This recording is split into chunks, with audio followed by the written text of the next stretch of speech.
A service of KIBMradio.com, the Internet's home for an all old-time radio.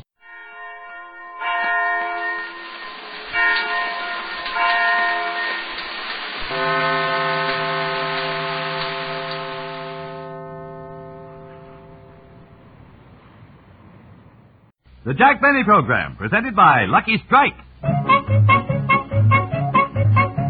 Be happy, go lucky, get better taste today. Friends, smoking enjoyment depends on taste, and taste alone. Yes, in a cigarette, it's the taste that makes the difference. And you can taste the difference in a Lucky Strike. So mild, so smooth, so firm and fresh, with better taste in every puff. Yes, Lucky's taste better, and here's why. First, LSMFT. Lucky Strike means fine tobacco. Fine, mild tobacco that tastes better.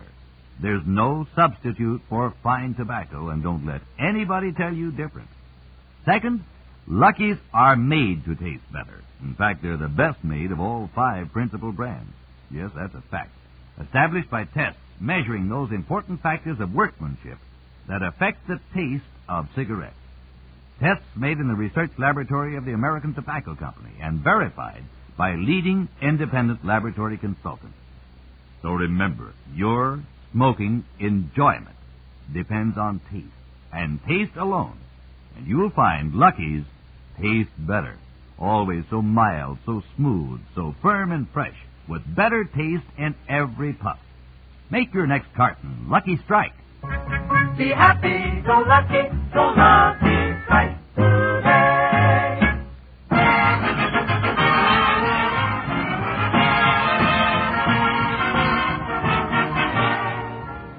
The Lucky Strike Program, starring Jack Benny, with Mary Livingston, Bill Harris, Rochester, Dennis Day, and yours truly, Mrs. Don Wilson.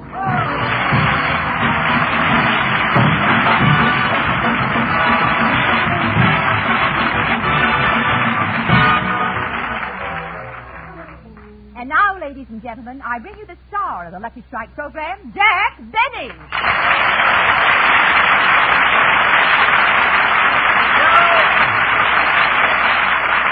Thank you. Hello again, this is Jack Benny talking, and Mrs. Wilson, I must say you read that introduction beautifully. Thank you. Now, if Don were introducing me, he would have tried... Hey, Jackson, what's going on? Why isn't Wilson here? Because last Sunday on my television show, he made one little mistake. Just one little mistake, and he had a nervous breakdown. No. Yes, at the close of my television show, Don was supposed to say, be happy, go lucky.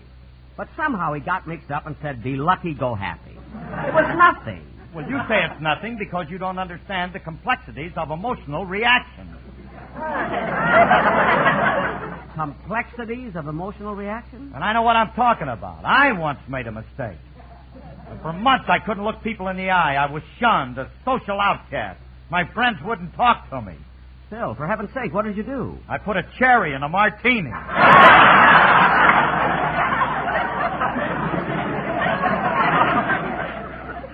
No! A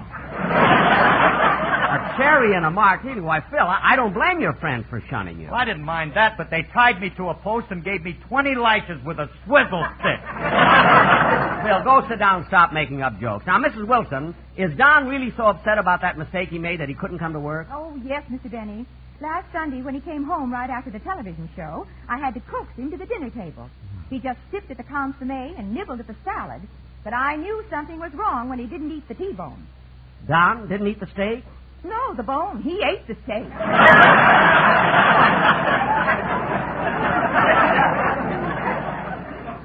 Wait a minute, Mrs. Wilson. You mean to say when Don eats a steak, he eats the bones too? That's why we had to get rid of our dog. Such fight. Oh, I can imagine. But, Mrs. Wilson, if Don is as broken up as you say he is, I better call and reassure him that his little mistake was nothing. After all, anybody could have said, be lucky, go happy, instead of be happy, go lucky. Such a serious thing. Hello, Don Wilson's residence. Jack Benny calling. Is this the butler? No, this is the doctor. Doctor? Oh, my goodness. How long have you been there? Oh, I've been taking care of Mr. Wilson for the past week. Past week? He also has a nurse. A nurse, too?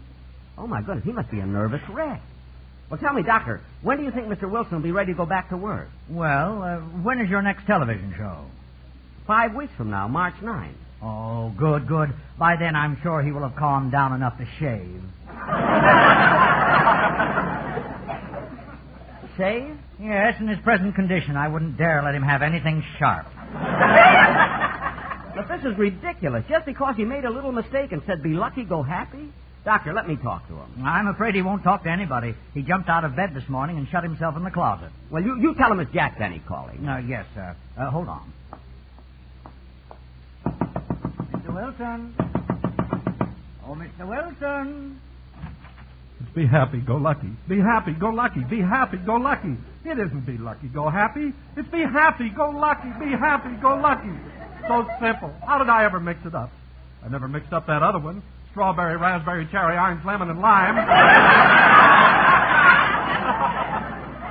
Why couldn't I have said, be happy, go lucky. Be happy, go lucky. Mr. Wilson. Be happy, go lucky. Mr. Benny. Yes, Doctor. What did Mr. Wilson say? Be happy, go lucky. Well, at least he's getting it right. Goodbye, Doctor. Goodbye. Did you talk to Don, Mr. Benny? No, Mr. Wilson. He shut himself up in the closet, and the doctor can't get him out. Oh, dear, I hope he isn't stuck again. Again? Yes. The last time he made a mistake, he forced himself into a closet, and we had to break down the wall to get him out. The last time he made a mistake? Yes, don't you remember? 2 years ago on one of your programs, he was supposed to say, I saw it in Drew Pearson's column. But instead of saying Drew Pearson, he said Dreer Pearson. Oh, yes. Well, don't worry about it, Mrs. Wilson. I'm sure Don will be all right pretty soon. Now, kids, let's get on with the show. Oh, hello, Mr. Benny. Well, Dennis, it's about time you got here. I hope you have a good excuse for being late. Oh, I have. You see, I was walking down the street and I passed a gas station and there was a car standing there getting gas.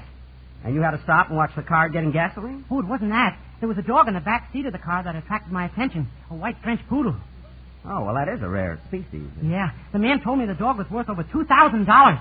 Gee. And while I was standing there, the attendant happened to accidentally spill some gasoline on the ground. And before the man could stop him, the dog jumped out of the car and lapped up all the gasoline. Gosh. And then he made a crazy dash down the street, and when he got about 2 blocks away, he suddenly stopped and flopped right over on his side. Dead? No, he ran out of gas.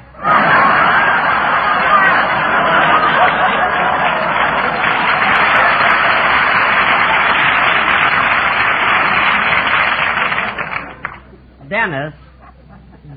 Hey, Phil, look how red he's getting. Yeah. You told me that story would burn him up. Phil, did you give Dennis that story? Yeah, Jack, loosen up, laugh a little. That's a funny story. It's funny. Dennis, how much did Phil charge you for that story? Oh, he didn't charge me anything. It was an exchange.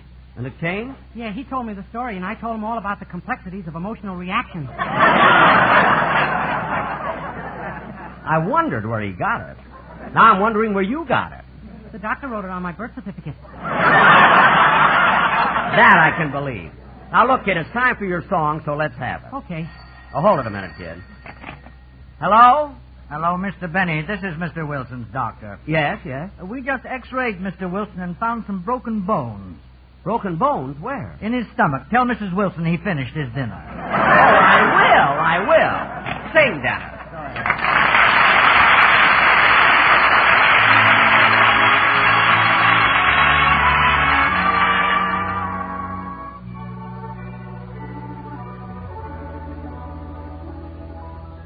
I went strolling down by the river, feeling very sad inside, when all at once I saw in the sky the little white cloud that cried. He told me he was very lonesome. No one cared if he lived or died, and said sometimes the thunder and lightning make all the little clouds hide.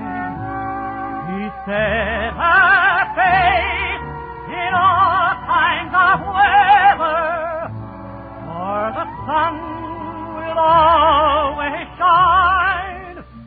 Do your best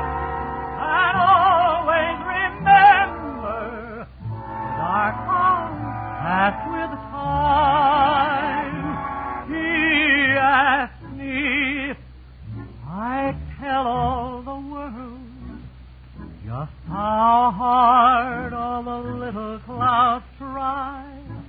That's why I think I'll always remember the little white clouds that cry. He said her face in all kinds of weather, for the sun will always shine. Do your best and always remember that our clouds pass with the time. He asked me if I'd tell all the world just how hard all the little clouds try. That's why I think I'll always remember the little white cloud that sat right down and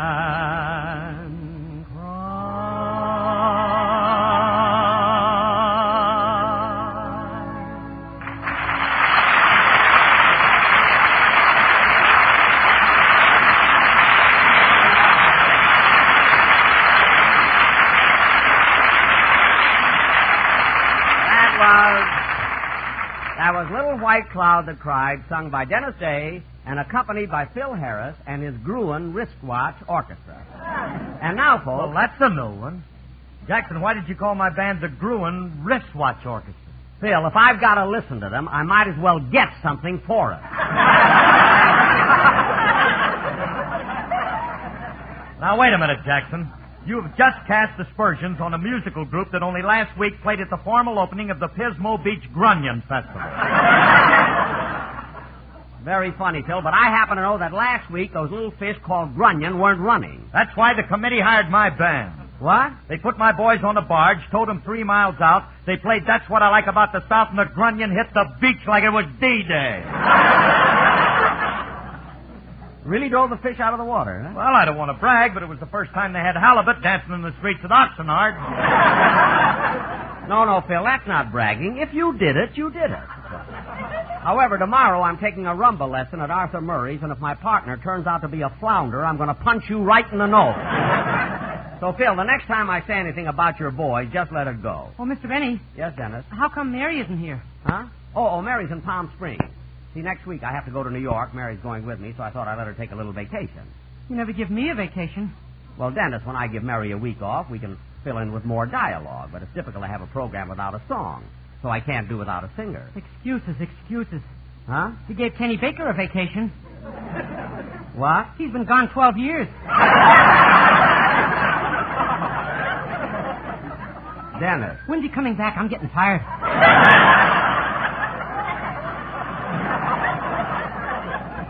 Dennis, I didn't give Kenny Baker a vacation. He left because of another job that paid more money. Gee, didn't that upset you? No, I was his agent. Anyway, Dennis, that must be Don Wilson's doctor with another report. Hello? I have a long-distance call from Mr. Jack Benny from Palm Springs. Oh, this is Jack Benny. One moment, please. The Palm Springs Biltmore Hotel. I have Miss Livingston's party. I'm sorry, but Miss Livingston went out to play golf about 10 minutes ago. Mr. Benny, Miss Livingston's not in now. Gee, and I was so anxious to talk to her. If you like, you can talk to me. To you? Yes, I have a message for you. Oh, what is it? Will you go over to Miss Livingston's house and leave a note for the milkman? Well, certainly. What shall I say? Just say sorry I couldn't meet you last night. Miss Livingston wants me to leave that note for the milkman? No, I do. I get to town once in a while, kid. Okay, I'll do that for you. Now, when Miss Livingston comes back, I'll tell her. Miss, what frightened you? 2 mackerels just came through the lobby and they were dancing. Gee, Phil's orchestra really drove them inland, didn't it? What did you say? Nothing. Goodbye. Now, Phil, since Don didn't prepare a commercial for the Sportsman, you will have Just to... a minute, Mr. Benny. Yes, Mr. Wilson. I have a commercial for the Sportsman to do. In fact, we rehearsed it this morning, didn't we, boys? Well, Mrs. Wilson, I think it's wonderful that you... Oh, excuse me. Hello? Hello, Mr. Benny. This is Rochester.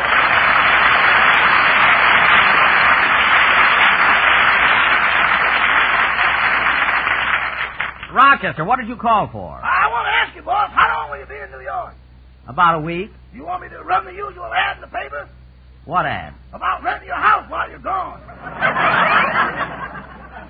No, Rochester, not for just 1 week.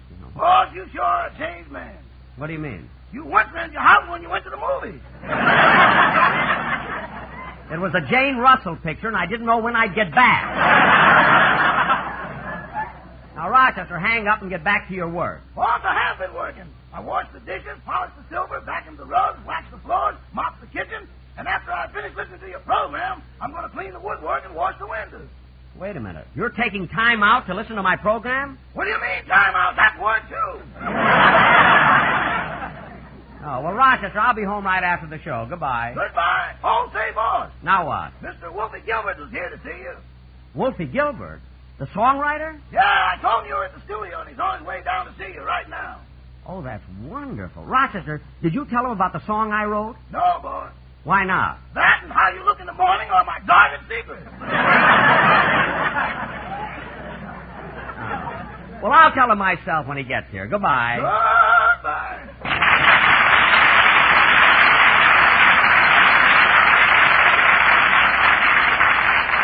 Hey, kids, Wolfe Gilbert, the songwriter's coming over to see me. What a songwriter. You know, he wrote Waiting for the Robert E. Lee, Down Yonder, The Peanut Vendor, Lilac Time, and, a great bunch of songs. Gee, I'll be glad to see him. Now, Mrs. Wilson, before he gets here, we better do the commercial. What's the thing you've prepared with the boys? Well, Mr. Benny, since Don is so upset over the mistake he made on your television show, I thought it would be nice if the boys sang something to cheer him up a little. Well, good. Don will probably be listening to it. Take it, boys.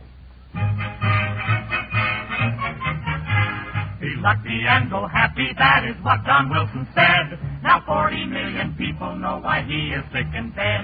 But don't you worry, Don, oh boy, you'll still collect your pay. If in the future you make sure that this is what you say. Be happy, go lucky, be happy, get better, take be happy, go lucky strike today. Get out of bed and take a walk, the air will do you good. Don't try to hide and save your pride, your buck was understood. Why, any one of us could make a similar mistake.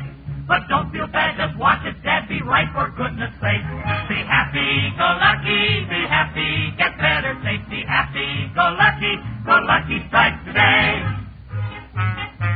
Be happy and go lucky is a slogan you know well. So say it right on Sunday night or I will get Bonzel. Be happy, go happy, get better, take be happy, go lucky strike today.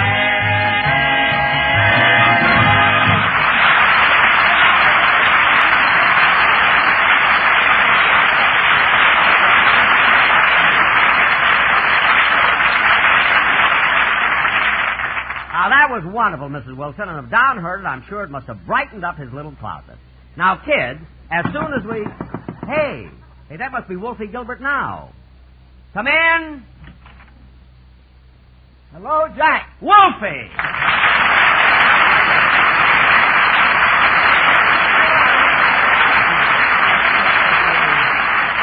Wolfe, it certainly is a pleasure to see you. Well, I stopped over at your house, and Rochester sent me to the studio. Yes, I know. And, Jack, I wish you'd tell Mary I'm sorry that I only had a dime. What are you talking about? Mary's in Palm Springs. She is? Yes. Well, who's that girl who checked my hat?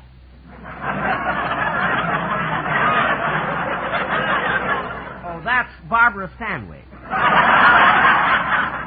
Barbara Stanwyck checking hats for you? Wasn't she on your television show last Sunday? Yes, and she didn't read the fine print in her contract. Now, Wolfie, I'd like you to meet my orchestra leader. Oh, Phil, this is Mr. Gilbert, the famous songwriter. Glad to know you, Gilbert. Where's Sullivan? This isn't Gilbert and Sullivan. This is Wolfe Gilbert. He had nothing to do with Sullivan. Now, Dennis, come here. Now, Dennis, don't you want to shake hands with Mr. Gilbert? Sure not. He wouldn't be after having anything to do with the Sullivan. In truth, we got him bad success to him, too. Dennis, behave yourself. Now, Wolfie, How he got mixed up with an Irish line, I'll never understand.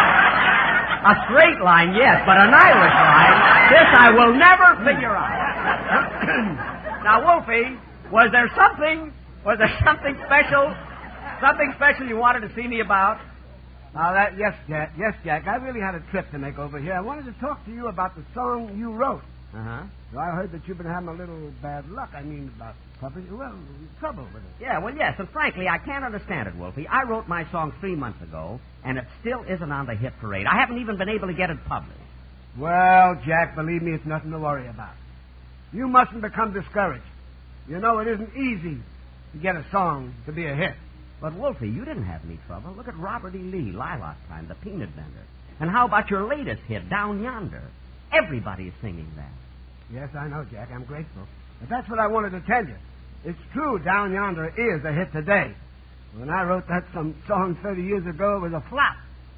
Down Yonder was a flop? Yeah, Jack today and this big hit. I know. Well, so you see, Jack, 30 years from now, your song may be a success, too. I mean, but who can wait that long? I'm 39 now. In 30 years, I'll be 45. By the way, how old are you? 65. And they call you Wolfie? Quiet, Phil. By the way, why do they call you Wolfie? Well, I didn't spend all my time waiting for the Robert E. Lee.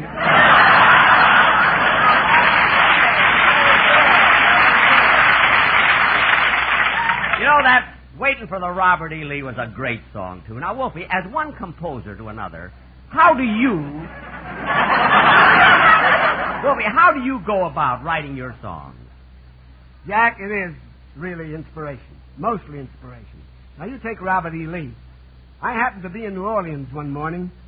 I was sitting on the levee, looking over the broad Mississippi. It was a beautiful day, and I felt wonderful. As I watched this solitary riverboat loom out of the morning haze and majestically drift by, an idea, some words, a lyric, came to my mind, and I just had to put it down on paper. Now tell me, Jack, what inspired you to write your song? Well, it's an amazing coincidence, Wolfie. One day I came home after a broadcast. It was a dismal, rainy day. I had a headache. My stomach was upset.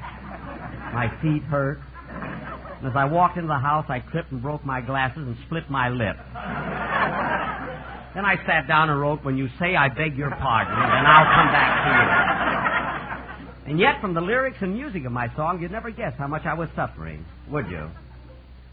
Well, who's got enough money in the bank to answer that? Phil, be quiet. Well, anyway, Wolfie, I do want to thank you for your advice, and it made me feel a whole lot better.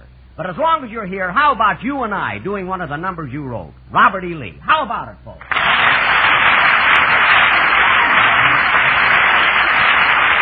Now, Wolfie, I'll get my violin, and you start the verse, and we'll each take a part of it, the quartet, too. Wait till I get my violin. Okay, boys, let's have it. Way down on the levee in old Alabama, there's Daddy and Mammy, little Ephraim and Sammy. On a moonlight night you can find them all. While they're waiting, the banjos are syncopating. What's that they're saying? What's that they're saying? While they keep playing, I'm humming and swaying. It's a good ship, Robert E. Lee, that's come to carry the cotton away. Watch them shuffling along. See them shuffling along. So take your best gal, your real pal. Go down to the levee. I said the levee and just join that shuffling song. Hear that music and song. It's just a great name. Waiting on the levee. Waiting for Here I come, folks.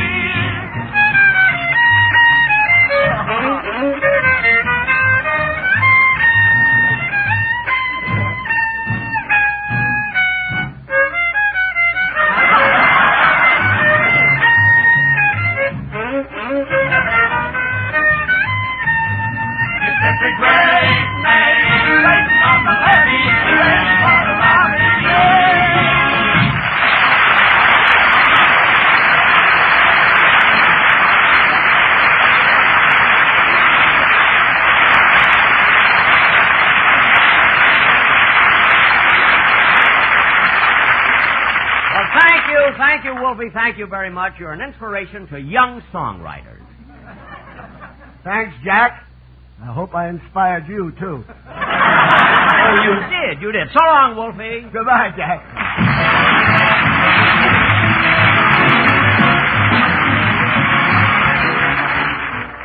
Ladies and gentlemen, your armed forces are short of 300,000 pints of blood a month, a shortage that may cost us thousands of American lives. We know you are going to give blood. We ask that you give it now. Call your Red Cross today. This is an urgent request. Remember, a gift of blood is a gift from the heart. Thank you. Mr. Benny will be back in just a moment. But first... Be happy, go lucky, get better taste today. Friends, whenever you want the smooth, mellow, completely enjoyable taste of truly fine tobacco, reach for a Lucky. For the difference between just smoking and really enjoying your smoke is the taste of a cigarette. And Lucky's taste better for two important reasons. First, LSMFT. Lucky Strike means fine tobacco. Fine, mild tobacco that tastes better. There's no substitute for fine tobacco, and don't let anybody tell you different. Second, Lucky's are made to taste better. In fact, they're the best made of all 5 principal brands. Yes, you'll be happy when you go Lucky, because Lucky's taste better. So mild, so smooth, so firm and fresh, with better taste in every puff. So next time you buy cigarettes, try a carton of Lucky's. You'll find Lucky's taste better. Be happy, go lucky strike today.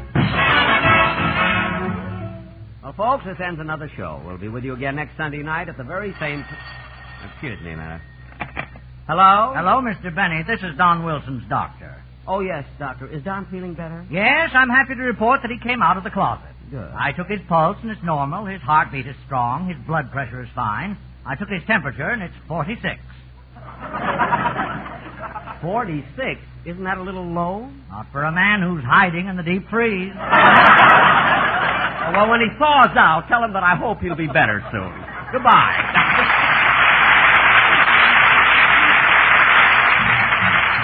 The program is brought to you by Lucky Strike, product of the American Tobacco Company, America's leading manufacturer of cigarettes. This is Mrs. Don Wilson reminding you to listen to your hit parade with Guy Lombardo every Thursday night, presented by Lucky Strike. Consult your newspaper for time and station. The Jack Benny program has been selected as one of the programs to be heard by our armed forces overseas through the facilities of the Armed Forces Radio Service. Stay tuned for the Ed Commandi Show, which follows immediately. This is the CBS Radio Network.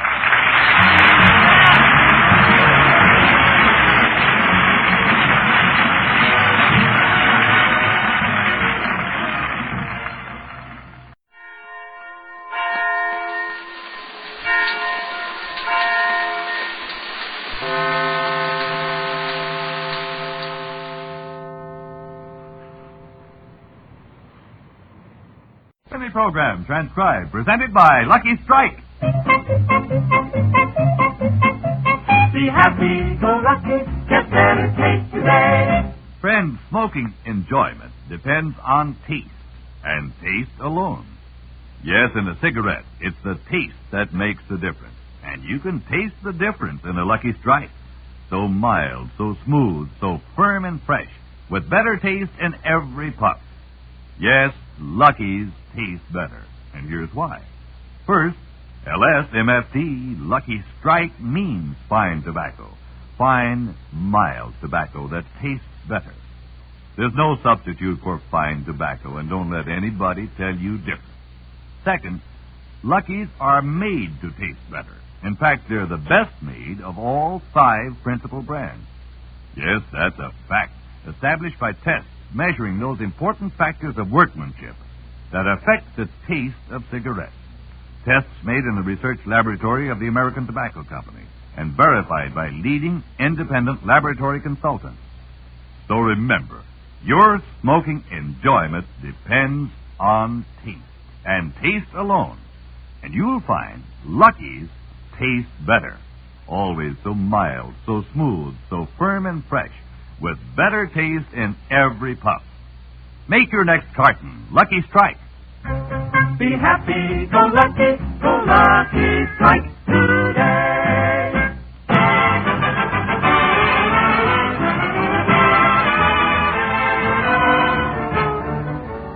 The Lucky Strike program starring Jack Benny with Mary Livingston, Phil Harris, Rochester, Dennis Day, and yours truly, Don Wilson. You see, Don, you said it very well. Yes, dear, I can do it all right here at home, but if I had to do it on the program, I'd be a nervous wreck. I can't face Jack after the mistake I made on his television show. Imagine me saying, be lucky, go happy. Well, perhaps you'll feel better by the time Jack gets back from New York. Oh, is he going to New York? Yes, he's going to try to get his song published. As a matter of fact, he called a few minutes ago to say goodbye. The time he called, he and Rochester were in the midst of their last minute. Boss, I guess that does it. Are you sure you packed everything? Uh-huh. Say, Mr. Benny, you do so much traveling. Why don't you get some new luggage? Rochester, I wouldn't part with these bags for anything. They were with me through my entire career. They were? Yep. Now, you take those 2 bags over there. I was just a youngster leaving home when my father went out and bought them for me. Your father bought them for you? Where were you going? He didn't care as long as I went.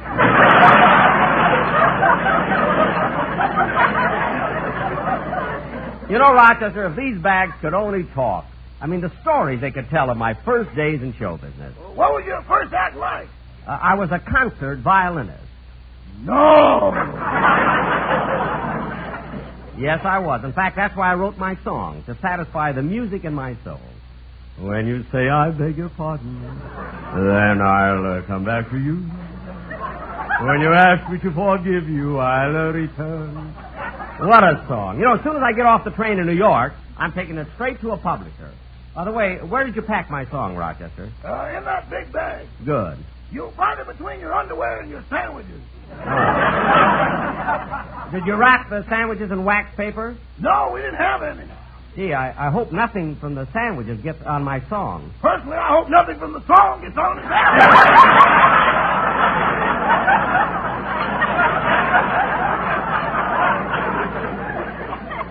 Never mind that.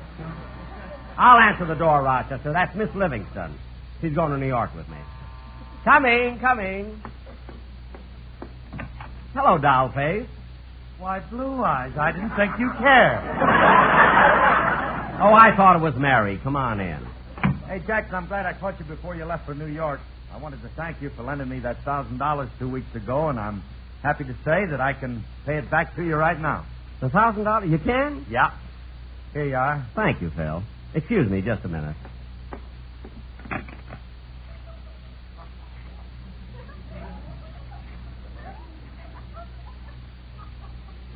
Hello? Prudential? This is Jack Benny. I'd like to cancel that life insurance policy I took out on Phil Harris.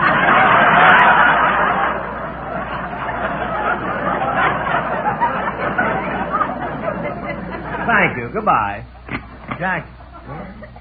Jackson, do you mean to say that after you loaned me that $1,000, you took out an insurance policy on my life? Certainly, Phil. That's just good business. But how come I didn't know about it? Wasn't I supposed to sign the application? Well, I signed it for you. Well, that's awful, Jackson. You mean you forged my ex? Well, I can do that. It's in your contract. Oh. Well, what kind of a policy did you take out on me? $1,000, straight life. Well, didn't you know that by paying a little extra, you could have got double indemnity? I knew it, but I didn't want to be tempted. I'm only human, you know. Excuse me, Mr. Benny. All right, Chaz. Hello, Mr. Harris. Mr. Benny, will it be all right if I take next Sunday off? Let's see. Next Sunday, huh? I have a date. A date? Oh, with Susie? No, this is a new girl, and I can only see her on Sundays. Oh, does she work the rest of the week? No, she hasn't got a job. Then why can you only see her on Sundays? Her boyfriend is on the Amos and Andy show.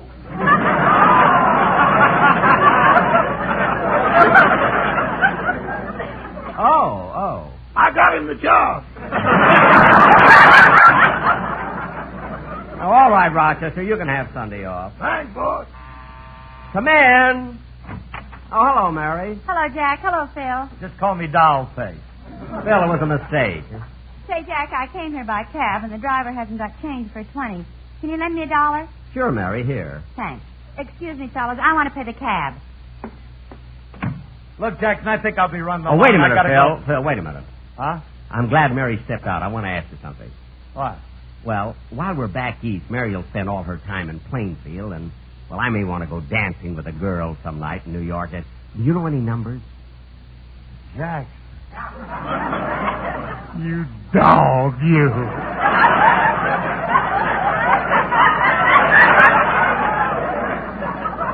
Phil, Mary will be back soon. Don't you know any girls in New York? I mean, can't you give me a few numbers? Look, Jackson, I can do better than that. I'll give you my old address book. Here. Whoop. I dropped it. Phil, that's your address book? It's got over 1,200 pages in it. 1,200 pages of nothing but girls' names? There's also some comments by the author.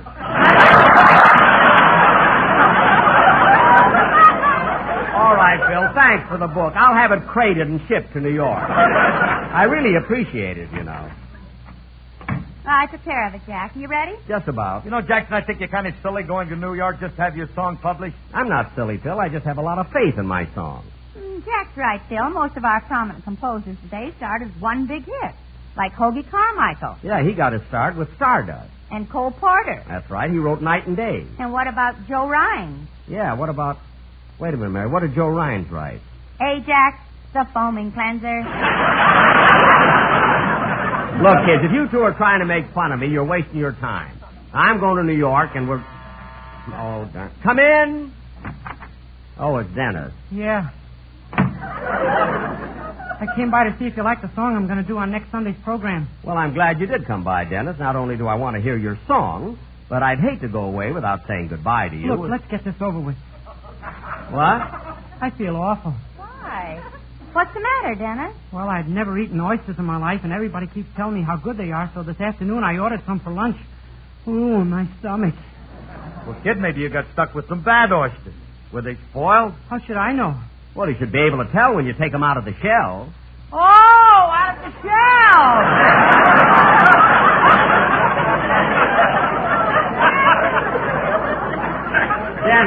Dennis, Blue Point Head. Sing your song.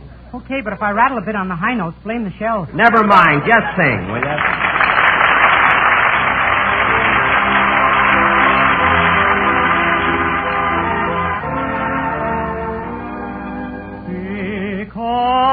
Because you come to me with not save love and hold my hand and lift mine eyes above.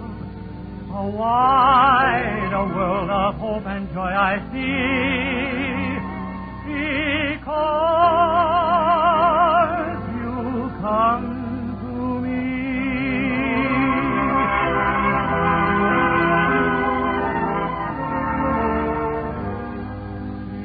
Because you speak to me in accents sweet, I find the roses waiting round my feet, and I am led through tears and joy to thee. Because you speak to me.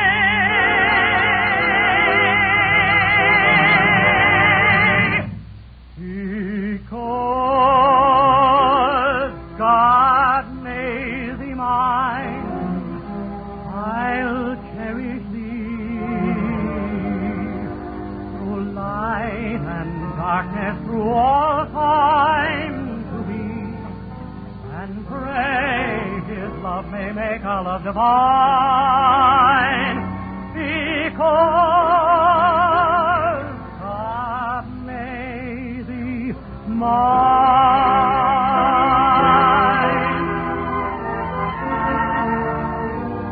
Through light and darkness, through all time to be, and pray His love may make our love divine. Because I made thee mine.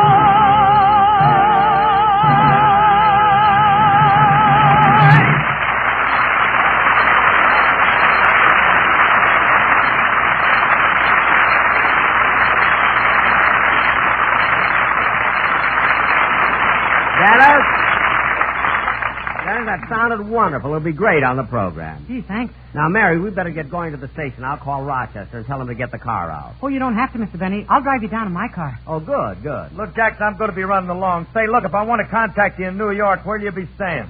Oh, the same place I always do, the Acme Plaza Hotel. Oh, Jack, not that dump again. Mary, it's not a dump. Some very famous people stay there. He's right, Livy. Last time we were in New York, I visited Jackson at the Acme Plaza, and I noticed that Hosea Turby was staying there, too. Are you sure? Certainly I'm sure. He had the room right next to Jackson, and he had his name on a sign hanging on the outside of his door, Hosea Turby. That was Do Not Disturb.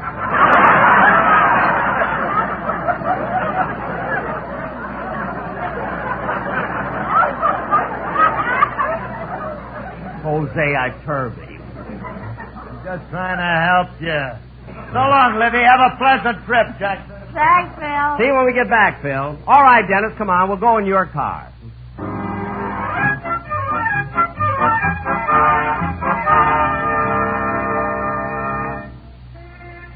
Say, Jack, when you're in New York, do you think you'll find time to come out to Plainfield and have dinner with my family? Oh, sure. I'd love to have... Dennis, if you're going to make a turn, make it. I'm not going to make a turn. Then why do you keep sticking your hand out? I want to see if it's raining. What? If it is, I'll stop and put the top up.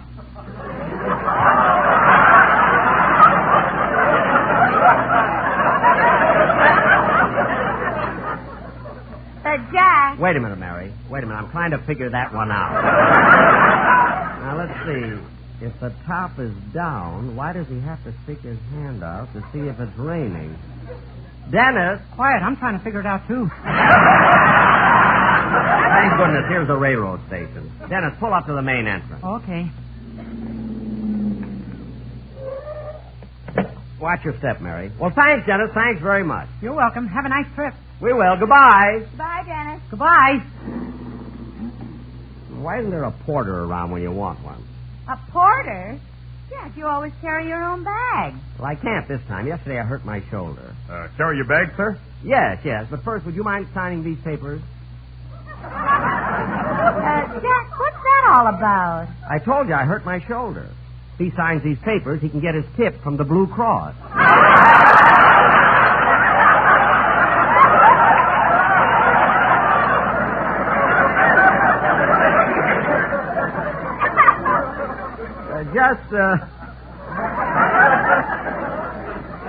Just sign right here, boy, huh? Mister, I don't know who you are, but I've been a porter at this station for a long time, and only once before did I run across a man who presented a similar situation. Who was that? I don't know who he was, but it was 20 years ago, and he got off a train that arrived from Waukegan.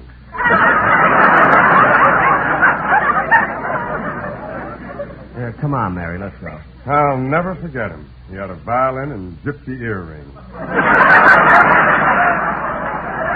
Mary, come on, let's go. Well, after I carried his bag out to the taxi stand, I held out my hand. Did you get anything? Get anything? He charged me 2 bits for reading my palm. Mary, let's go. We're not interested in this man's life. Here's your baggage check, sir. Thank you. Come on, Mary, let's go in the station.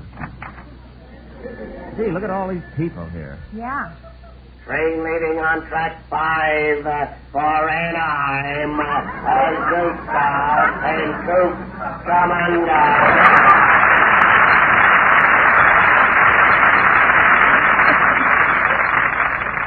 Mary, let's go over to the information desk, see if our train's going to leave on time. Attention, please. Attention. The train for Anaheim, Azusa, and Cucamonga will be delayed indefinitely. Definitely is 2 miles this side of Cucamonga.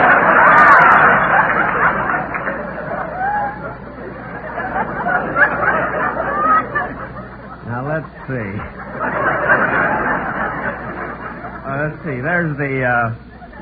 There's the... Nobody else has that kind of stuff happen at a station. There's the information desk. Oh, pardon me, mister, but is the super chief leaving on time? I don't know.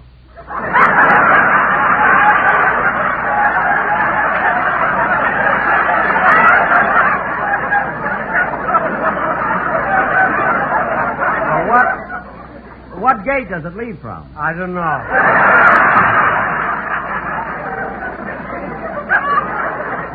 Well, what track does it leave on? I don't know. If you don't know anything, what are you doing behind that information desk? I had to get behind something. I ripped my pants.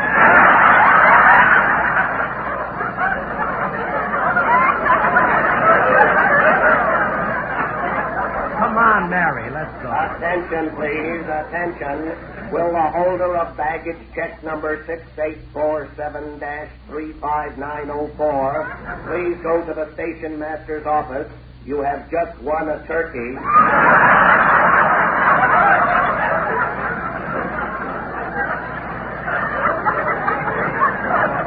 Imagine raffling off a turkey at a railroad station. But can a guy find out what time his train leaves? No. Jack, they just put up the notice on the bulletin board. We have 20 minutes. Oh, good. That'll give me time to go to the newsstand. Yes, I want to get some magazines, too. Gee, I hope the porter will be careful with my luggage. I brought along 600 sandwiches. 600 sandwiches? If this train gets snowbound, I'll make a fortune.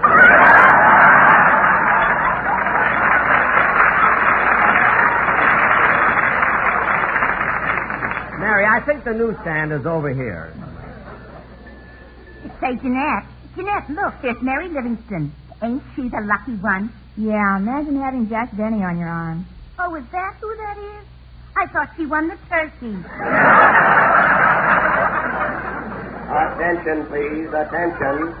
The Sunset Limited now arriving on track 8. The El Capitan now arriving on track 6. And you'll never guess what's happening on track 4. What? Sure, it's boats is a coming. Mary, what magazines do you have? Hurry, hold on. Hurry, hold on. Sure, it's boats is a coming.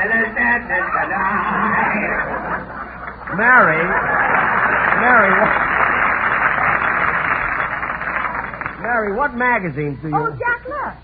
Isn't that Don Wilson's wife over there? Where? Oh, yeah. Oh, Mrs. Wilson. Oh, there you are. I've been looking for you, Mr. Benny. Well, didn't Don come down with you? No, Mr. Benny. He's just too ashamed to face you after that mistake he made. On my television show? But it was nothing. Anybody could have said, be lucky, go happy, instead of be happy, go lucky.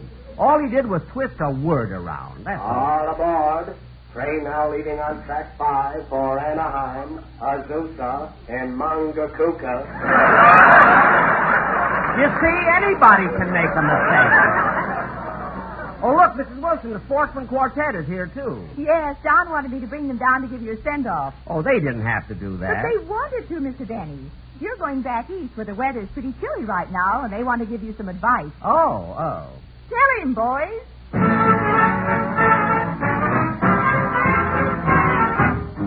Button up your overcoat when the wind is free. Take good care of yourself. Careful, Mr. B.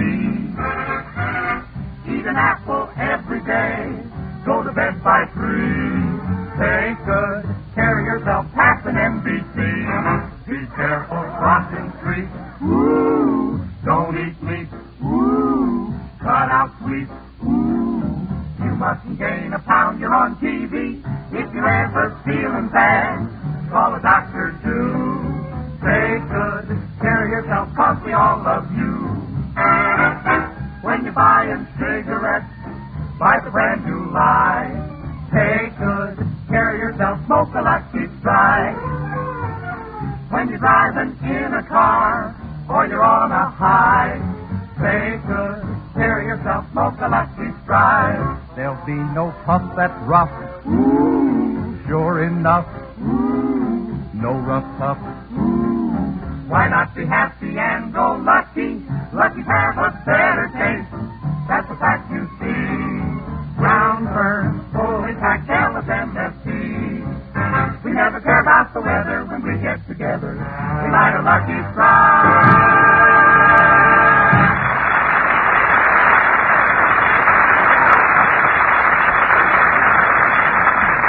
Thank you very, very much, boys. Thank you. Thanks. Attention, please, attention. Will the holder of baggage check number 6847-35904 please come and get this turkey?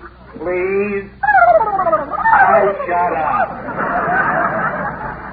Jack, I've got some magazines, so let's get on the train. Okay. Oh, mister. Yes, Porter. I can't find your space on the train. May I see your ticket? Yes, here you are. Oh, no wonder I couldn't find it. This is a coach ticket. A coach ticket? Well, I don't know how that happened, but I better go and change it and get a Pullman. Yes, sir. And here's 15 cents. 15 cents? What's that for? Your bag fell open, and I ate one of them.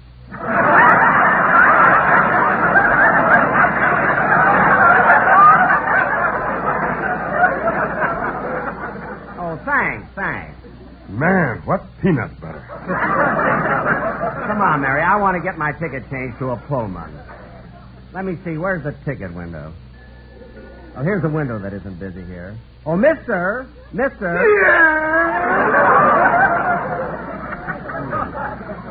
Are you the ticket agent? If I'm not, I made $2,000 today.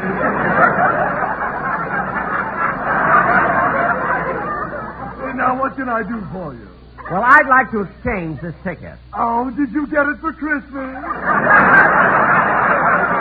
No, I didn't get it for Christmas. Just that this ticket is for the coach, and I'd like to ride Pullman. Now, look, my train leaves in a few minutes, so will you please... Pardon me, but would you mind if we went ahead of you? Huh? We just got married, and we're very anxious to get away. Ain't we, honey?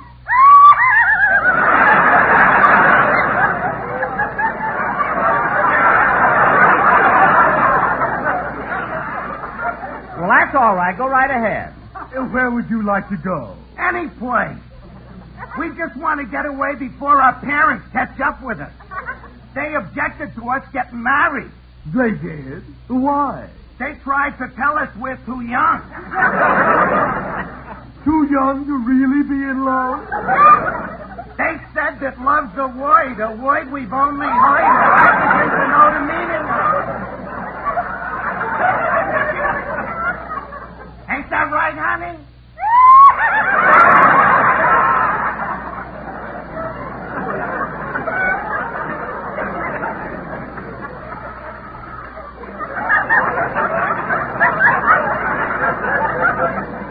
And yet we're not too young to know. Our love will last, though years may go. Well, don't you worry. Someday they may recall. You are not too young at all. Well, here's a ticket and congratulations. Thank you. And it was very nice of you to let us go ahead of you. Would you like to kiss the bride? No, thanks. Everybody refuses. Come on, dear. We're leaving for our honeymoon.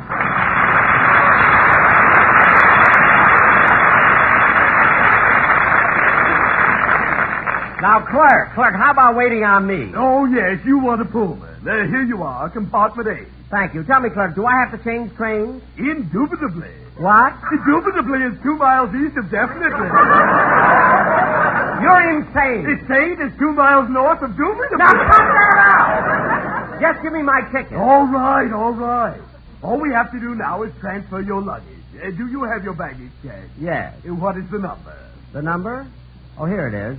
6847-35904. Well, you won the ticket! What? I found the winner! Oh, no, you don't. I'm not taking that silly bird. Go to the concert and Oh, come on, Mary. Let's get on the train.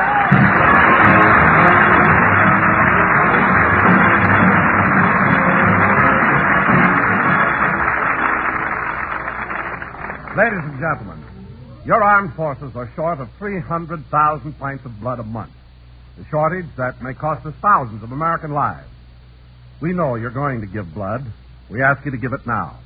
Call your Red Cross today. This is an urgent request. In the Los Angeles area, the telephone number is Dunkirk 45261. Dunkirk 45261. Remember, a gift of blood is a gift from the heart. Thank you. Jack will be back in just a moment, but first... Be happy, go lucky, get better taste today. Friends, whenever you want the smooth, mellow, completely enjoyable taste of truly fine tobacco, reach for a Lucky. For the difference between just smoking and really enjoying your smoke is the taste of a cigarette. And Lucky's taste better for two important reasons. First, LSMFT, Lucky Strike means fine tobacco. Fine, mild tobacco that tastes better. There's no substitute for fine tobacco, and don't let anybody tell you different. Second, Lucky's are made to taste better. In fact, they're the best made of all 5 principal brands. Yes, you'll be happy when you go Lucky, because Lucky's taste better. So mild, so smooth, so firm and fresh, with better taste in every puff. So next time you buy a cigarette, try a carton of Lucky's. You'll find Lucky's taste better. Be happy, go lucky, strike today.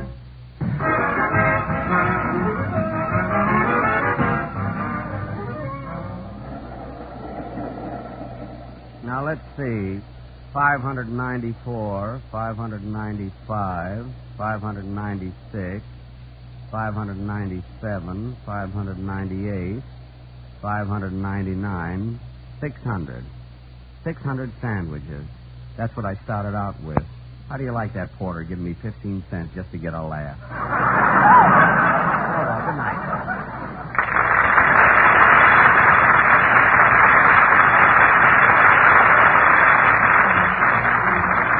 The Jack Benny program is brought to you by Lucky Strike, product of the American Tobacco Company, America's leading manufacturer of cigarettes.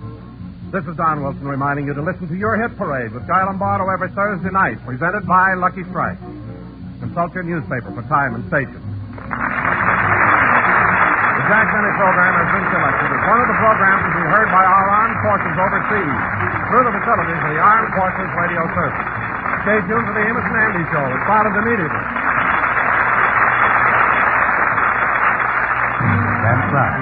This is the CBS Radio Network.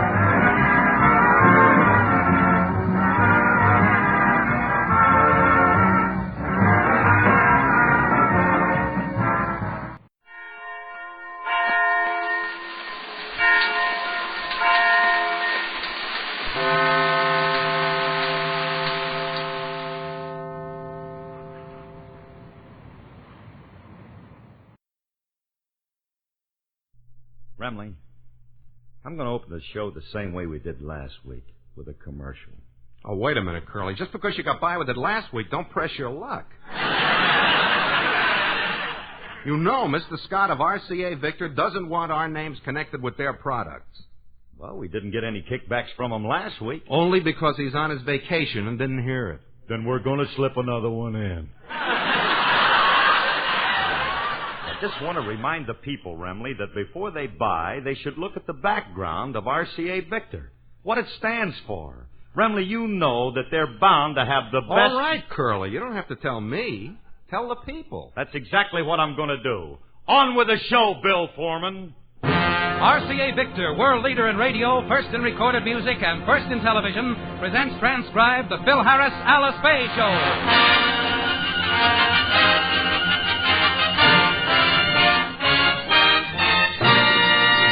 For your enjoyment, here is the Phil Harris Alice Faye Show, written by Ray Singer and Dick Chevrolet, with Elliot Lewis, Walter Tetley, Robert North, Janine Roos, Ann Whitfield, Walter Sharp and his music, yours truly, Bill Foreman, and starring Alice Faye and Phil Harris.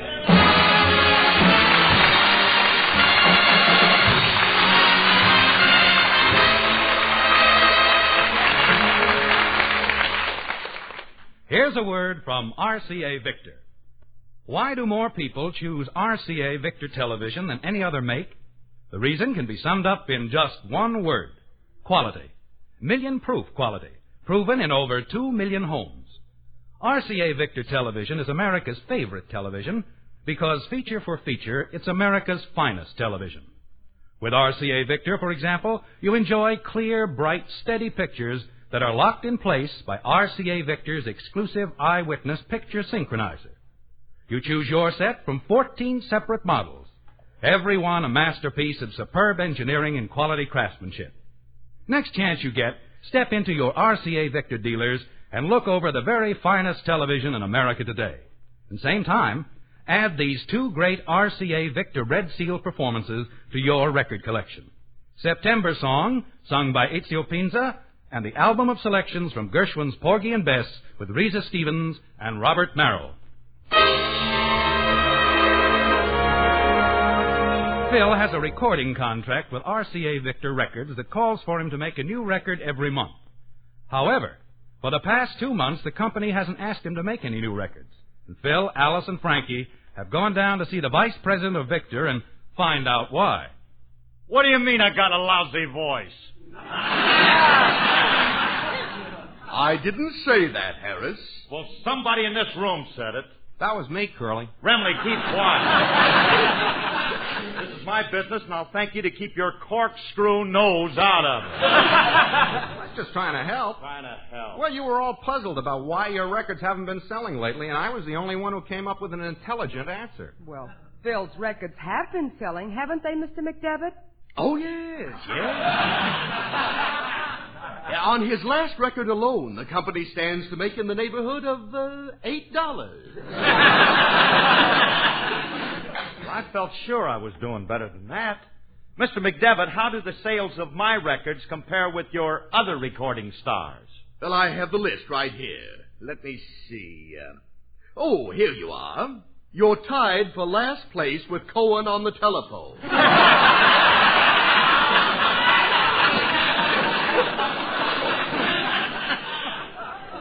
Don't get gay, McDevitt. People like to hear me sing on the radio show I do for RCA Victor, and if my last record didn't sell, it wasn't my fault. Now, maybe the tune wasn't any good. Maybe the arrangement wasn't right. Maybe the record was mechanically imperfect. Maybe they couldn't find enough tone-deaf people to buy it. You don't have to be tone-deaf to like my voice. But it helps. Now, just a minute, Mr. McDevitt. I want you to stop making fun of Phil's voice. I happen to like it. Do you think it's good? Don't change the subject. All right. Now, look, McDevitt, the fault is with your sales force. They just don't know how to sell my records. Sell 'em, he says. We started out on that basis, but that didn't work. Then we tried giving them away, but that didn't work either. We even tried smuggling them into Rudy Valley albums. All right. Never mind why my last record didn't sell. As I always say, that's water over the dam.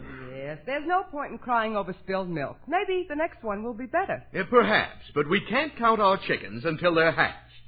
Well, now that everybody else has coined a cliche, it's my turn. A bird in the hand saves 9. Francis, you mixed a metaphor. I'm sorry, Curly. But as long as I have it mixed, will you join me in one? I don't mind if I do. Put an olive in it and strain the ice, please. Gentlemen, please, let's get back to business. We're anxious for you to make another record, Harris, but frankly, we're having trouble finding a song for you to do. Your type of song is, shall we say, unusual? Not everybody can write them. You mean somebody writes that stuff? Of course. How do you think my songs are created?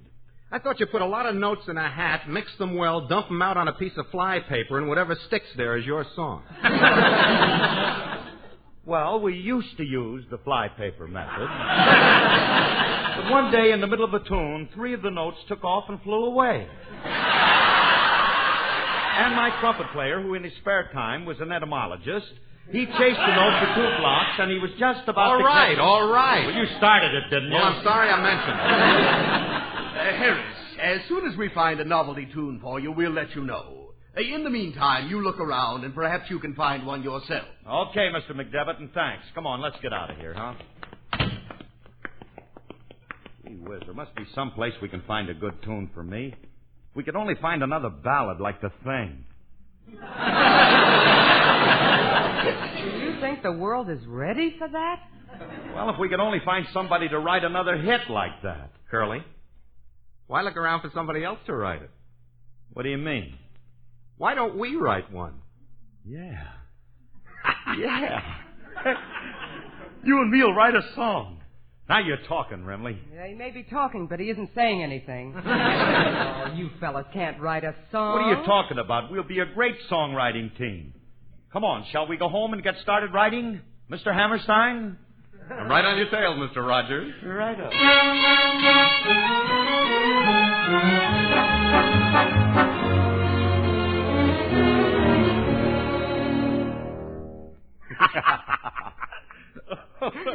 And Alice thought we couldn't write a song. Yeah. There's nothing to this. We've only been on it 3 hours, and already we're on the way to a great song. You said it. Hey, Remley, play what we wrote so far. Okay. Oh, what a note.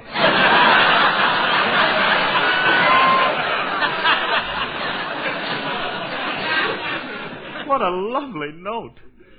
And to think it's all ours. Play it through once more, Remley. Beautiful. Now, if we can only find another note to follow that, we got a hit. Yeah. Maybe we ought to drop this for a while and get to work on the lyrics. Well, you better let me handle that department. Let me handle that department. I know all about that kind of stuff. You do, huh? Natch. Now, look. There are 8 lyrics. Do, re, mi, fa, sol, la, ti, do. I didn't think you knew it. Happens to be my business. Curly, I may not know much about music, but there's one thing I do know. Those are not lyrics. No? Those are vowels. Oh. Well, let's forget the lyrics for a while and write the words. Well, before we do that, let's decide on a title. Let's see. What we call it? The thing was a great success if we could only follow it with... Curly, I got the title. What? The Son of the Thing.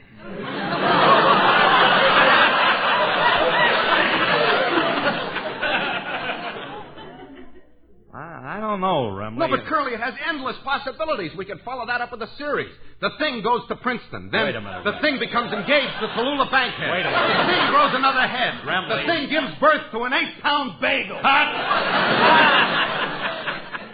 An 8-pound bagel. What's the matter with you? Maybe we can call it Well, boys, how's the songwriting team coming? Have you written anything yet? Have we written anything? Hey, Remley, play our song for Alice. Okay. What do you think of it, honey? Phil, you can't steal that entire song. What song? That's Goodnight, Irene, and you know it. Yeah, now that you mention it, it does sound similar. Hey, wait a minute. I got a way of switching this. We'll do the same thing, and we'll put it in 3/4 time. No, I tried it in 3/4 time, Curly. It won't work. Why not? That way it sounds like the Tennessee Waltz. Who are you fellas trying to kid? I told you you couldn't write a song. You've been at this all day, and you only have one note. Yeah. Hey, Curly, maybe we've been going at this in the wrong way. Maybe we ought to get an idea and write the words first and fit the music to it. All right, let's try it. Now, what are we going to write about? Remember, Remley, I want something different. What do you mean, different? There have been songs written about everything possible. Oh, I don't know. I haven't heard any good stomach pump ballads lately.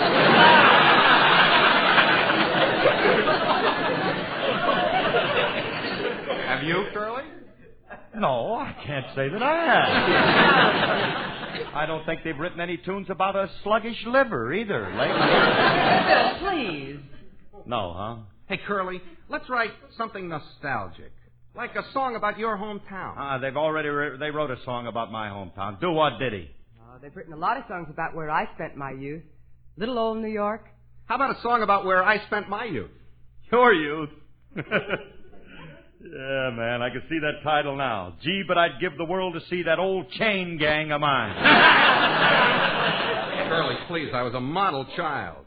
I was a Boy Scout, a member of the 4-H club, and every year at the county fair I won the blue ribbon for my persimmon preserves. You should have tasted my pickled pig's nickel. I imagine.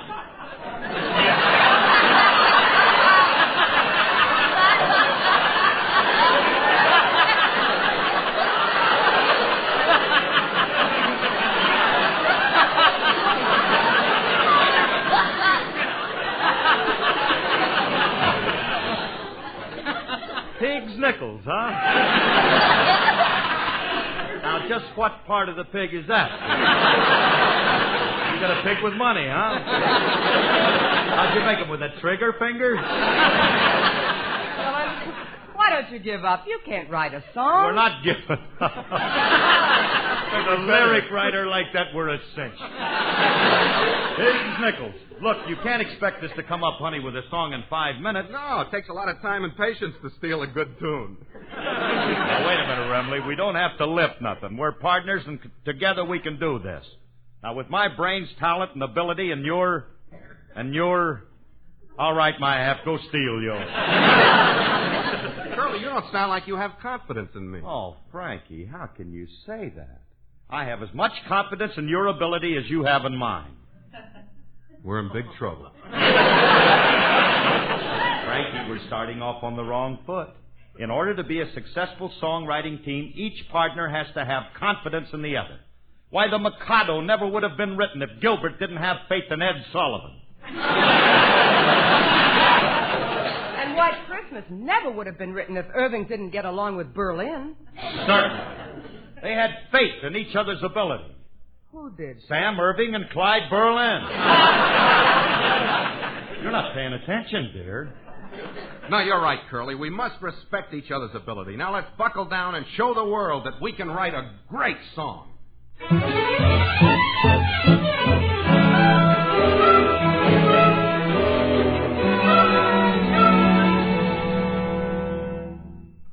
And they did write a song. It took them a few days, but they finished their masterpiece this morning. I was in the kitchen when, suddenly, there was a shout. Alice, come in here quick. Coming, Phil. What is it? Honey, we finished our song. Yep. We just have to write 2 more notes for the ending. That does it. Well, what kind of a song did you fellas write? A ballad, a rumba, or a waltz? Oh, it's better than that. We wrote a Chinese folk song.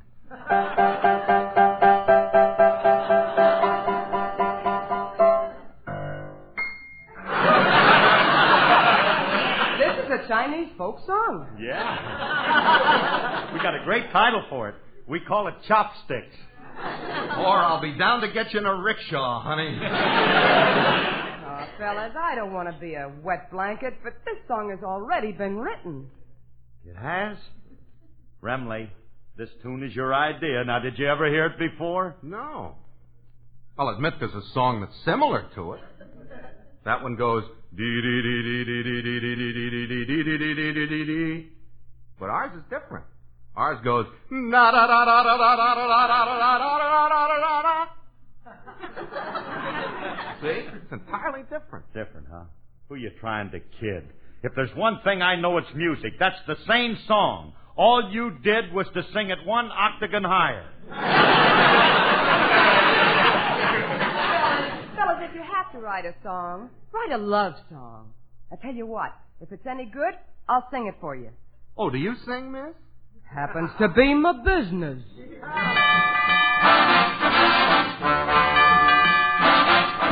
Ask me how do I feel, ask me now that we're cozy and clinging. Well, sir, all I can say is if I were a bell, I'd be ringing.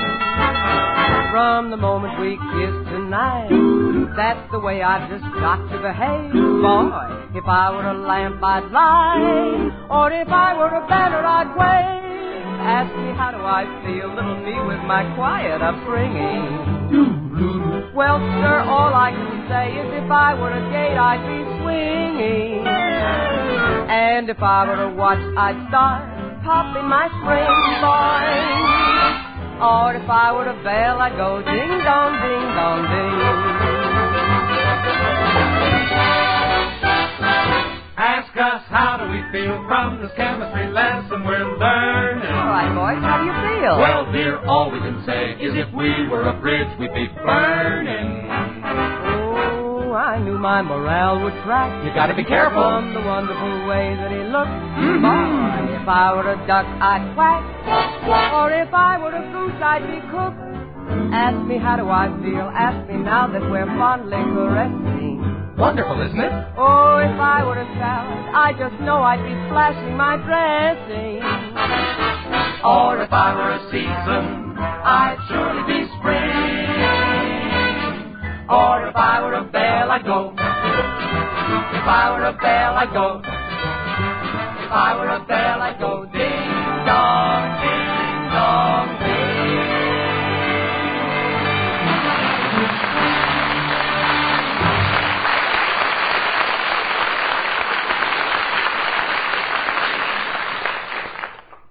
that was a swell song, Frankie. I wish we could write one like that.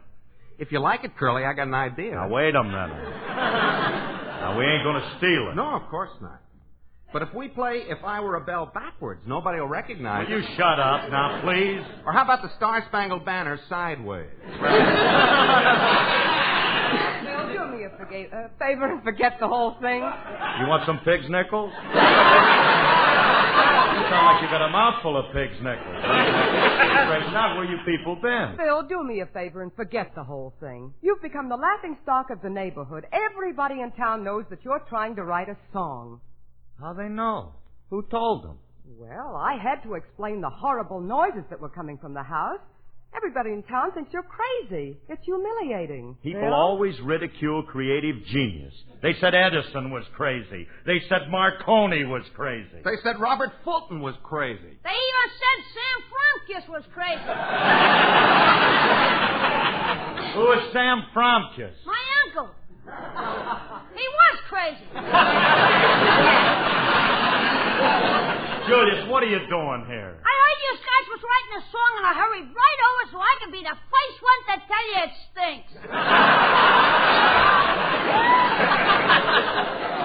Julius, that's not a nice thing to say. What are you guys writing a song for? Well, I have to. RCA Victor wants me to make more records, but they can't find a song for me to do. I see. You see, I have a distinctive style, lad. And, well, the fellow who writes my type of songs don't grow on trees. What do they grow on? Look, kid, will you get lost? I'm busy. Just beat it, will you, please? Frankie and me have got to get back to writing my song. What do you need him for? Why don't you do it yourself? Haven't you got enough brains? Yeah, I got enough brains. I could do it myself, but I figured I could turn out a great song with Mr. Remley's help. I see your point. 3 heads are better than one. What's so tough about writing a song? Anybody can write a song. Did you ever write a song? Glad you asked me that. Just happen to have one in my back pocket. Oh, no, not you too, Julius. You like this song, Miss Faye? It's a love song. If I get it published, I want you to be the first one to sing it, Miss Faye. And if you do, I'll dedicate it to you. Oh, that's very sweet of you. What's the name of the song? They all think my girl has a bald spot on top, but it's really a hole in her head.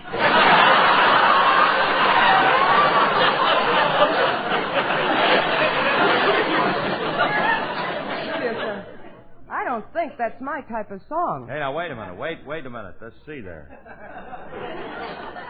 Sound like a pretty good novelty tune. I might be able to do it. Let me see that music. Hey, Let me see.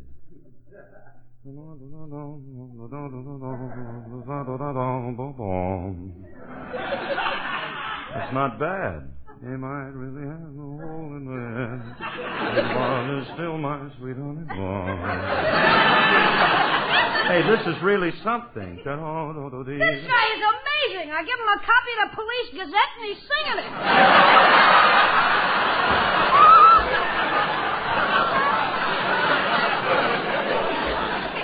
This is music. And look at these notes right here. I could Oh, she's wearing a polka dot bathing suit. I wondered why them notes look so sexy. Let me have the music now, kid. What for? Well, if I like it, I might do a big favor and make a record of it for you. This is a big favor? Well, of course it is. I happen to be a big RCA singing star, and if I introduce your song, do you know what'll happen? Yeah, it'll be an overnight flop. There's only one guy who can take a song and make it a hit, and that's Bing. Bing who? Bing Rappaport, you jerk!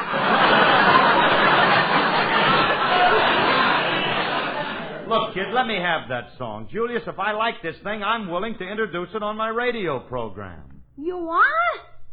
You mean you'll take my little song and sing it on your program? You'll sing it with all the voice and feeling you got? You'll do the same thing for my song that you've done for all the other songs you've sung? Yes, I will. You really hate me, don't you? Give me back my song. I'm getting out of here. Goodbye. Goodbye. Curly, there's something frightening about that kid. Have you ever seen his mother and father? Yeah. They're nice people. Then how do you account for him? Maybe he was under the house when they bought it. Who knows? forget him and let's get back to the song. Don't worry about him. You mean you fellas haven't given up yet? Well, I can't give up. I need a song, and if I'm going to make a record, I got to have a song. Bill, you can't write a song, and you know it. I can, too. I'm a musician, and within my breast burns an artistic desire for expression, and I am determined that this fire shall not remain closeted within my bosom. Keep talking, Red Eyes. You fascinate me. Gross! I didn't hear that doorbell. Now, how did you get in here? Through the second story. I like to keep in practice. Well, what are you doing here? I've come to help you. I hear you're looking for a new song. So? So I have written one.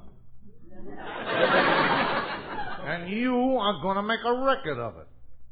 Supposing I don't want to. Who's asking you?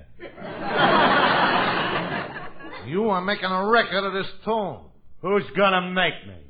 I am. And you're just a kid that can do it. It's better. Now we'll go down and we'll make the record tonight. All right, Grogan, I'll make the record. But before I do, what's the song about? Don't get nosy. You'll buy a record tomorrow and find out. Now run over the tune once or twice, and we'll go down to the recording studio and we'll make the record. Now, just a minute, Grogan. You can't come into my friend's house and tell him what to do. One more crack out of you, and I'll have Curly eject you. Won't you, Curly? Yeah, I'll be very happy to eject them.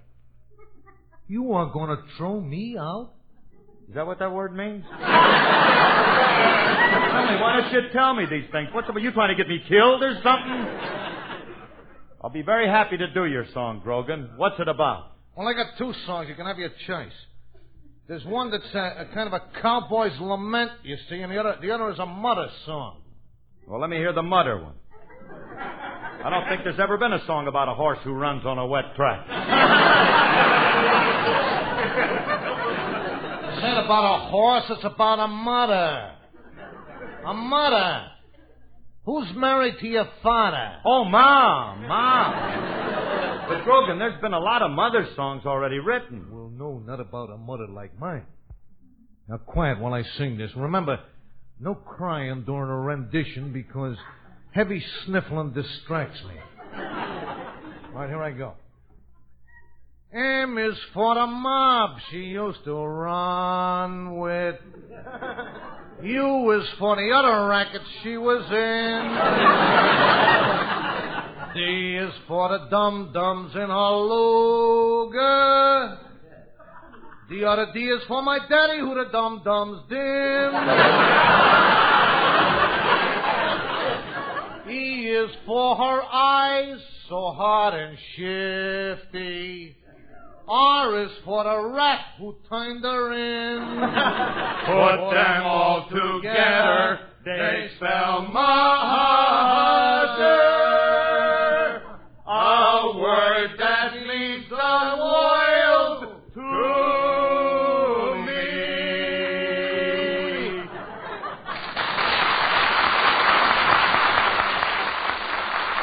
Oh, that's beautiful, isn't it? Oh, it sure is. Hey, that's my new tune. Hey, Alice. What is it, Phil? Get RCA on the phone and tell him that we got the best mother song since I Want Some Seafood, Mama.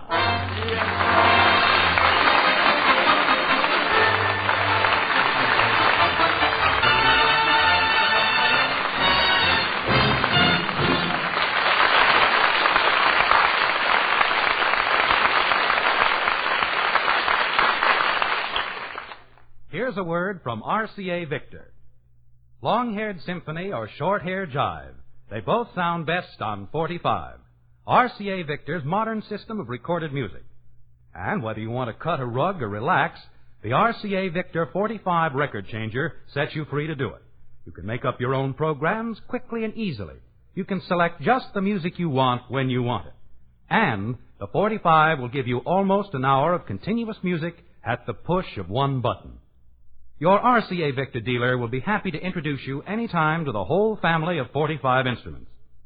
Be sure you pay special attention to the very special Victrola 45 Personal. It's a complete automatic phonograph in a smart plastic case with a handy handle.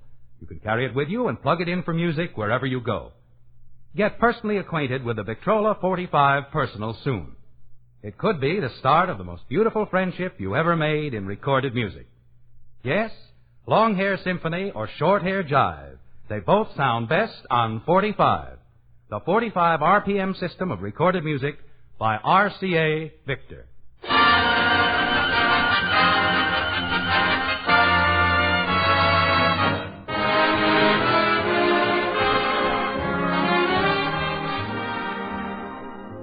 This is Phil again, and I'd like to thank all of our friends out there for listening, and Alice and myself and our entire cast hope that you make this a regular Sunday night habit. And to all of you nice people in the audience, you were so wonderful that we just have time to say good night. Good night, everybody.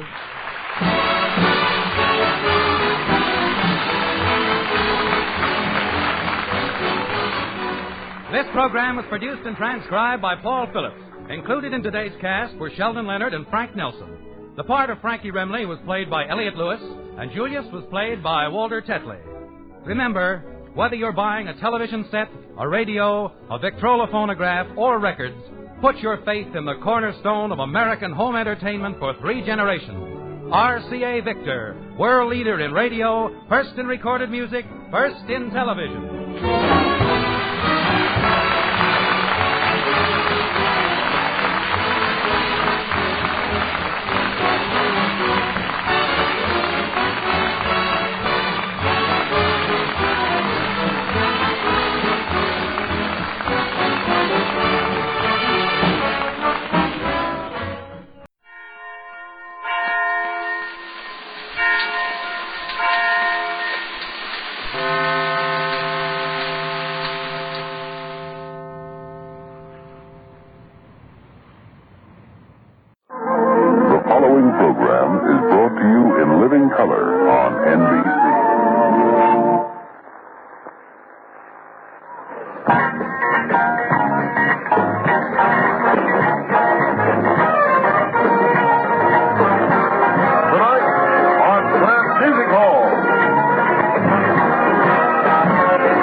Let's raise a toast to Kraft Grape Jam.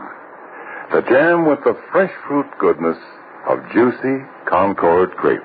Ladies and gentlemen, the Vice President of the United States, the Honorable Phil Agnew.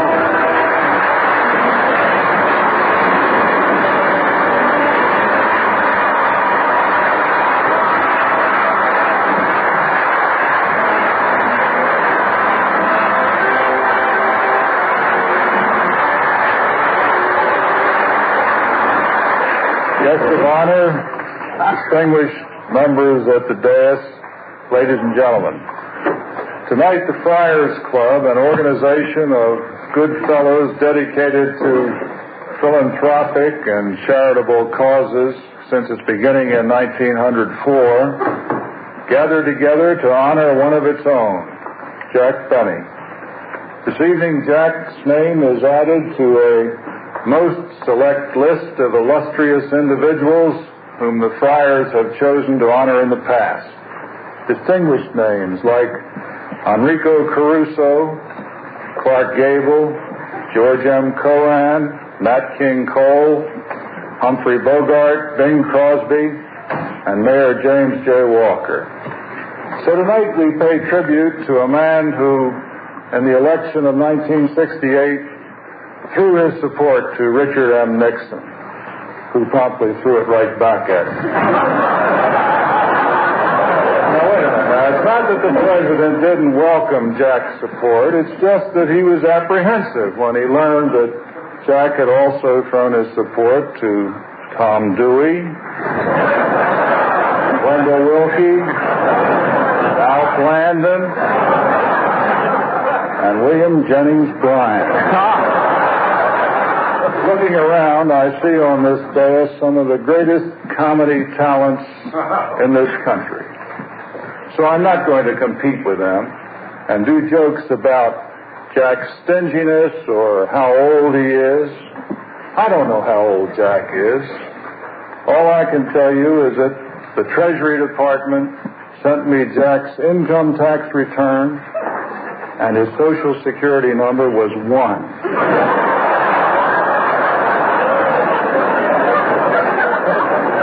We're still auditing that return. As a matter of fact, we're still auditing all of his returns. It's not that there's anything irregular about them. It's just that his classification has the Treasury Department completely stumped. They can't figure out how a man who has been one of the world's top entertainers for 40 years can declare himself a non-profit religious organization.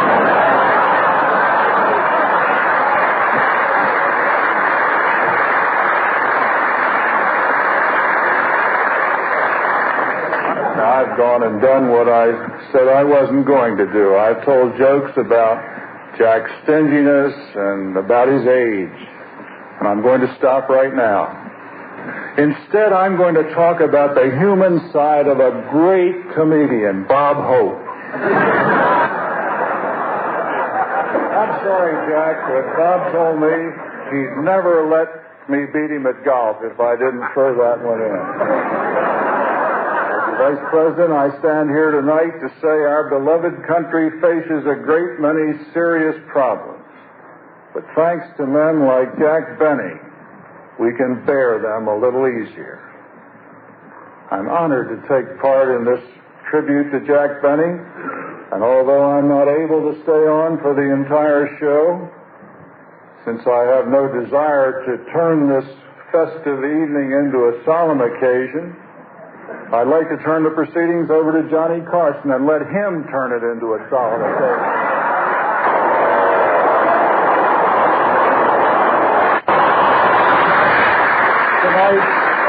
Tonight's roast master, Mr. Johnny Carson.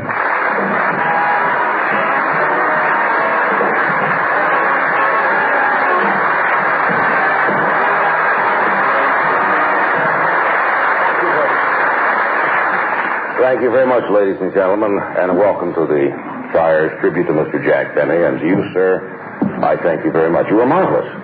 You were actually very, very good.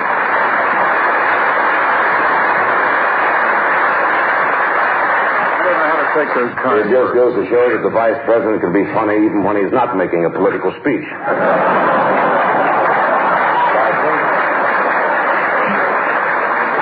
I think all of the performers on the dais were very impressed with your comedy delivery, sir, and I respectfully ask that you knock it off. I think probably the greatest transformation that your office has taken is the fact that you are much closer to the president than former vice presidents have been. Mr. Nixon, for example, informs you immediately and brings you up to date on the governmental decisions and their policies and their national priorities. I enjoyed especially your comment out in California during the reception for the astronauts when you turned to Governor Reagan and said, "They went where?"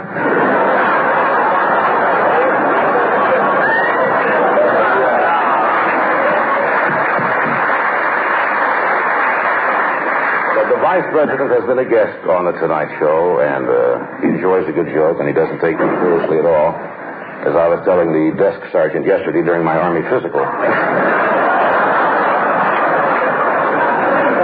But the vice president has joined us briefly, and we're delighted that he could be with us for even a short time tonight in his tribute to Mr. Jack Benny. You'll have to forgive me when I talk about Jack Benny, because I can say it in front of this group tonight and to the television audience watching that unabashedly I can say that the man is my idol. That's true. When I was in high school, I never missed Jack why Benny. was that funny? When you were in high school, there were no high schools. But I used to listen to Jack every single week. And as a matter of fact, after high school, I went into the Navy. And during the 3 years in the Navy, I became so impressed with Jack that I started to mimic him. I did his gestures. I still have a little bit of my style. I would do his timing. I would do his looks, his inflections. I even started to walk like Jack for a while. Until one night I was picked up by a Marine. Who incidentally was one of the nicest dancers I've ever met.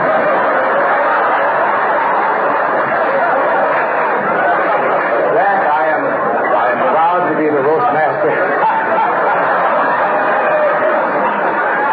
Am I going too fast, Milton? Did your pencil break?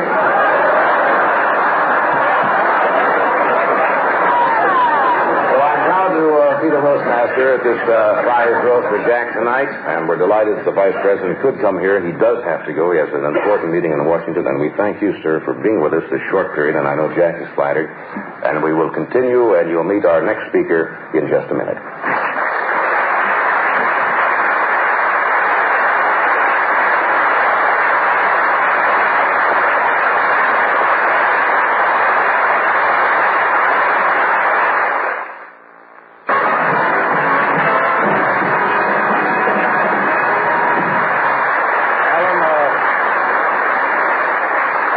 Just returned from running a short errand for Mr. Phil Harris. You know, for 30 years, Phil's mammy has been broiling ham in Alabama, and we're all pretty sick of it by now. So now I present to you a man who, when he says I'll have one for the road, means the entire federal interstate highway system, Mr. Phil Harris.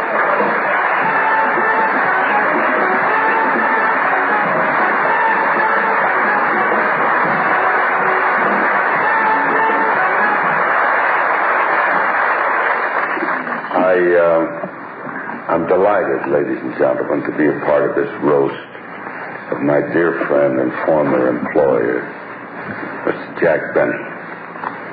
When I first met Jack, I was a simple country boy from Nashville, Tennessee, unused to the seductions, exotic pleasures, and scintillating sophistication of Hollywood.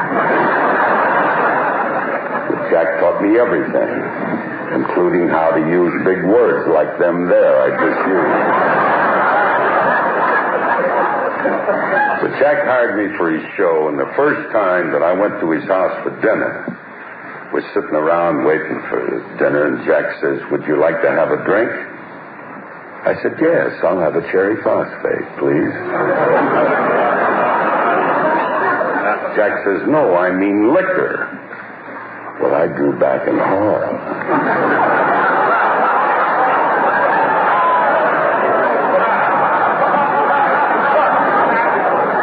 But I didn't want to, appear unsociable, so I said, "What kind of liquor do you have in mind?" Jack said, "How about a martini?" So I told him I'd give it a whirl, He said, "Would you like it with an olive or without?" I said, "What's the difference?" And he said, 10 cents.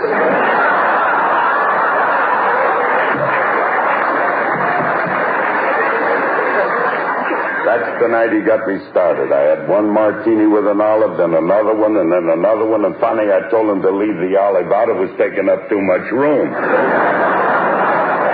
But I'll say one thing. Jack's campaign to make me into a Hollywood gentleman was to get me a whole new wardrobe. He said he knew a place where you could walk up one flight and save $10. I got up there, and I was dazzled by the selection of suits, coats, trousers. I've never seen an addict like Jack's. Oh, I bought everything in sight, even a second-hand tuxedo. I don't know who wore it last, but I found a lily in the pocket.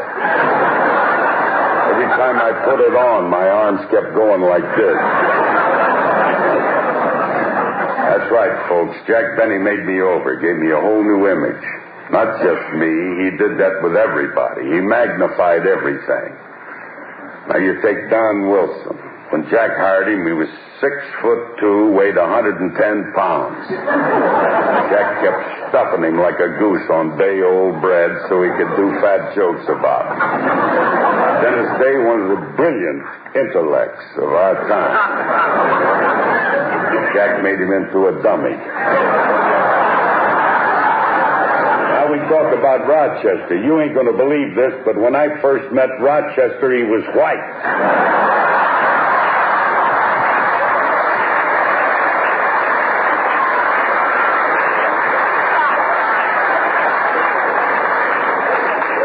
Be it as it may, and I'm not sure it was, but I know, I now had myself a brand new image thanks to Jackson. I had curly hair, flashy clothes, a lot of booze, and Jack told me I had to stop living at the YMCA. And the Y told me the same thing. Well, Jack took me by the hand once again. He said that he knew just the apartment for me, and the next day I moved into a place called the Benny Arms. I've never seen anything like this. High class. It's classy. I mean, the most high-class place that I've ever been in my life. It was legal. Uniformed doorman in front, bellhop in the lobby, and an armed guard in the bathroom. That's so nobody could crawl under without paying. You know? Somehow something was still missing from my life, and I don't know what it was, until one day Jack came over and said, "Hey, Phil, how would you like to meet some girls?" I said, "What?" He said, "Girls."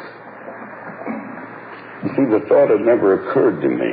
I was so embarrassed that my face got beet red, and it stayed that way ever since. You know? But Jack insisted. He said that he'd give me his old dating book that was filled with names of chorus girls that he had known. Of course, it took me a while to round them up because the book just had addresses but no numbers. You see, when Jack was dating, the telephone hadn't been invented yet. But I met Folly's girls who hadn't committed a folly in 80 years. There's no end to the things that Jack Benny taught me. He put the first deck of cards in my hand, took me to our first nightclub, showed me how to shoot craps at Las Vegas, told me how to bet on the horses. That's right, Jackson. You made me what I am today, and I love you for it. But Alice ain't never gonna forgive you.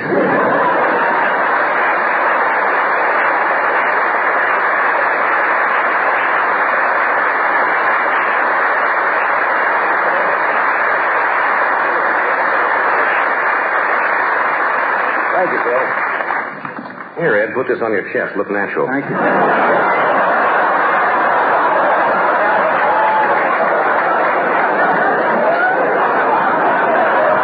Now I would like to introduce another one of the... You know, I'm so busy making notes that I haven't heard a thing. I'm so busy stealing them, I have to say. That one won't go in the time capsule, Milton. Just wanted to get you going. Glad you called on me. I would like to introduce now another regular... Milton Berle that just got up, Ed.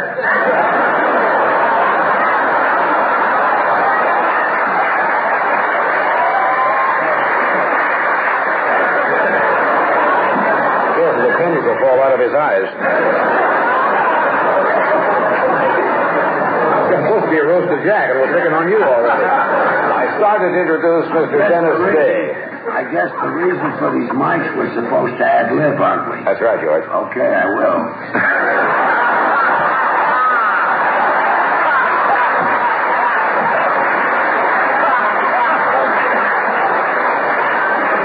18 jokes have been done. George says I will, and Jack falls off the chair. I got to talk to you, George. I don't know why. Dennis is getting older by the minute. But he was regular on Jack's show for several centuries. Dennis Day is the only man I know who thinks Wayne Newton is a baritone. As a matter of fact, in Ireland, Dennis's voice has often been compared with a nightingale in pursuit of its lover. That's a rough translation, actually, from the Gaelic. What they really said, he sounded like a sparrow in heat. Here is the kid himself. Talk, Dennis.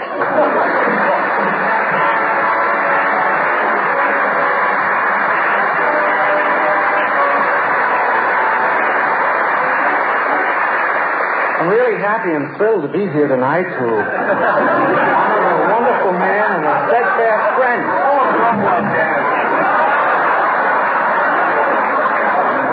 Mr. Jack Benny. You know, I went to work for Mr. Benny when I was just a boy, and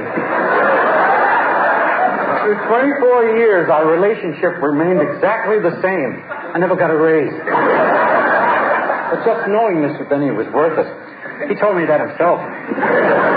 You know, I'll never forget the first day I met him. He invited me to his house, and he asked me if I'd like a drink. And I said, yes, please, I'd like a glass of milk. And he said, homogenized or plain? I said, what's the difference? He said, an olive.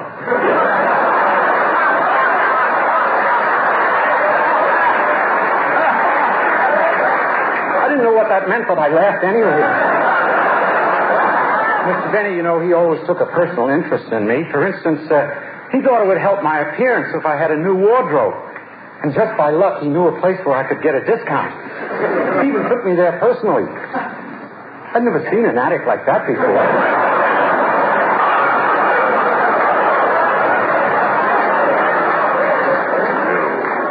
Were too expensive, so Mr. Benny took me down to the basement where he had another line. A little cheaper.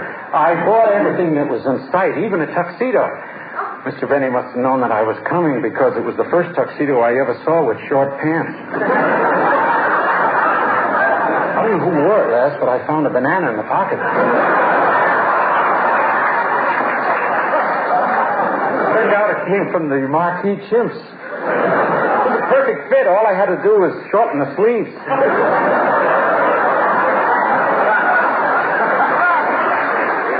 inches.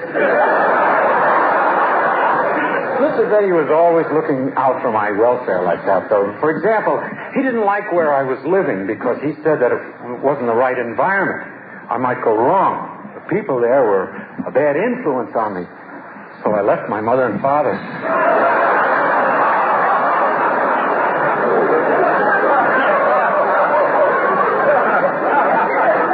Into my own apartment. It was a place called the Benny Arms.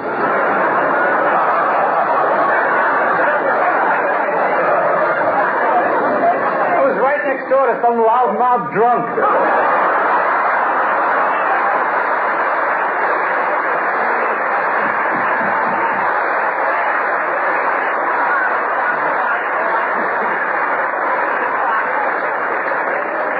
I would have moved out, but I was making a fortune in tips helping old Follies girls up and down the stairs.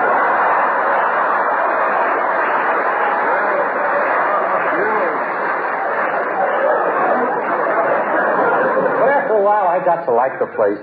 I even made friends with the guard. And he let me crawl under any time I wanted to. But not only did Mr. Benny provide me with my own apartment, but he also thought that a 17-year-old boy should meet some girls.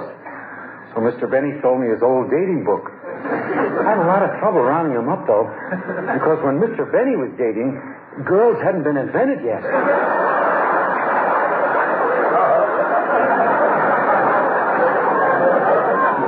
You're too damn funny to suit me. Well, Mr. Benny, you know, you've taken a lot of ribbing tonight, but I know there's not a person here who doesn't wish you the very best the world has to offer, and thanks for all the years of laughter that you've brought everyone. And it goes without saying that those are my sentiments, too.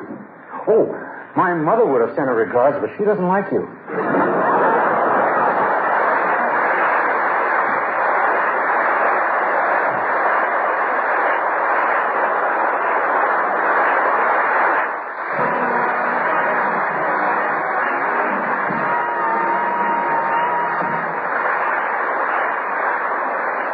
is. You're very funny. Yes, Your timing is superb. You have how many children now? 10. Well, your timing is either superb or lousy. One of the two.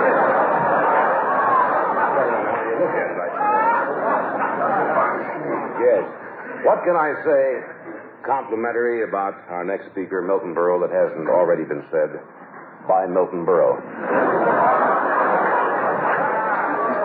Mr. Television. Remember Uncle Milty? I mean, for years we all went around.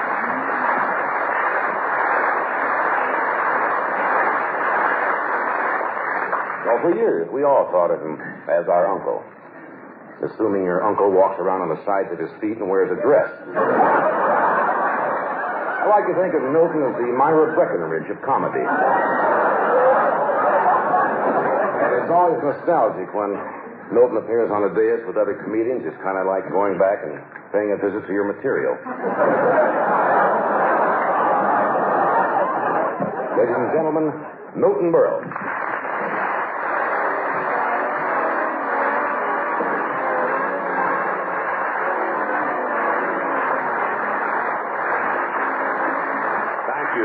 Thank you, Merv. It's,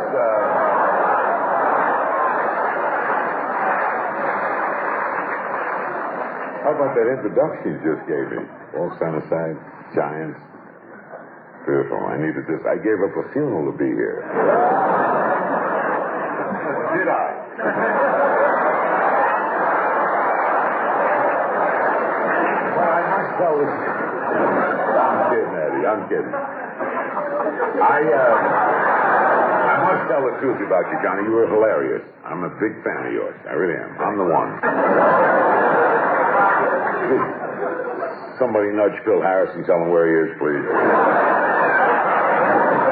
He has a great mind, Phil Harris. Give him a glass of wine, and he'll not only tell you the year it was made, but he'll also tell you the name of the broad who jumped on the grapes.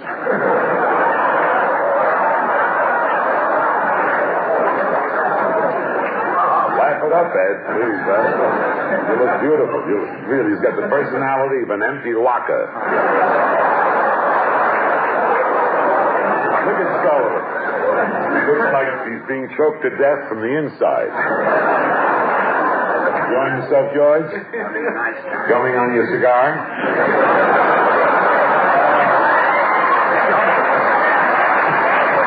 I think you just embarrassed me. I didn't embarrass you. Dolly Madison. She did too. They had a good ad-libbing. She did too. That was her line. I know her line. Oh, by the way, before Jack, will you look at me when I speak? Sorry to wake you up. I'm sorry. I'm looking. Go ahead, look.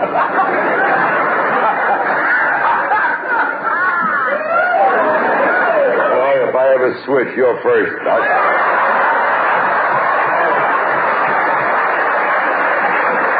No, I want to say that you switched and I wasn't first.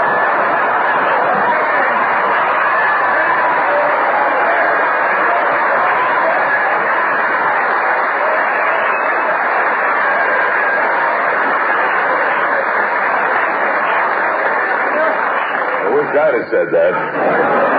Dennis, would you like to leave the room?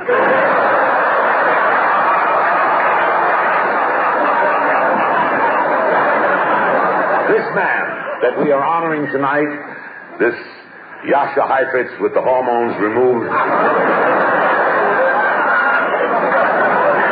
This man is one of the most exciting men in California. His idea of a thrilling evening is to make obscene phone calls to Hermione Gingold.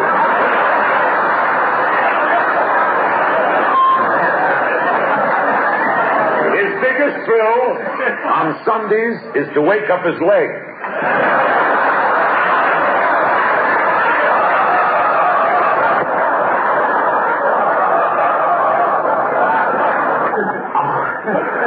Our friendship goes back a very long time. I've known Jack, and this is true, since the early days of vaudeville. I remember one time in Cleveland, Jack was dating a girl on the bill. She was a contortionist. Jack loved to take her out to dinner every night because of the great tricks she used to do. She'd get up in the chair, bend over backwards, and pick up the check with her teeth. But he is charitable. He recently contributed $100,000 to the George Jessel Home for flamenco dancers with bad kidneys.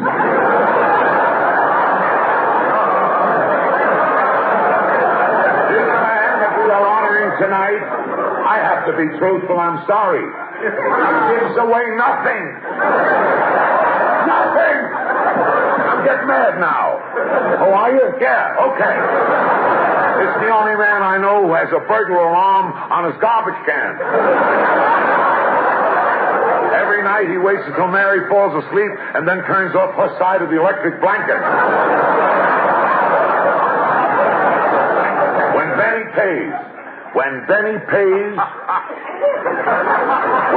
pays for his own dinner, he thinks he's treating.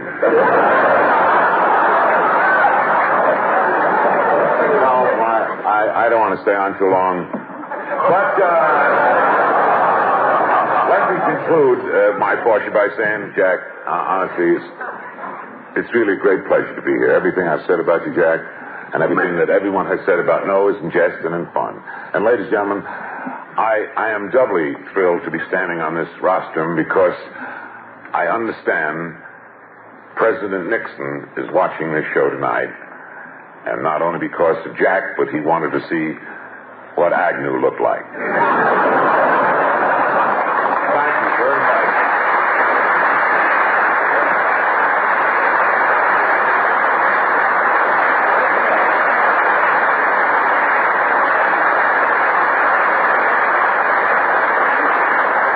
I was all the way up my dressing room when I heard the applause.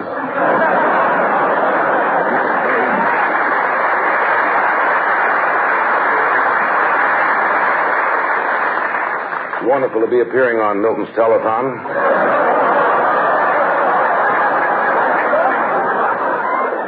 Oh, yeah? There's some better lines than Buster Crabbe's face.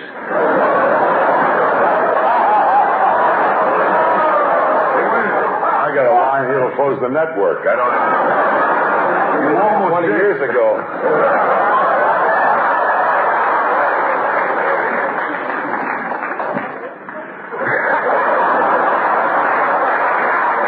On the tape. And now, Ed, you're coming up next. Oh. Want to turn on your... Alex. I just want to get full of booze. All right. You're coming up next, Ed. You want to turn on your pacemaker?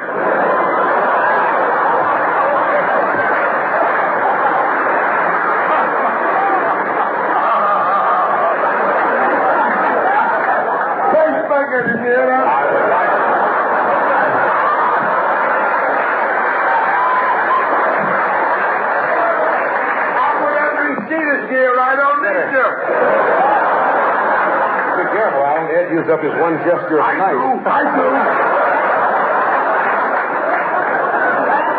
I would like to tell you about an experience of appearing on Ed Sullivan's show. When you appear on Ed Sullivan's show for the first time, it is a traumatic experience. I was in California in 1954. I had a call from Ed Sullivan. I rushed back, was excited to be on the show. I brought my little jokes along. And Ed gave me the usual comedy position on the show, being the master showman he is, of following Charlton Heston, reading excerpts from the Old Testament.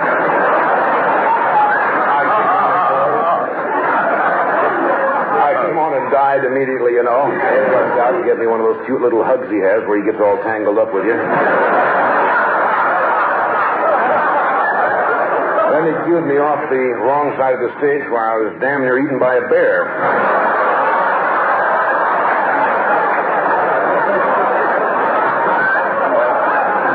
I know Ed well, and he's been preparing for this dinner for weeks, attempting to frame his remark.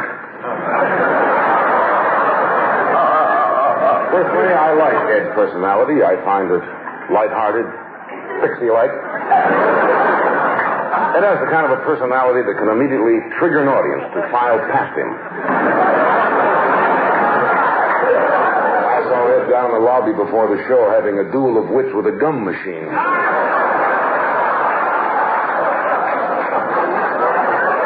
And we're delighted, Ed, that your lovely widow Sylvia could be here tonight.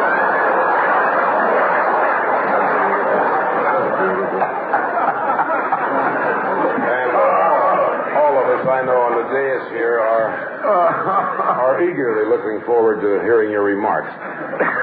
But don't forget to watch us. Ladies and gentlemen, Mr. Excitement, Mr. Ed Sullivan.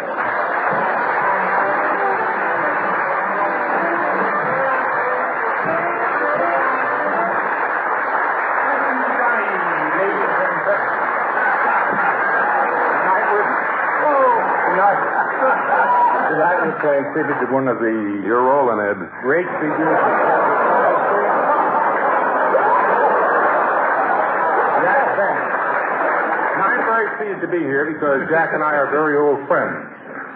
We first met 40 years ago, which Jack tells me when he was in his prenatal period. As a matter of fact, Jack's very first radio appearance was on my CBS show back in 1932. I remember distinctly because I noticed that Jack was watching all my moves and studying all my mannerisms. It wasn't until years later that I discovered what he had been doing.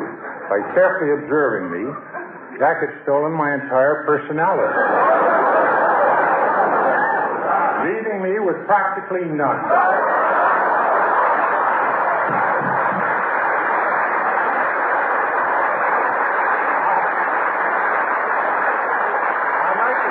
Step by step exactly what I mean. For example, I was the very first man in show business ever to fold his arms like this.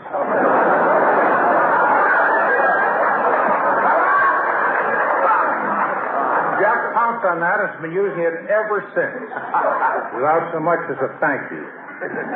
Another thing Jack noticed was the way I purposely put long pauses between my words.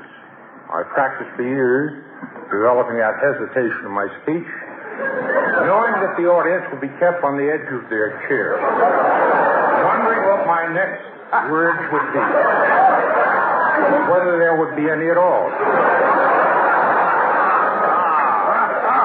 And hoping there would. Like too.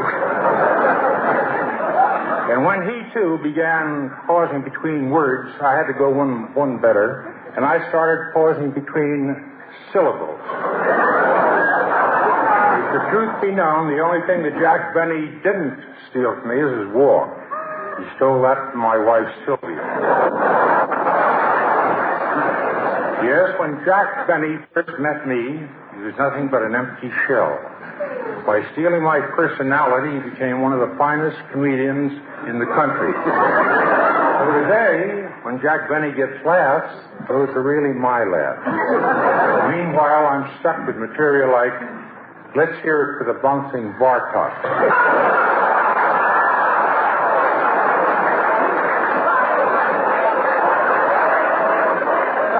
Jack, I really love you, and I want you to know that I really don't mind that you took my diction, my expressions, my mannerisms. But one thing I can never forgive is the fact that you took my smile. In other words, Jack, you are a louse.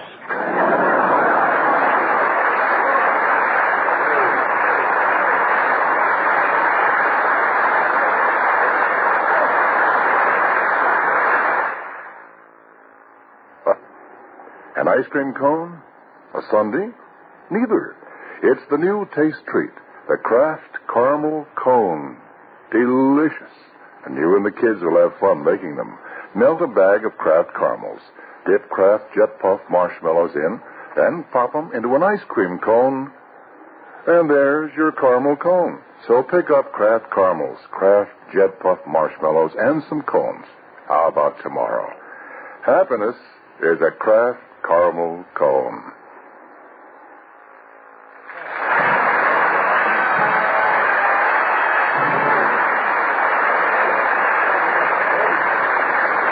My pleasure now to introduce my friend, Alan King. Yes. Actually, I should say something nice about. Alan. He's been very successful. He's been very generous with his money. His comedy has built many hospitals in Israel, which is only fair because it's made a lot of people sick in this country. Would you welcome, please, the Adolph Monjou, the Crabgrass Set, and the Friars historian, Alan King.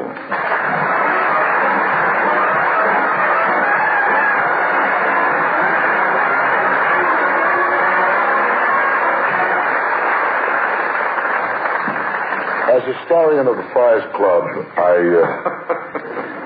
it is usually my function to dig into the past of the guest of honor. With Benny, it's not a job for a historian, for an archaeologist, maybe. Jack Benny's life has been about as exciting as the 4th of July in London.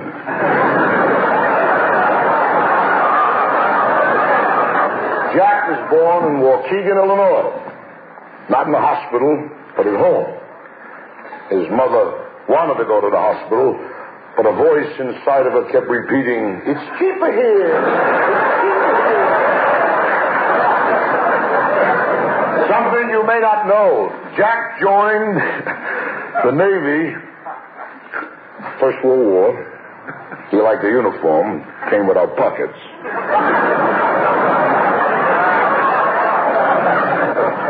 His record shows that he served aboard 3 ships, the Nina, the Pinter, and the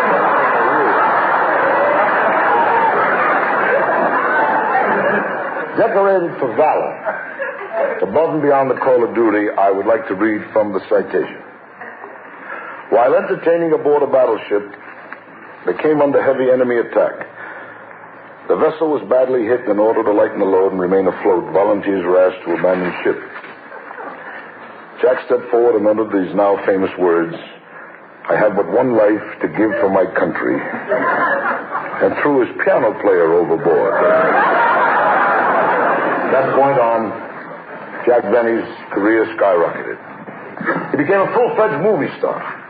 Such notable achievements in Hollywood as the Hollywood Review, To Be or Not to Be, George Washington Slept Here, Buck Benny Rides Again, The Horns Blow at Midnight, which was used as a training film for kamikaze pilots. Jack always considered his most artistic achievement the title role in Charlie's Aunt, which afforded him the luxury of wearing his own wardrobe. But as historian of the Friars, I would be remiss, even during a roast, if I didn't seriously mention the overwhelming accomplishments of Jack Benny, the artist and the man. 22 years consecutive radio star. 19 years television star. Hundreds of nightclubs, theaters, concert engagements all over the world. He's loved, he's revered, respected. I don't know how to compare this man. Perhaps St. Joseph, which is a small, dull town in Missouri. Jack, always a pleasure to be here.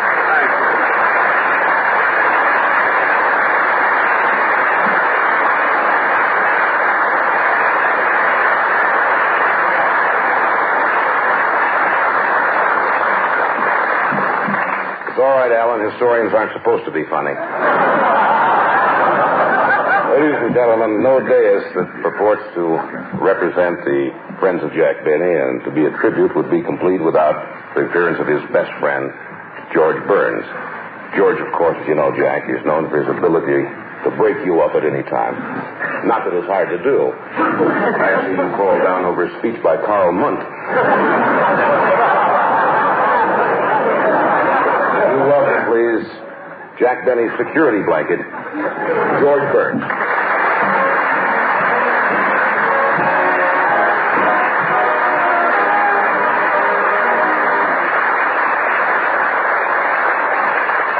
Ladies and gentlemen, and Jack, the guest of honor. If you'd like to laugh now, we'll get it over with. And Johnny Carson. Oh, that's pretty funny, the name Johnny Carson. Oh, I brought you a laugh laughing at Johnny. The name's Johnny Carson because that's a funny name. That's the kid, you see. I'm still laughing at Sullivan. Are you the one? Well, anyway. You know, it's strange to see Johnny Carson here tonight because I usually watch him with my clothes off. And somehow he seems funnier with my clothes off. Come to think of it, I'm funnier with my clothes off. But you know, this sociable tonight is for Jack Benny. He's 75 years old. Amazing, he looks absolutely good.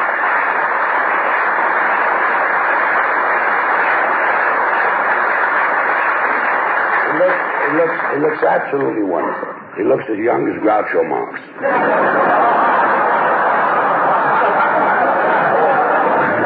And I've got a reputation for being a comedian's comedian because I can make Jack Benny laugh, and that's not true.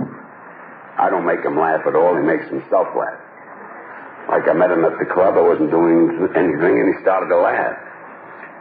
And he knew I wasn't doing anything, but he thought I wasn't doing it on purpose.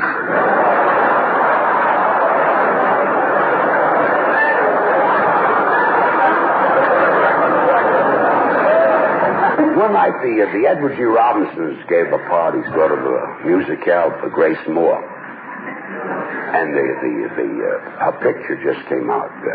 One Night of Love, and she was going to get up and sing that song that night. And they lined up 2 rows of chairs, and Jack sat in front, and I sat in back. And this charming woman got up to sing. And I leaned over to Jack. I said, Jack, if you laugh when she starts to sing, that would be very rude.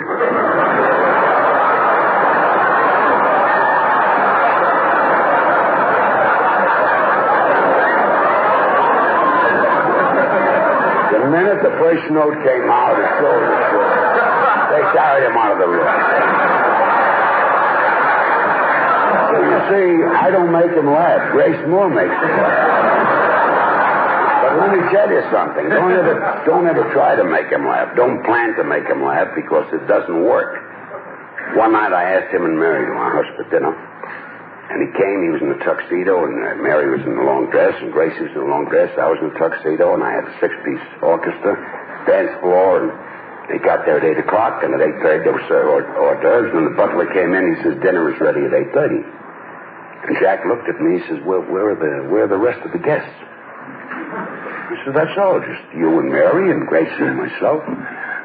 He says, and you got me in tuxedos, and you and I, and Mary in a long dress, and you got a 6-piece orchestra, and the dance floor. I said, we'll have a ball together. We'll dance after dinner. You can dance with Mary. I'll dance with Gracie. Then you can dance with Gracie, and I'll dance with Mary, and then you can dance with Mary again. I said, and it'll be great because there'll be nobody here to bump into us. It cost me $600. I never got a snicker. That thing was a disaster. We went into dinner, and the top of the salt shaker came loose, and a little salt went into my soup, fell on my soup. Fell down 7 times. I paid $600, got nothing. He loved salt. Anyway, Jack, you're 75 and I'm 73. I've known you all my life.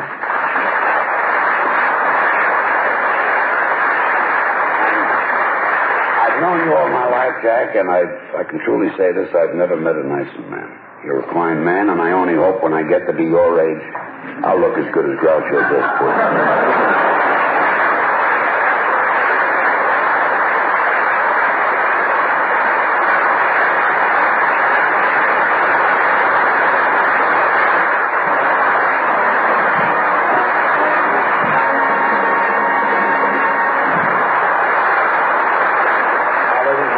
Time to hear from the man himself, who is respected, admired, and loved by his fellow professionals, and from everyone who knows him, I guess that would be most of the world. Mr. Jack Benny.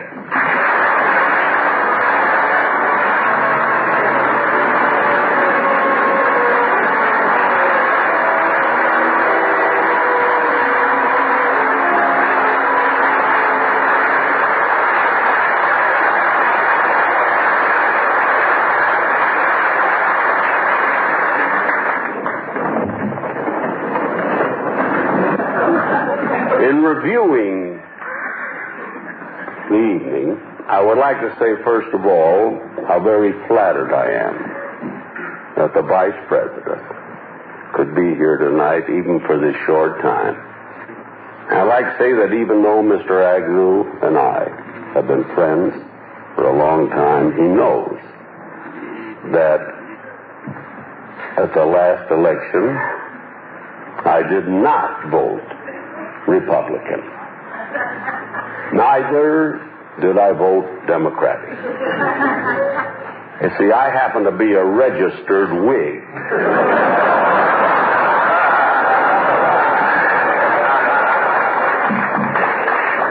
And once I join a party, brother, I stick with it. I'd like to say a few words about our Toastmaster, Johnny Carson. One of his gags was the fact that I have to take a Dramamine when I make love. And Johnny, in answer to that, I can only say I never take a Dramamine. I take a Dexedrine to keep me awake.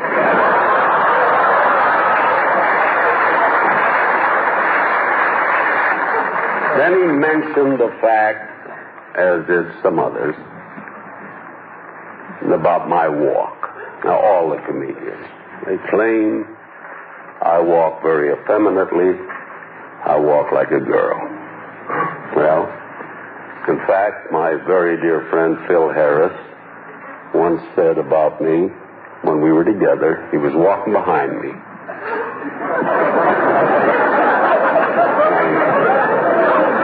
He said one of the funniest things I've ever heard. He said, you know what? You could put a dress on Benny and take him anywhere. Well, maybe I do. I don't think anybody can help the way he walks. Maybe I walk like a girl, but believe me, I am not effeminate. Have I bothered any of you fellas?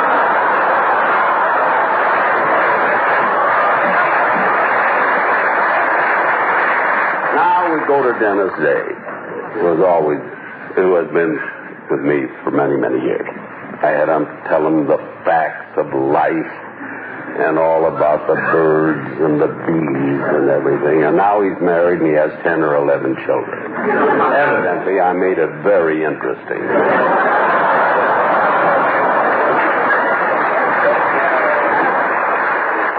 Of course, it was the great Will Rogers who once said, I never met a man I didn't like. Obviously, he never met Milton Berle.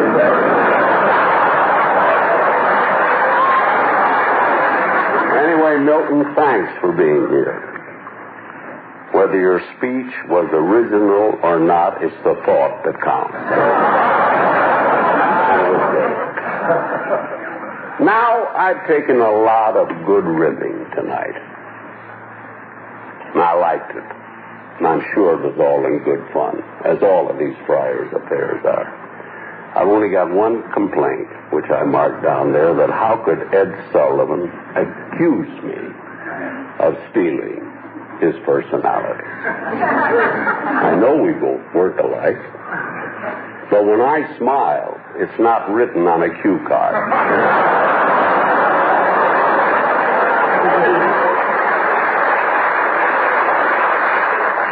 But I really love Ed, and I don't want you to think I'm talking behind his back. If he were here tonight, I'd say the same.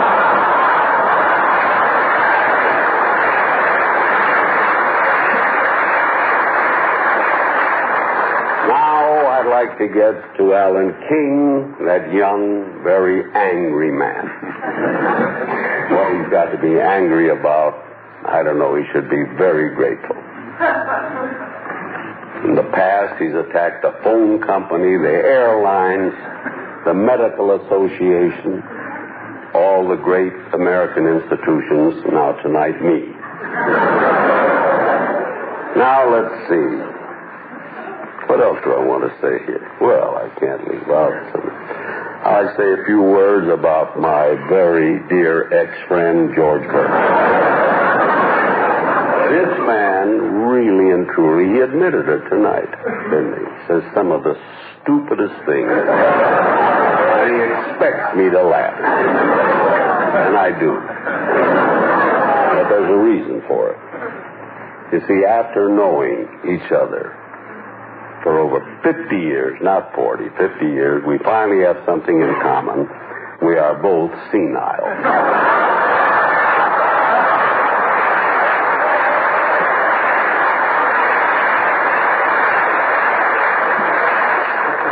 And now, I would like to thank everyone who made this evening possible. Remember what I said earlier, that I'm a very lucky man.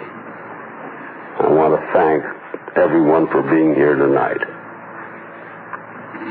And as I realize tonight, as I stand up here and I look around at this lavish affair, the beautiful women in their gowns, the men in their tuxedos, the big orchestra, when I think of all the preparation that was necessary to make this evening what it is, one thought keeps running me through my mind.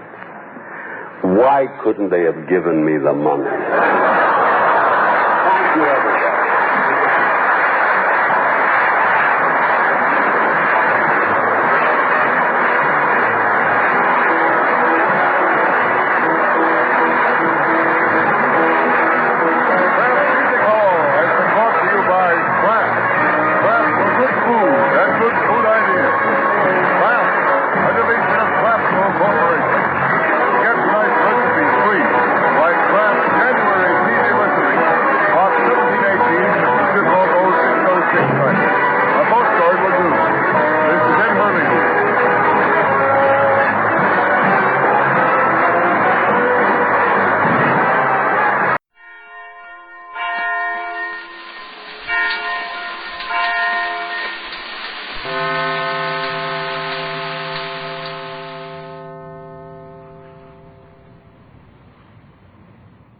Transcribed.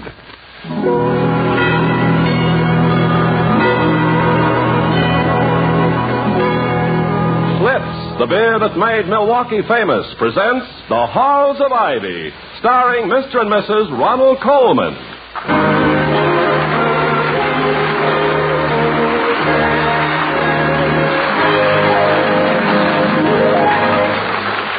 Good evening. This is Ronald Colman. And Benita Coleman. On behalf of our sponsors, the brewers of Schlitz Beer, we welcome you back to another school year on the campus of Ivy College. And now, The Halls of Ivy.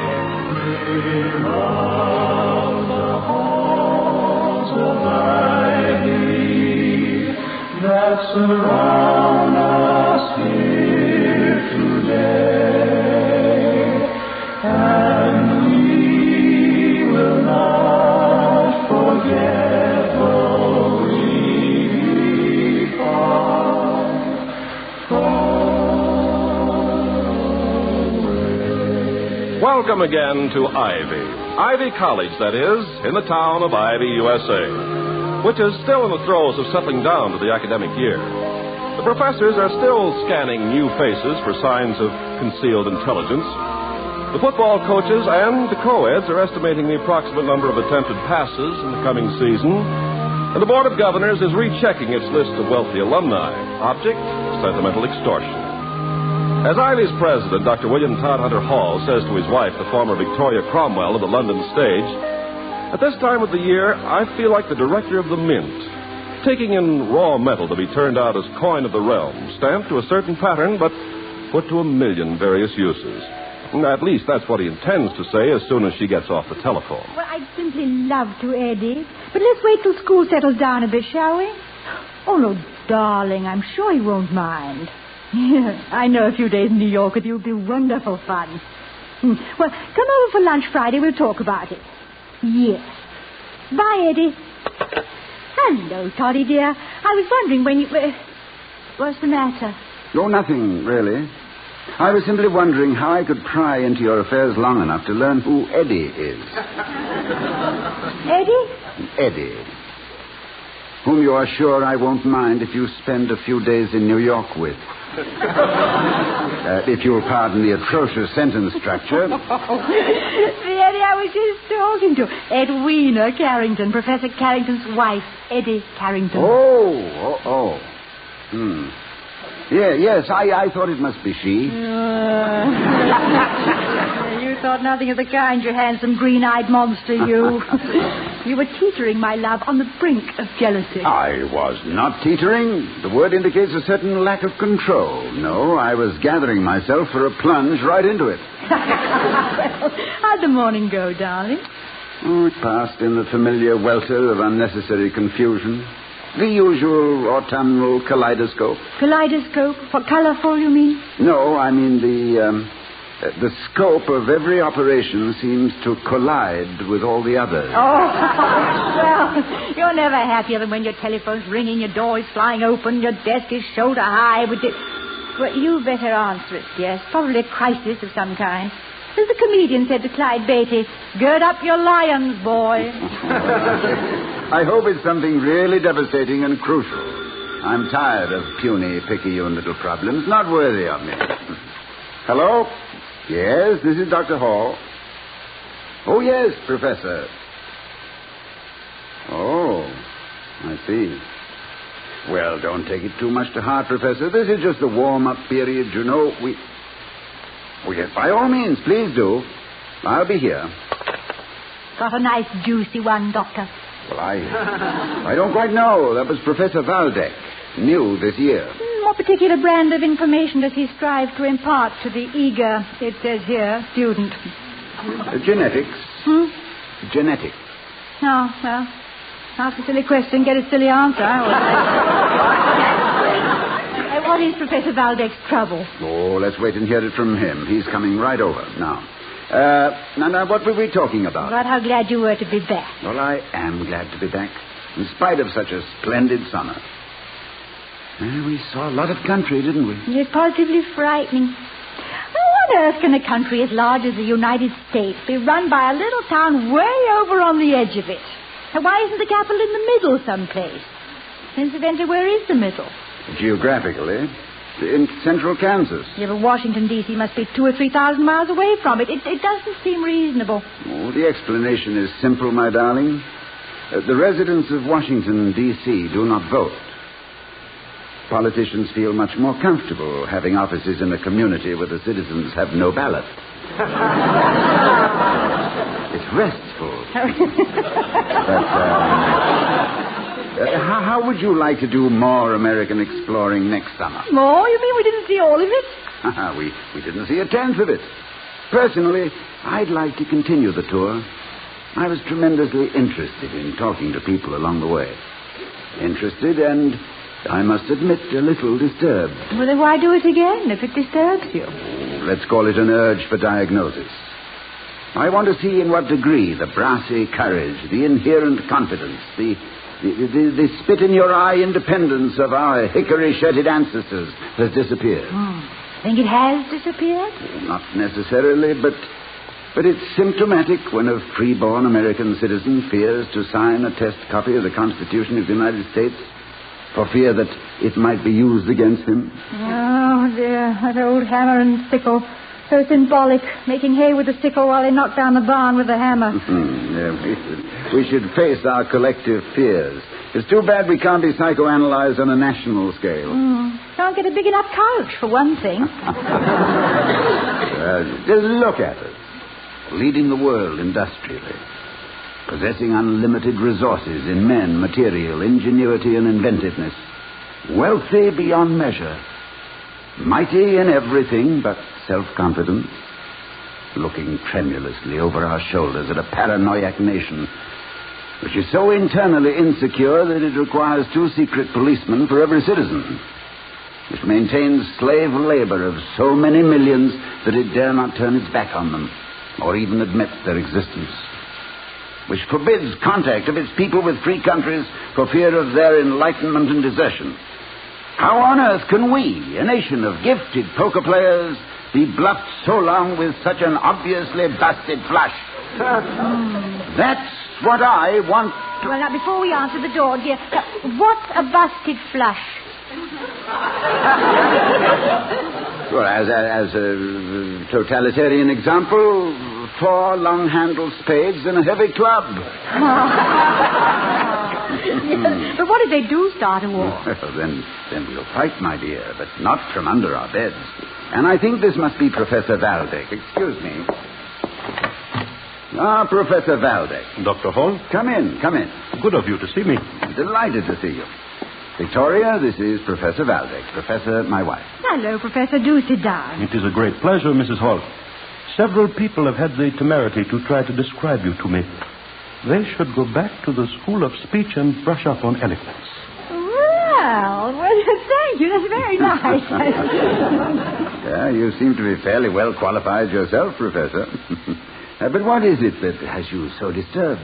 An incident which occurred in my class today.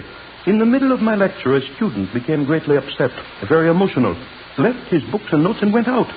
I cannot think what I might have said to offend him. It was a lecture which I've given many times, and never have I had such a reaction. Well, maybe it wasn't emotional at all. 4 jelly donuts for breakfast can get pretty disturbing. No, madame. Of the emotional reaction, I am sure. The boy was quite distressed.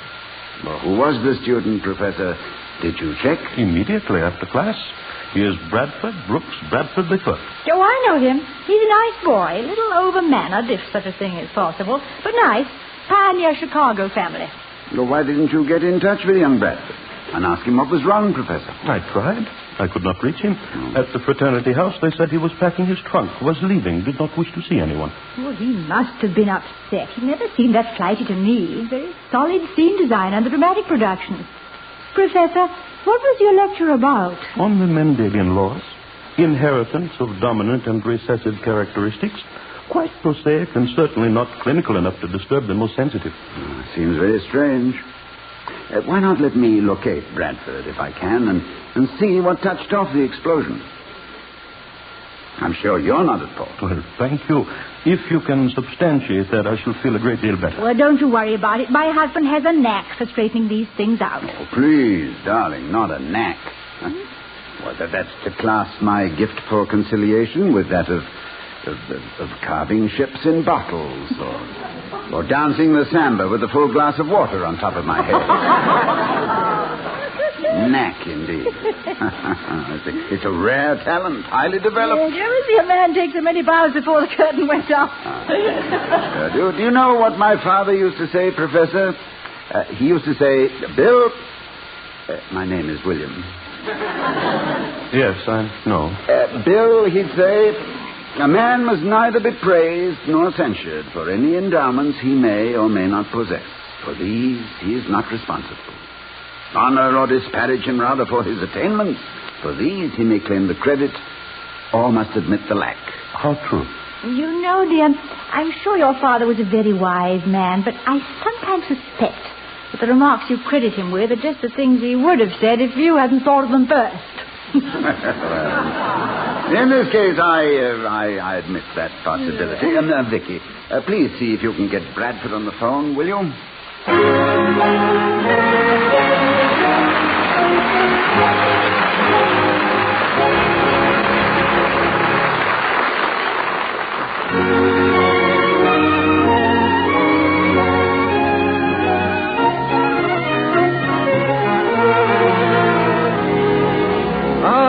October, that invigorating crispness in the air, the silent white clouds and the clean blue sky, the beauty of nature in its thousands of shades of flame color, hayrack rides, long walks in the woods, the wonderful scent of burning leaves. And football games. Oh, yes, football games. I love football.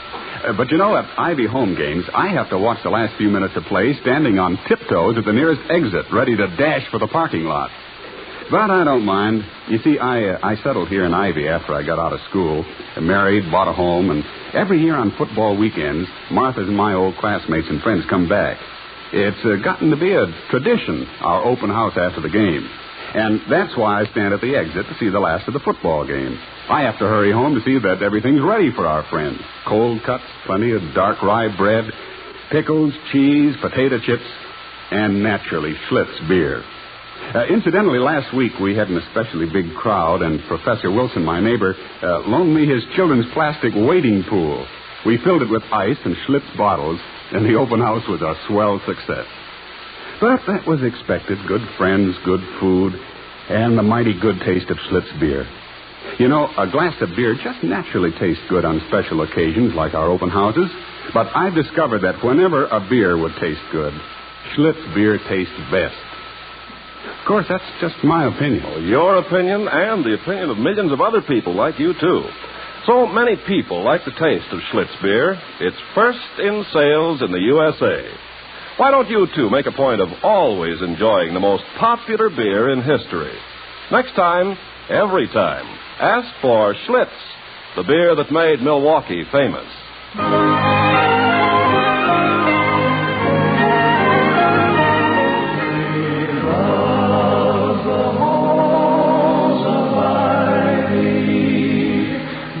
Surround us here today. As we return to the halls of Ivy, we find President and Mrs. Hall awaiting the arrival of Bradford Brooks Bradford, the student who left Professor Valdek's genetics class in an unexplained flurry of emotion. You say you've met young Bradford, Victoria? He's a nice boy, a little supercilious in a well-mannered way. Crew cut, meticulously dressed. By the way, why crew? I beg your pardon, darling? Crew cut. Why is it called crew cut?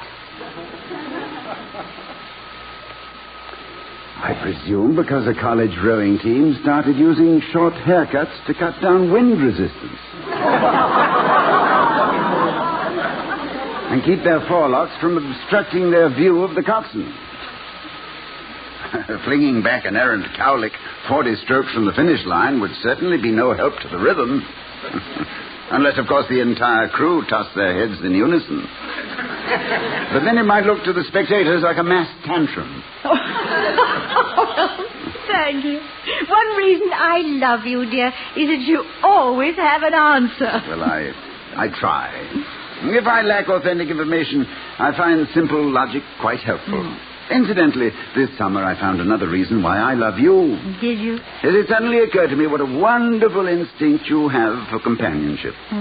You mean I don't yakety-yak all the time? That's part of it. I remember that for 107 miles across the state of Utah, you uttered just 13 words. You said, "Did you know, dear, that we've been out of gas for some time?" I didn't say that until we were going downhill with a filling station at the bottom. You were wonderful, wonderful. You're one of those rare women who respect a man's occasional need for solitude. I don't think women constitutionally are equipped to cope with it. Oh, yes, they are. But personally, I love solitude, particularly if I'm with you. Yeah, thank you. What I mean is that men, like little boys, must run away from home now and then. It's a compulsion. Oh, they may just go out and pitch a few golf balls, whip some stream in which no trout has been caught in local memory, or just lock the door and string paper clips together. But most women don't understand this. But then I can't recall that history has ever recorded the name of a female hermit. No, Catherine of Russia and Cleopatra and Helen of Troy were quite social, as I remember it. But so, as you say... That's probably Bradford. Excuse me, darling. Mr. Wellman, please come in. Can't stay but a moment, Dr. Hall. Only a moment. I just want to say good afternoon, Mrs. Hall, that I just heard about Bradford, and I want you to know... Good afternoon, Mr. Wellman. Afternoon, Mrs. Hall. That Bradford Brooks Senior is a very dear friend of mine. Comes from a fine Chicago family, ancestors boarded from the Indians and all that. And if this boy is permitted to leave Ivy College and all the money he has so generously donated in the past, I mean his father and his father's father, all Ivy alumni, it must not be permitted. Is that clear, Dr. Hall? Well, I must admit to having heard statements which were finer examples of clarity, Mr. Wellman. Indeed. I didn't think it would be necessary to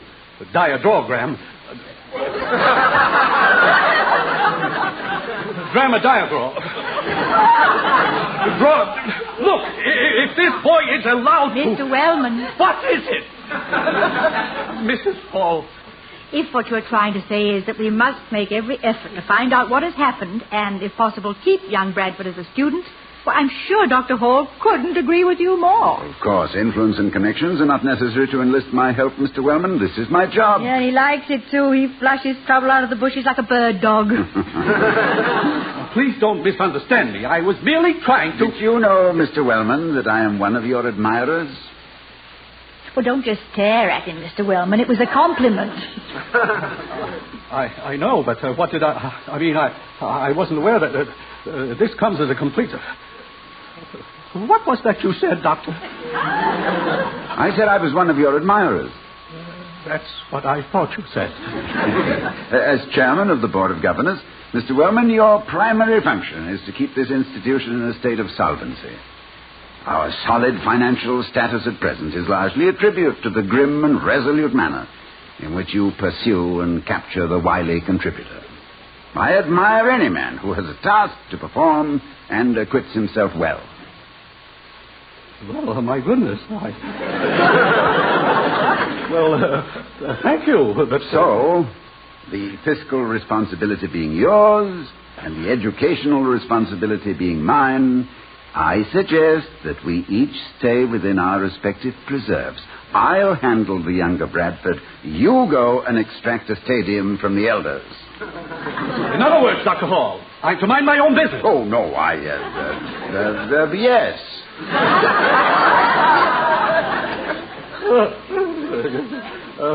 Very well. I guess I sort of admire you, too, Dr. Hall. Any employee, and don't ever forget you are one, any employee who has the visceral integrity? I was thinking of a shorter word. Yes, the visceral integrity to tell the chairman of the board to mind his own business is, let me know what happens. That stadium of yours isn't a bad idea. Good day. Good day.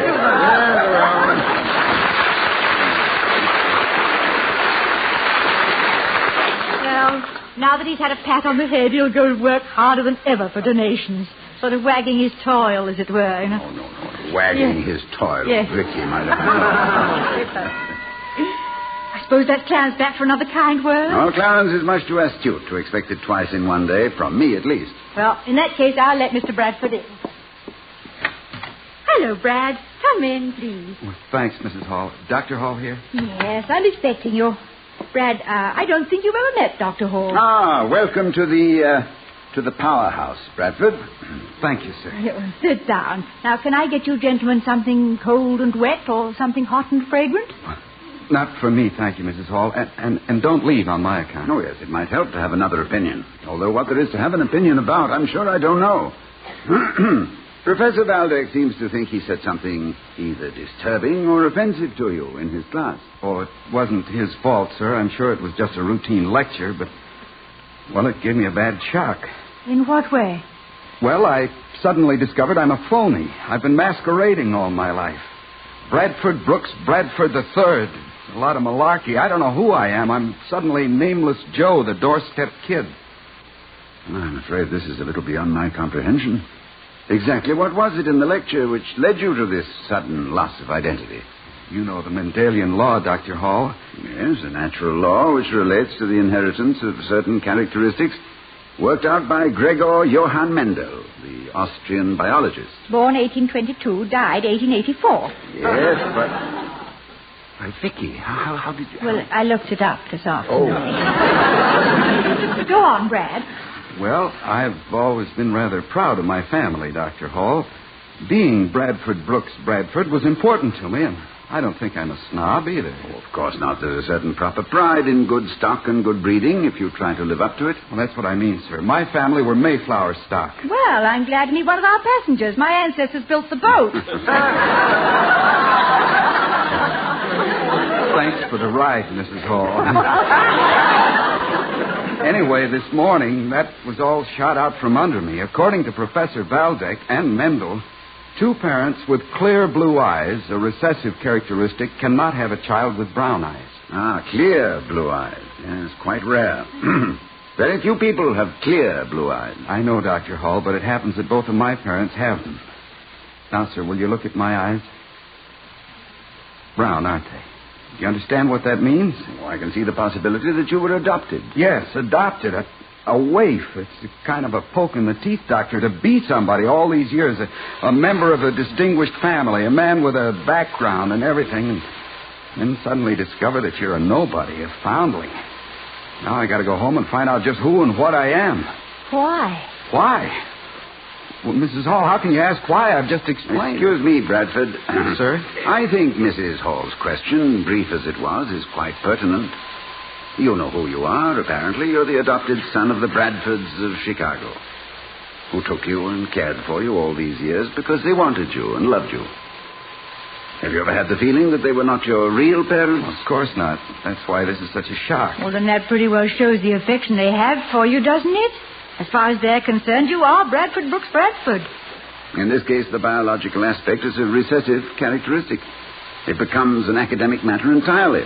You see, in present-day adoptions, it's the usual custom, I believe, to inform the child of his adoption at the earliest possible time. I know, but does the fact that it was not the custom at the time of your adoption, does that justify your confronting your foster parents and challenging them, accusing them? Well, I don't know. Now, that's about who you are, Brad. Now, let's take what you are. All right. What am I? Well, the answer to that's quite obvious. You're a healthy, good-looking young man with pleasant manners, and, I'm told, a genuine talent for stage design. Do you realize what an opportunity you have to further distinguish the name of Bradford by means of your own ability and character? You mean that, really? Well, I can think of no greater satisfaction than to bring a little added glory to the names of the people who have given you so much. Blue eyes or brown eyes, what does the color matter when they are filled with love and pride? You certainly make it seem kind of unimportant that I was adopted. It is unimportant, Brad. Don't be a happy little descendant. Be a big, proud ancestor. I'd like to say one more thing. Mrs. Hall and I spent the summer touring America. A great country, Brad. It was built by great people, including the Bradfords. You know what made them great? A spirit of freedom and independence and a disregard for binding tradition. Daniel Boone, Davy Crockett, Kit Carson, Lewis and Clark, who were their families? Who knows? Who cares? They were individuals with the greatest heritage possible, a heritage of courage and initiative. They made their own names, and in doing so, they made a nation. Oh, it's a little late for you to find a new Oregon Trail, Bradford, or make a fortune in buffalo hides. But the chance you have of making the third Bradford Brooks Bradford a great name in the world is spread right out before you. Are you going to take it? Yes. Yes, sir, I'm going to take it. Thank you. No, don't thank me, my boy. Thank those kind and generous people who sent you here, the Bradfords, who invested their good name and faith in what begins to look like a gilt-edged security. I'm glad you think so, sir. I think I'll get back and unpack. I got to earn some dividends on that security. Good night. Good night. Good night. Good night, Brad. Toddy. Yes, Vicky? I'd like to be in Chicago someday when Bradford's parents call him in and tell him he's an adopted child. And hear him say, "Oh, yes, I've known that for a long time." Well, I think that now he's looking forward to that day himself. And I'm glad that with your help, my darling, we managed to change his point of view. There's an old Irish proverb which just about covers the situation. God never shuts one door, but he opens another.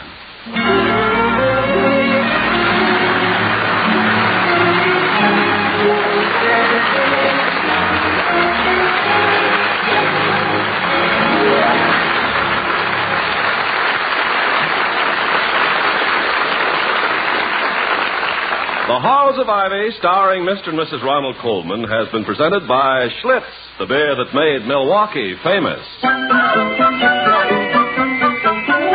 The taste of Schlitz, the taste that so many people like so much, has made Schlitz beer first in sales in the USA. Why don't you, too, enjoy the most popular beer in history? Next time, every time, ask for Schlitz beer. Now, here again are Mr. and Mrs. Ronald Coleman. Good night, everybody. Good night from all of us and our sponsor, the Brewers of Schlitz Beer. Join us again next week here on Ivy Campus, won't you? Good night. Good night.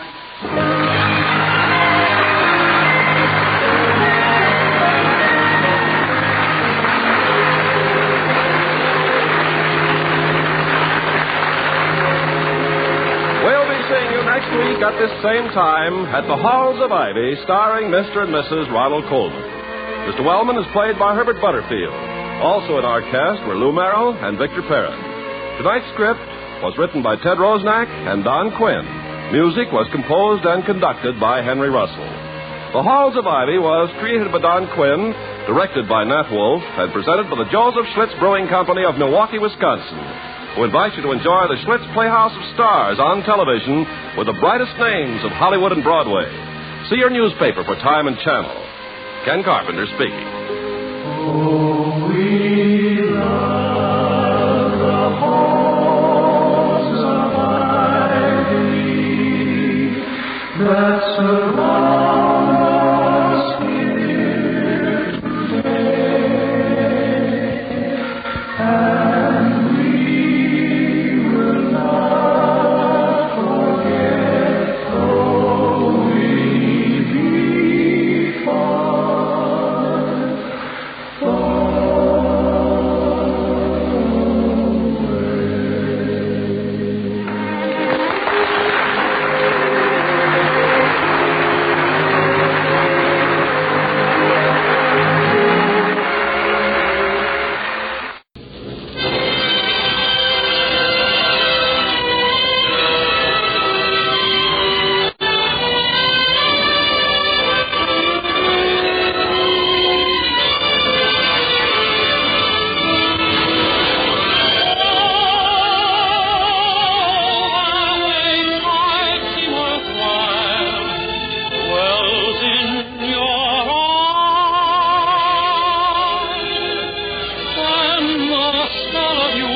Palmolive Peat Company, makers of Colgate Dental Cream, take this opportunity to wish you a Merry Christmas. And now, Colgate Dental Cream presents the Dennis Day Show, written by Frank Galen, with Sharon Douglas, Dick Trout, Paula Winslow, Charles Dant and the orchestra, yours truly, Vern Smith, and starring our popular young singer in A Day in the Life of Dennis Day.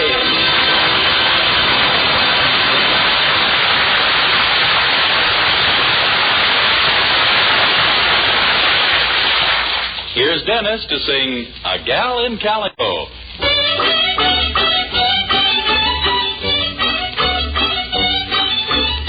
Met a gal in Calico way down in Santa Fe.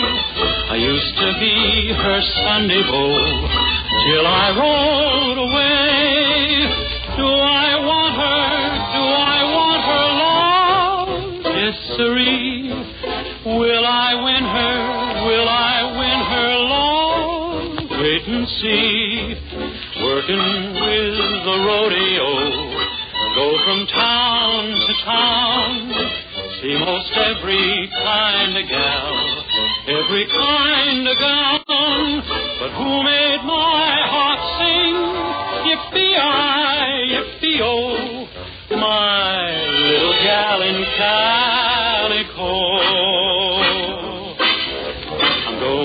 Quit the rodeo, gonna settle down, buy a boat, a calico, for a wedding gown. Then will I fence her in? Yippee-I, yippee-oh, my little gal in calico.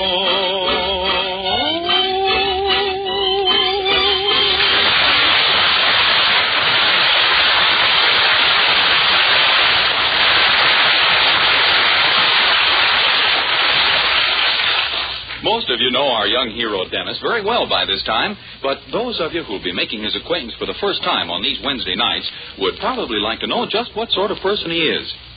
Well, let's ask the folks who know him best. First, there's his landlady, Mrs. Anderson, who runs the boarding house in Weaverville where Dennis rooms.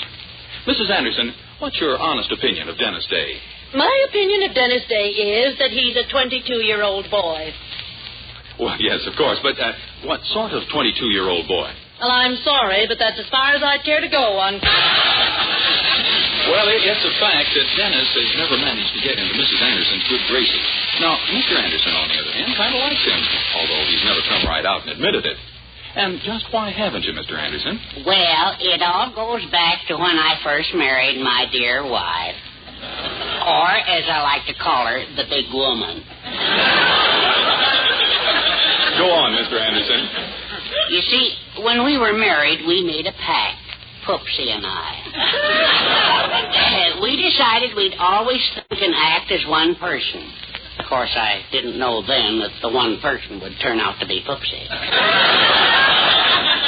Oh, I see. Well, there's one member of the Anderson family who likes Dennis and makes no boast about it. That's their daughter, Mildred, our young hero's girlfriend. Right now, on this fine Christmas morning, she's carefully planted herself under the mistletoe in the Anderson living room as Dennis comes down for breakfast. Morning, Mildred. Merry Christmas. Merry Christmas, Dennis. Boy, I sure am hungry this morning. See you after breakfast, huh? Why, Dennis, wait. What's the matter? Well, don't you notice? I'm standing someplace. Well, that happens very often when you're not sitting down. I don't mean that silly. Now, look around carefully. Don't you see anything different? You're wearing a new dress? No, higher. You washed your face? Dennis, what's over my head? Here. I mean on the chandelier. Don't you see what's tied to it? A piece of mistletoe. Oh, I see now. Pretty, isn't it? Dennis, I'm standing right under it. Well, don't worry. A little thing like that couldn't hurt you if it did fall off. Didn't you ever hear of mistletoe, Dennis? If a man happens to find a girl standing under it, he can kiss her. Gosh, really? Yes. And you happen to find me standing under it. Well. Oh, I couldn't take advantage of an accident. But it wasn't an accident, Dennis. I stood here on purpose. Mildred. I did it so you'd kiss me. I want you to kiss me. You women are all alike. No one wants my brains, only my kisses. Dennis, I want you. I know how desirable I am, but you should fight it. I'm tired of arguing about it. Come here, Dennis Day. Please, Mildred, you're mussing my hair. I don't care. Now stand still. Well, so that's the sort of thing that goes on in my house. Mother. Hello, Mrs. Anderson. What's new? Don't put on any act with me. I saw you kissing my daughter. Give me one reason why I should walk in and find such a thing going on. We didn't expect you.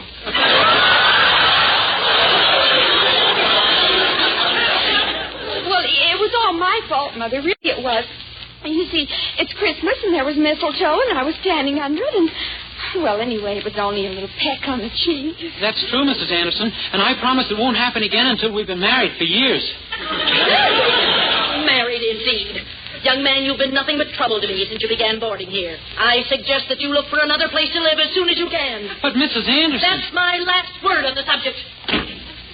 Gee, now I'm in a fine mess. Golly, I'm sorry, Dennis. You wouldn't have gotten in trouble if only I hadn't insisted on kissing you. Oh, that's all right. As a matter of fact, I kind of like being kissed. Oh, did you, Dennis? Yeah. I see now why so many people speak so well of it. Oh, gee, I hope Mother doesn't really make you move. No, it wouldn't be much of a Christmas if she did. Oh, dear, I nearly forgot with so many things going on. What? There's a little present for you inside, underneath the tree. For me. Gosh, thanks, Mildred. I hope you won't be too disappointed, but I didn't have enough money to buy you an expensive present this year. Oh, well, that's all right, Dennis. I'll be every bit as happy with a present that costs practically nothing. I didn't have enough to buy you one of those either. Oh, well, don't feel badly. I understand. Next year I'll be able to give you something real nice to make up for it after my invention is put on the market. Your invention? Yeah, I haven't told you because I wanted it to be a surprise. You see, one day last week, Mrs. Courtney came into the drugstore to get something for a terrible headache. So I made up a wet pack out of some stuff I found, and she put it on her head. And it cured her headache? No, it made her headache worse, but it curled her hair. Oh, my goodness. I haven't told a soul yet, but I think I've invented a permanent waste solution. It should be worth millions. Oh, I should say so. Have you tried it on anyone besides Mrs. Courtney? No, but Mr. Willoughby's police dog sat in some the other day. And what happened? Well, the part that barks is still police dog, but the part that wags is pure French poodle. Oh, goodness, that's marvelous. I'm improving it all the time. Why, just yesterday I put some powder from France I found in the place. Oh, golly, I've just had the most wonderful idea. What? My mother's got to know about this. Why, when she sees what you've got hold of, she'll never let you move out. Oh, she won't believe it's any good if I invented it. Oh, but that's just it. She's got to try some herself. But how are we going to get her to do that? Oh, look, she's in the next room. You go in and hint in a subtle way that she doesn't look quite as attractive for Christmas as she might. Her hair looks a little stringy. And then you show her your invention and ask her to try some on her head. Golly, I'll do it. I've got a jar of it right here in my pocket. Good. Oh, but you've got to be very diplomatic about telling her she could look more attractive. Here goes. Mrs. Anderson? Yes?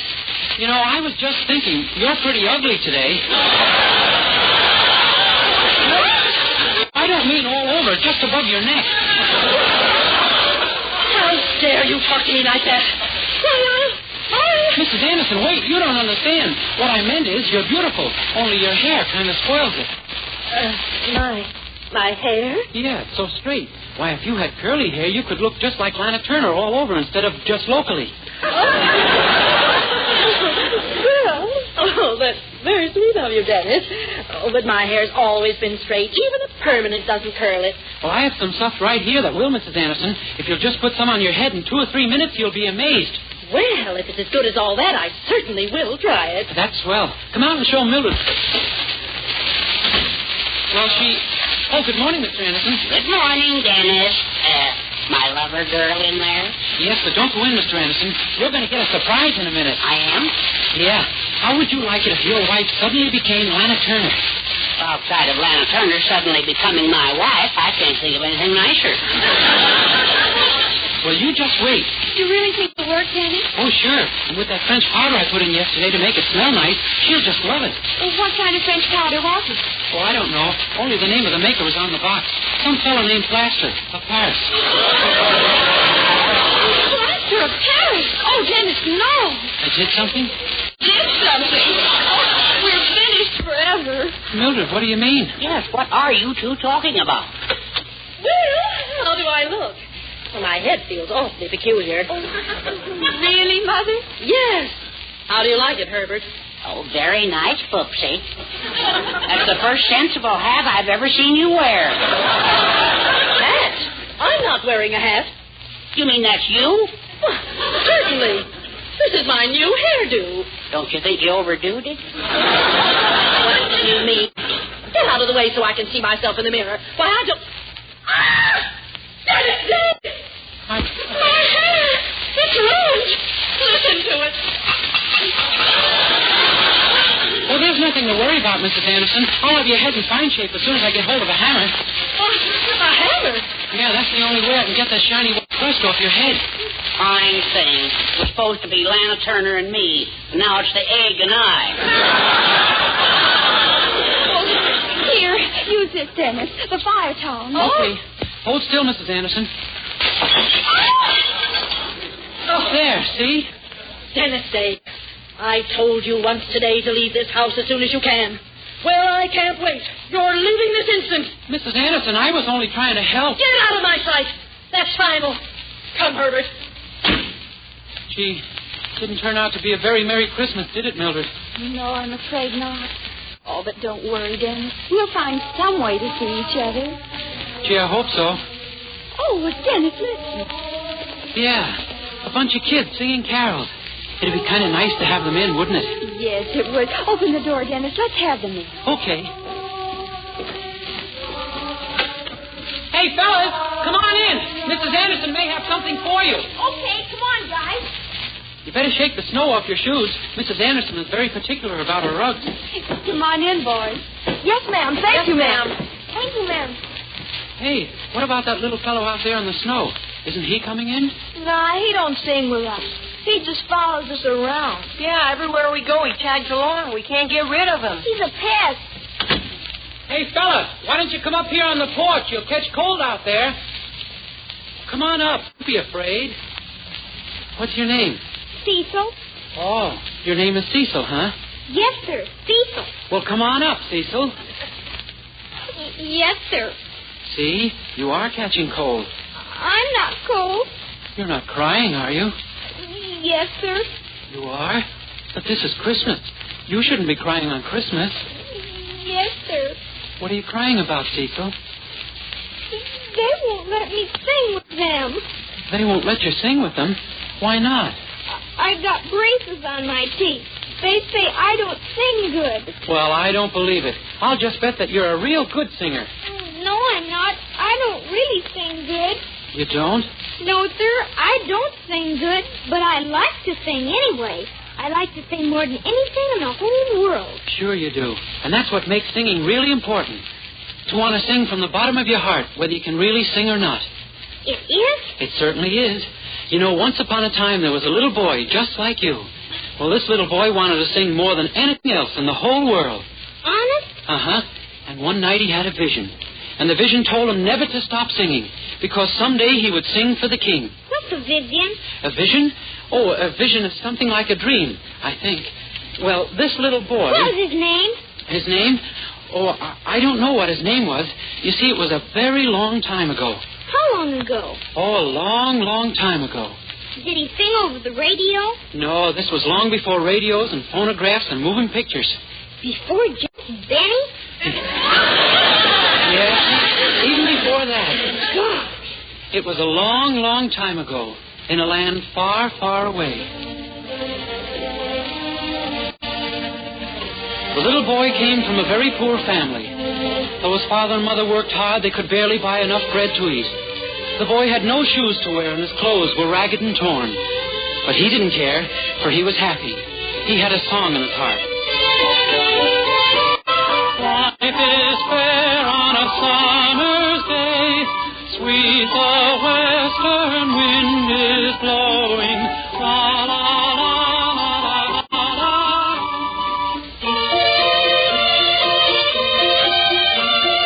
One day his father called the boy to his side and said, "Why is it, my son, that you always sing? We are poor and have little for you to sing and be happy about." And the boy answered, "I am happy, Father, for someday I know I shall sing for the king." And his father said, "That foolish vision of yours, you must forget such nonsense, for a poor ragged boy like you will never sing for the king." And the boy said, "Told me so. It was so clear to me, Father. A voice spoke to me and said that I had been chosen to sing for the king." The boy's father was sorely troubled. He shook his head sadly and sighed. "My son, you must put such idle dreams out of your head, for tomorrow you shall start to work for the rich landowner who lives on the hill." "Gladly, Father, and I shall sing as I work, for someday my song will be heard by the king." The boy's father returned to his work, knowing that his words could not shake his son's faith in his vision, his tattered clothes flapping in the breeze, and his shoeless feet kicking up the dust. The dust rose and danced with the sunbeams, leaving a happy trail behind the boy as he sang. Life is fair on a summer's day. Sweet the western wind is blowing. La, la, la, la, la, la. And so the boy went to work for the rich landowner. He tended to the flocks of sheep and to the goats. At dusk, when the boy would drive the flocks home from the meadows, the hooves of the animals would make a gentle sound on the road. And with this as music, the boy would sing. Life is fair on a summer's day. Sweet the western wind is blowing. La, la, la, la, la, la, la. One day, not long after, the landowner called the boy to him and said, "Hearken to me, boy. I pay you to care for my flocks, not to fill the air with your incessant song. I'm sorry, Master. I meant to bother no one with my singing. The sheep and the goats don't mind. I am neither a sheep or a goat, so I mind. You see, Master, I must sing, for someday my song will be heard by the king. Ah, you're mad, boy. Yea, mad and also stupid. Sing for the king. Be gone with you. Be gone with you. But, Master, I shall sing for the king. You will see. And so it came to pass that the boy, laughed at and ridiculed by all who knew him, left and went to the great city to sing for the king. Never had the boy seen such a city. Great buildings lined the streets, and the greatest of all was the palace of the king. There were many steps that led up to the palace gates, and the gates themselves were as tall as a tree. He felt very small and afraid as he ascended the steps. He would have run away, but he kept thinking of his vision. With this to give him strength, he was no longer afraid. He climbed, and finally, tired and out of breath, he reached the uppermost step. Smoothing down his ragged garments, he approached the gates. And hesitantly, he knocked upon them. He waited breathlessly as the gates slowly opened.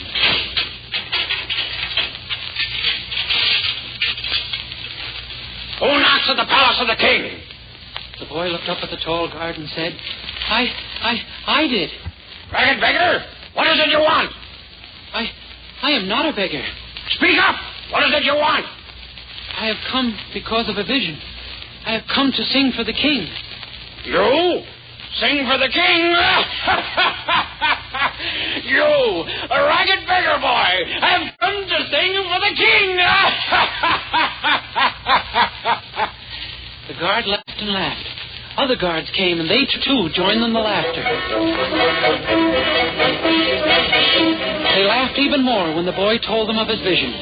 Then, tiring of their laughter, they picked the boy up and cast him down the many steps to the street below. And slammed the gates shut. The boy picked himself up out of the dirt at the bottom of the steps, and sadly, with his head bent, he walked away from the palace. That night, weary from his journey and unable to travel further, the boy stopped to rest by the side of a hill.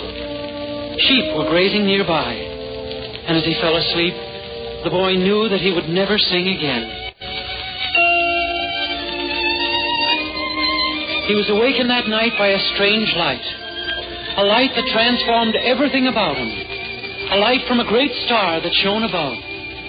There wasn't a sound. All was hushed. A hush, a quiet, a silence beyond words to describe. Even the sheep on the hillside and the doves in the trees seemed to sense the silence. And then the light seemed to become even brighter, bathing all in a glow that made them one. The boy, the hill, the earth, the grass, the animals, all became one, and one alone.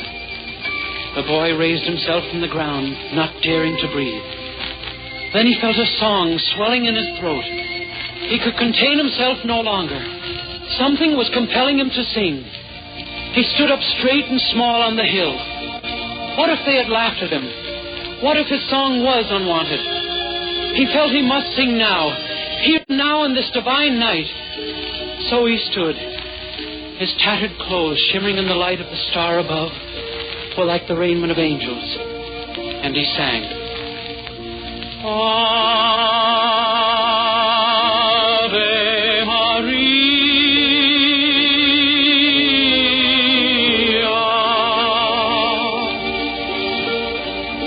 gratia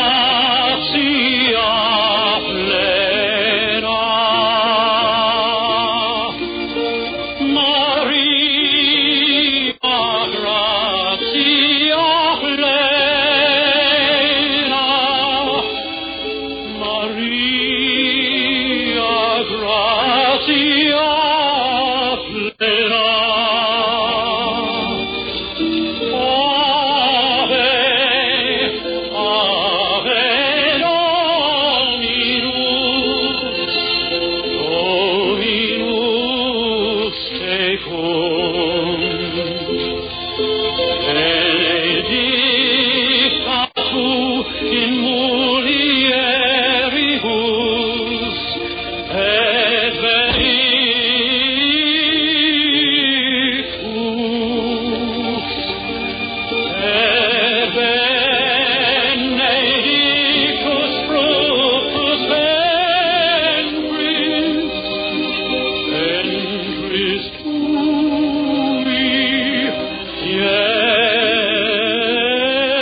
the song, the boy saw a man coming up the hill toward him. The man was a shepherd, and he carried a crooked staff. The boy said, "I thought I was alone here on the hill." And the shepherd said, "You will never be alone again, boy. No man will ever be alone again." And then the shepherd turned and pointed down the hill. And the boy looked and saw a small stable nestled below. And the shepherd, turning to the boy, said, "Tonight, my son, you sang for a king. Verily, the King of Kings."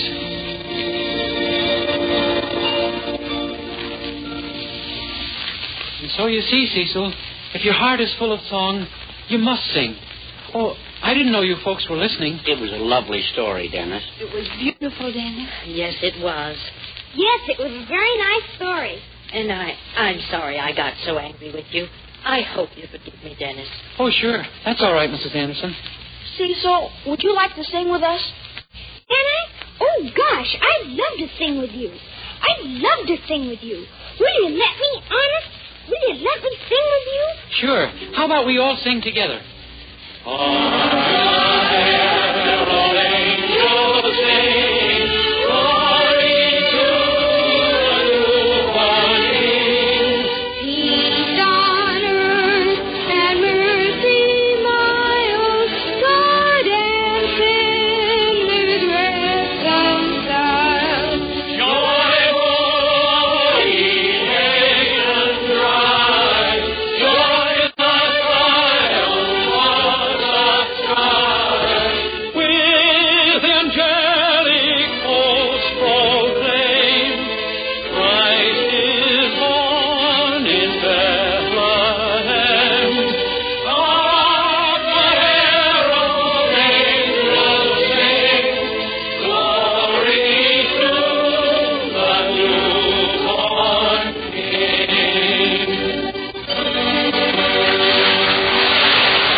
Colgate-Palmolive Peat Company, makers of Colgate Dental Cream, hope you've enjoyed a very pleasant Christmas and sends to every one of you best wishes for the new year.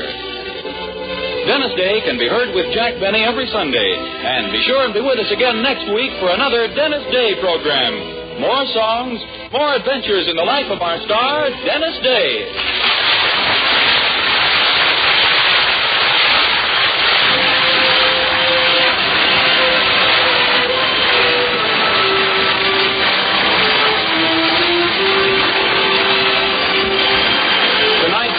Christmas story, The Boy Who Sang for the King, was written by Frank Tashlin.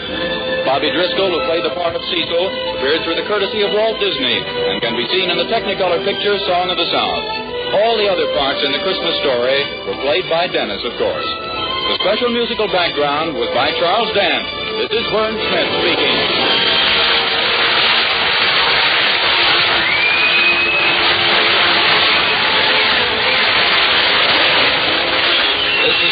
The National Broadcasting Company.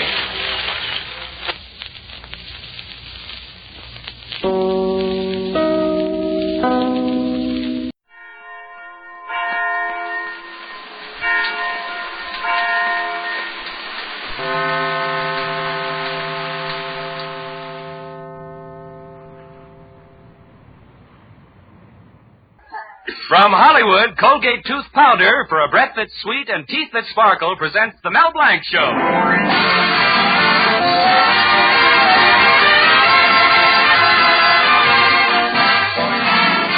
Colgate Tooth Powder for a breath that's sweet and teeth that sparkle brings you the Mel Blanc Show with Mary Jane Croft, Earl Ross, B. Benaderet, Joe Kern, Zookie, and Victor Miller and his orchestra.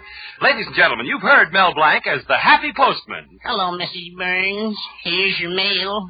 Well, goodbye, Mrs. Burns. Remember, keep smiling. You've heard him as the famous train caller. Train leaving on track 5 for Anaheim, Azusa, and Cucamonga. You've heard him as Pedro. Pardon me for talking in your face, senorita. 30 days hacienda, April, June, and sombrero. I think. You've heard him as the lovable character Zookie. Well, in the fix-it shop, I'm the president. I'm the vice president. I'm the treasurer. I sweep out the place. You've heard him as the famous Warner Brothers cartoon character Bugs Bunny. What's up, Doc? Now hear him as the star in his own show. Hello, Mel Blanc's Fix-It Shop. You bend it, we mend it.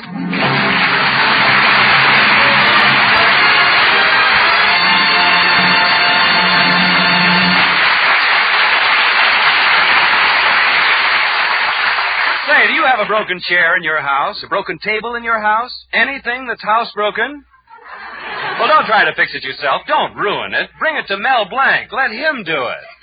Right now in the Fix-It Shop, Mel's uncle is talking to our hero's general assistant, Zookie. Zookie, come here, will you? Well, I can't. I'm too Here I am. What time is it, Zookie? Well, according to me and my clock, it's I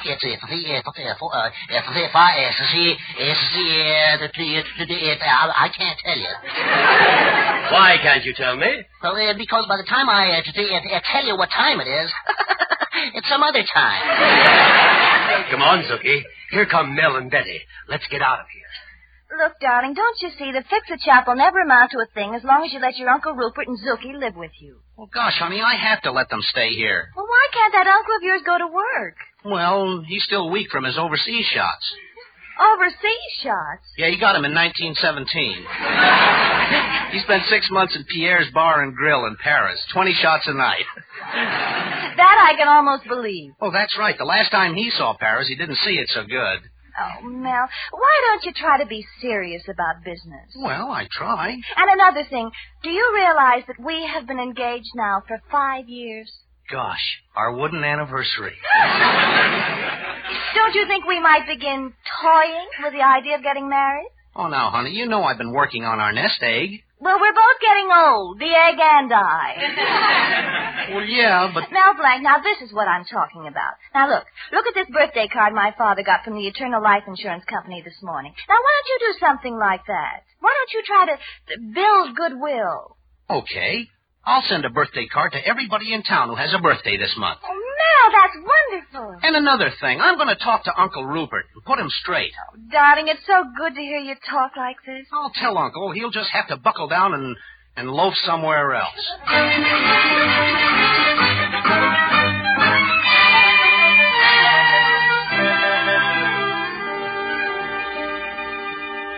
I'm sorry, Uncle Rupert, but that's the way it's got to be. Melvin, my boy, I'm hurt. Haven't Zookie and I been everything to you? Well, not exactly. I haven't been everything to you? No. That's why I want to get married.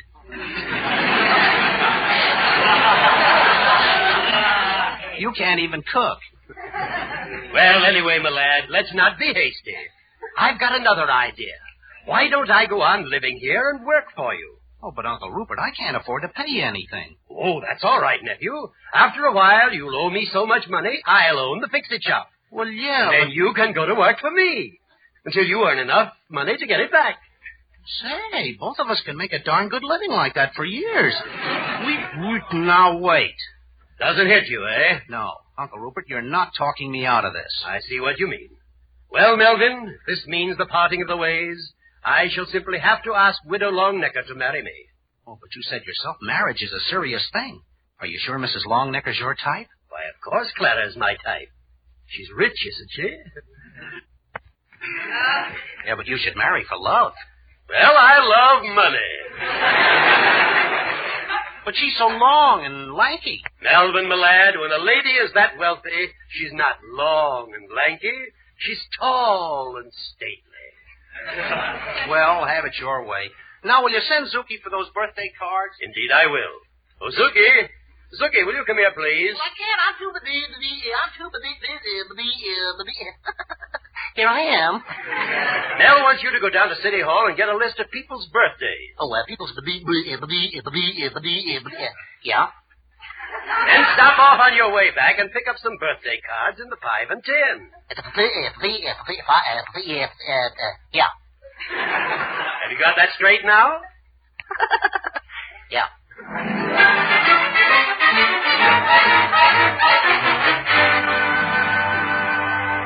Hey, I'm looking for the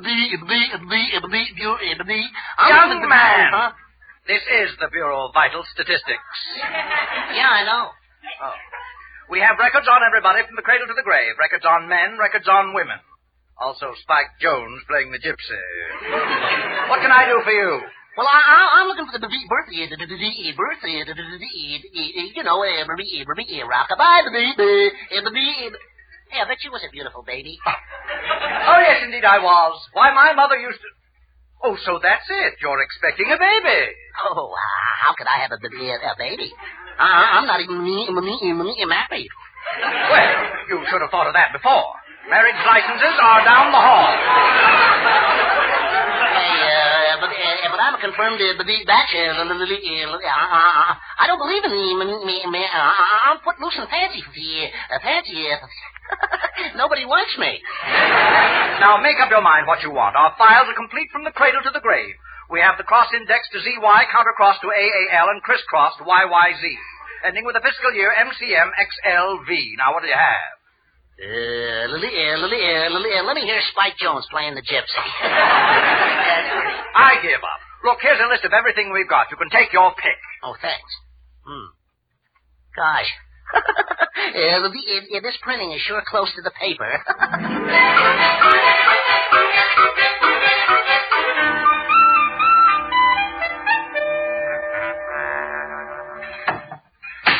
Is that you, Zuki? It's about time you... Oh, it's you, Mrs. Longnecker. How are you today? Oh, me. Another day, another dividend. Oh, the woes of wealth. Well, what's the matter, Mrs. Longnecker? Oh, it's so annoying. I was at the bank all day today. You were? Yes, the bank wants to borrow some money from me. But I'm not going to give it to them.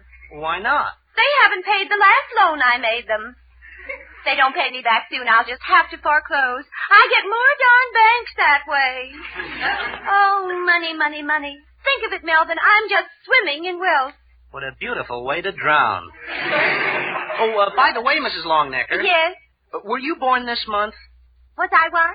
Were you born this month? Oh, of course.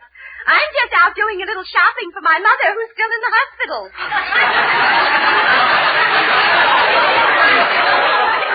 Well, you see, I'm sending birthday cards from the Fix-It Shop to everybody in town who has a birthday this month. Well, what on earth for? Oh, it's a great business idea. Make a lot of money, so Betty will be proud of me.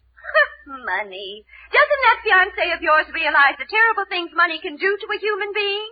Why, just look at me. Yeah, maybe I ought to warn her. Do you think that my dear Clara, this is indeed a pleasure. Well, I didn't come here to give you pleasure. What do you want, Rupert? I wish I could tell you how radiant you are, my dear. How like a tall, stately sapling...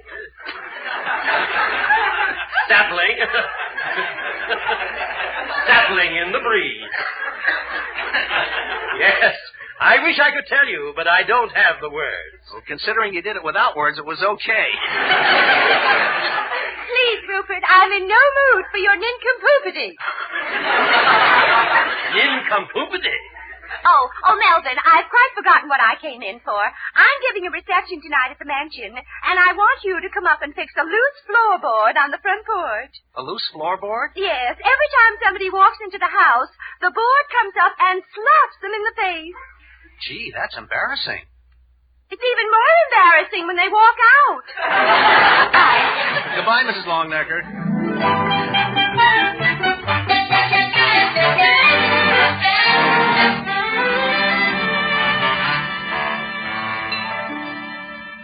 Well, Betty, all the birthday cards are mailed out. Oh, Mel, I can't wait to see what happens. You know, I wouldn't be surprised if someday I have to use a velvet rope to handle the crowds in front of the Fix-It Shop. Yes, honey. Why, the Fix-It Shop will become a household word. You know, like Drano. Yes, honey. Can I see one of the cards? Oh, sure. Here. Oh, they're pretty. Let's see, it says, best wishes on this most joyous of all occasions, your very own natal day. Yeah, natal day. That means birthday. I looked it up. Now, wait a minute. What's this? What's what? Behind this little flap on the card. Look what it says. Oh, I didn't notice any flap. It says, I hope the gift I'm sending you under separate cover will brighten this most joyous of all occasions, your very own natal day. That means birthday. Oh, Mel, what did you do? I looked it up. Don't you realize what this means? Oh, yeah. Means I've got to get 98 birthday presents for all the people I sent cards to. Oh, if I don't, they'll never come near the fix-it shop. And you were going to keep the crowds back, with a velvet rope, no less. Well, I can still find use for the velvet rope. For what, for instance? Well, not everybody can afford to hang himself with a velvet rope.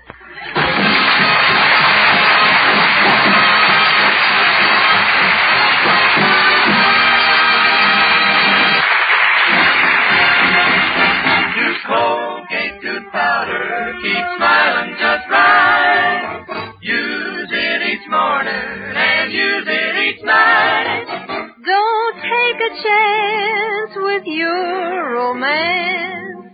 Use Colgate tooth powder. How often it happens, you meet a man and you think he's a nice fellow, but what? Well, you hate to say it, but it's that little breath of trouble. I mean, unpleasing breath. And the chances are this chap doesn't dream that a breath of trouble is tagging him, making him unpopular, hindering him in business, spoiling his fun. Without suspecting it, you may be the victim of unpleasing breath. So be on your guard against it. Just do this. Brush your teeth night and morning and before every date with Colgate tooth powder. For Colgate tooth powder cleans your breath as it cleans your teeth. Yes, scientific tests have definitely proved that in 7 cases out of 10, Colgate tooth powder instantly stops unpleasing breath that originates in the mouth. What's more, no dentifrice at any price cleans your teeth more quickly and thoroughly than Colgate tooth powder. Remember to buy it first thing. And remember the name Colgate tooth powder with the accent on powder. Don't take a chance with your romance. Use Colgate tooth powder.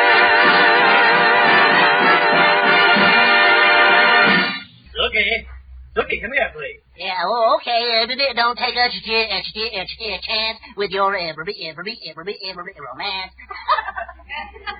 Oh, Mel, I wish I could think of some way to help you. Gosh, Betty, what am I going to do for presents for those people? I've thought of everything. Well, it's no use worrying about it now. I guess something like this could happen to anybody. Yeah, but it always happens to me. Oh, Mel. Betty, you know you're the only girl in the world for me, don't you? Am I? You're the only girl who'll have me. And you're so pretty, too. You know, every morning I think of you while I'm shaving. I'm glad. Sure. I look in the mirror and I say to myself, gosh, you're beautiful. Oh, Mel. Oh, well, you know what I mean. You're so sweet and I'm such a worthless, brainless, shiftless, stupid... Gee, aren't you going to interrupt me? Oh, don't worry, darling. Everything will be all right. The world always has an opening for someone like you. You just have to find it. What do you mean, find an opening? Look at the hole I'm in now.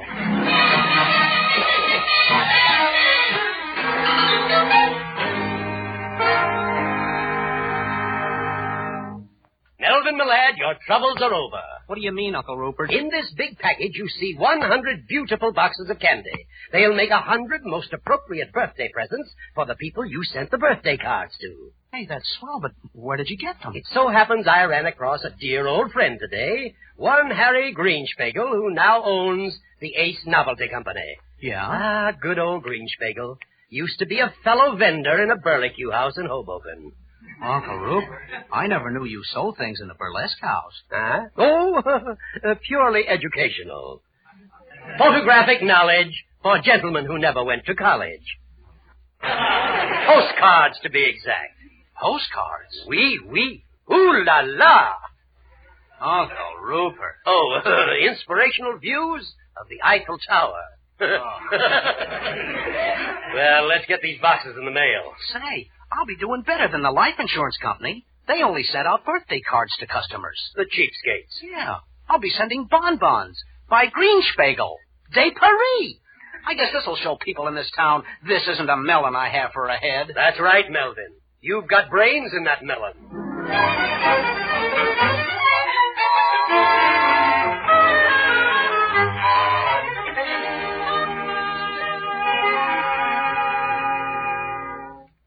Uncle Rupert, it was nice of you to get that candy for Mel. You know me, Betty. Unselfish to a fault.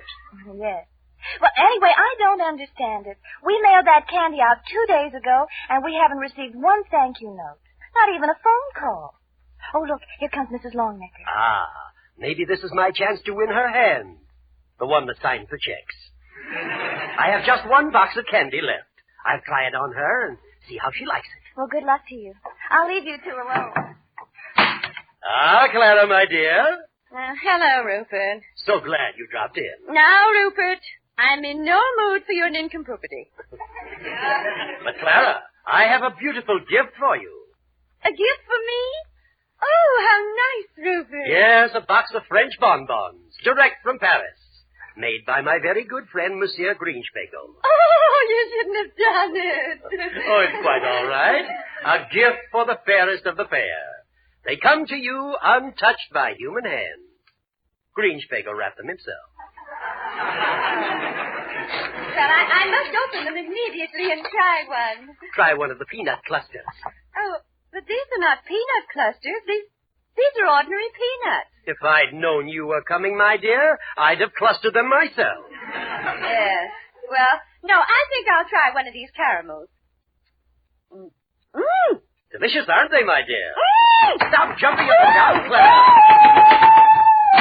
What the devil's the matter with her? Hey, Uncle Rupert, what happened to Mrs. Longnecker? Maybe she hasn't learned how to use her new upper plate.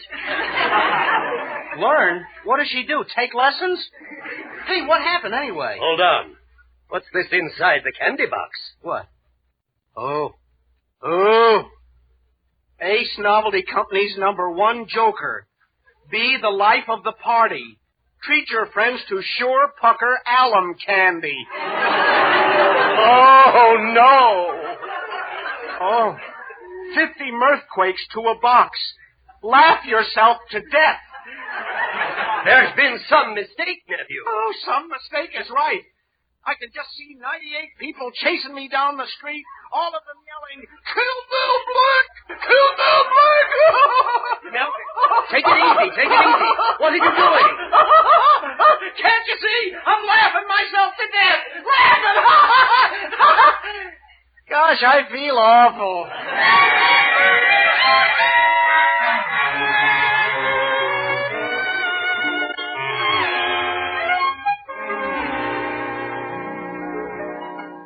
Gosh, if only one of those people we sent the candy to would say something. If they'd only do something, why don't they? It takes a little time. A lawyer.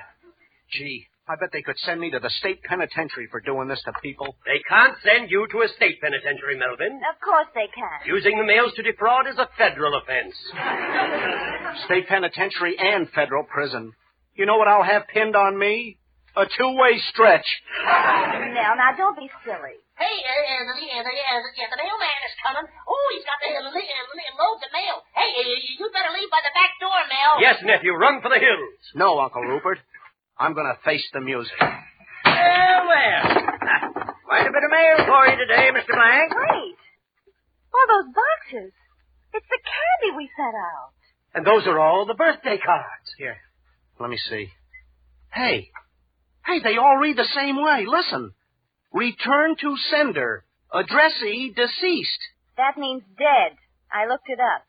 Huh? Say, Mel, I think I know what happened. Well, I wish you'd tell me. Don't you see? Zuki got the wrong list down at City Hall.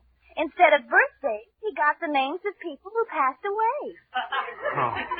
Then I'm safe. Nothing happened. That's right, and you can thank Zuki for that. Gosh, yeah. Gee, you saved my life, Zuki. I could kiss you. Hey, you can't kiss me out there. Don't you dare. Don't you dare. He did.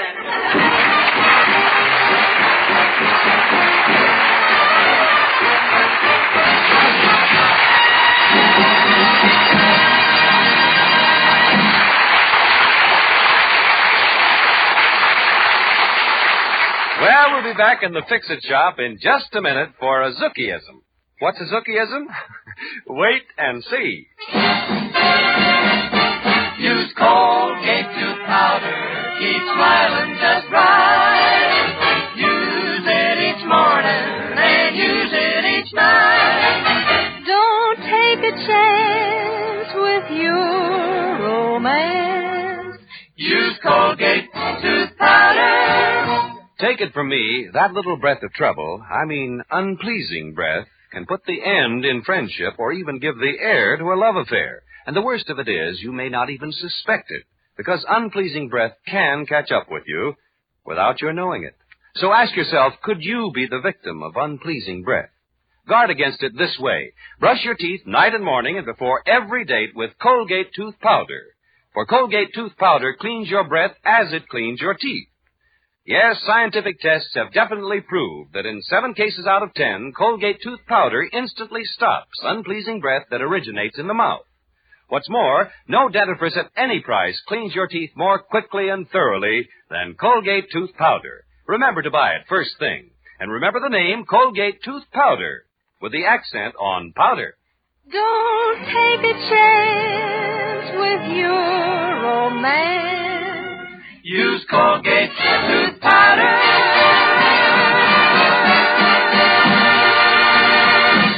Well, Zuki, we had quite an experience with those birthday cards.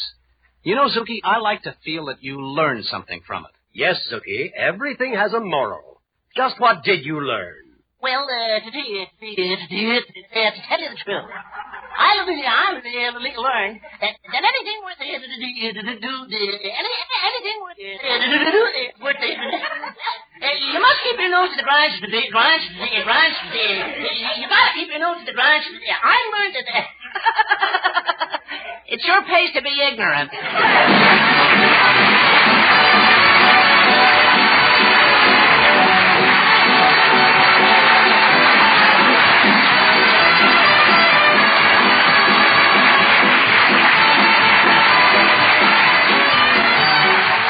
Eastern, reminding you that Colgate tooth powder for a breath that's sweet and teeth that sparkle brings you the Mel Blanc Show every Tuesday at the same time.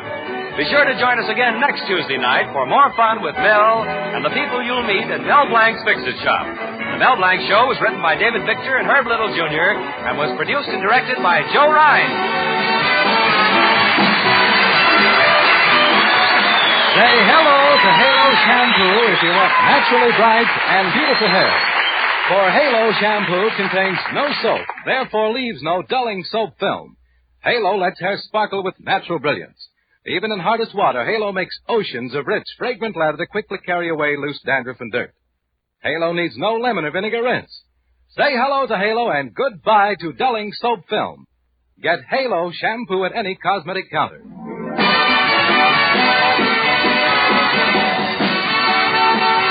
This is CBS, the Columbia Broadcasting System.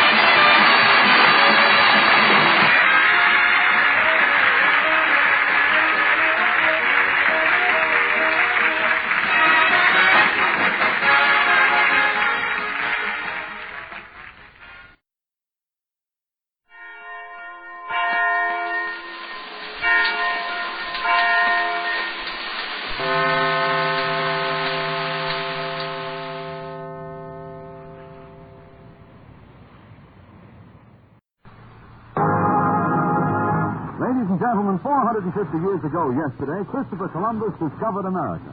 15 years ago today, America discovered a radio comedian, and here he is, Fred Allen. Thank you.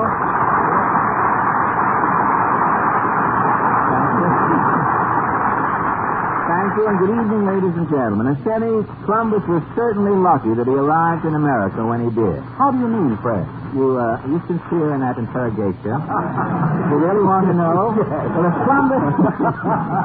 if Columbus tried to... Better to laugh before the jokes. You don't take any chance. If Columbus tried to land today, Kenny, the dock strikers wouldn't even unload his boat. Imagine Columbus sailing up the harbor. The lookout, instead of shouting, "Land ho!" would yell, "Fee-I-ho!"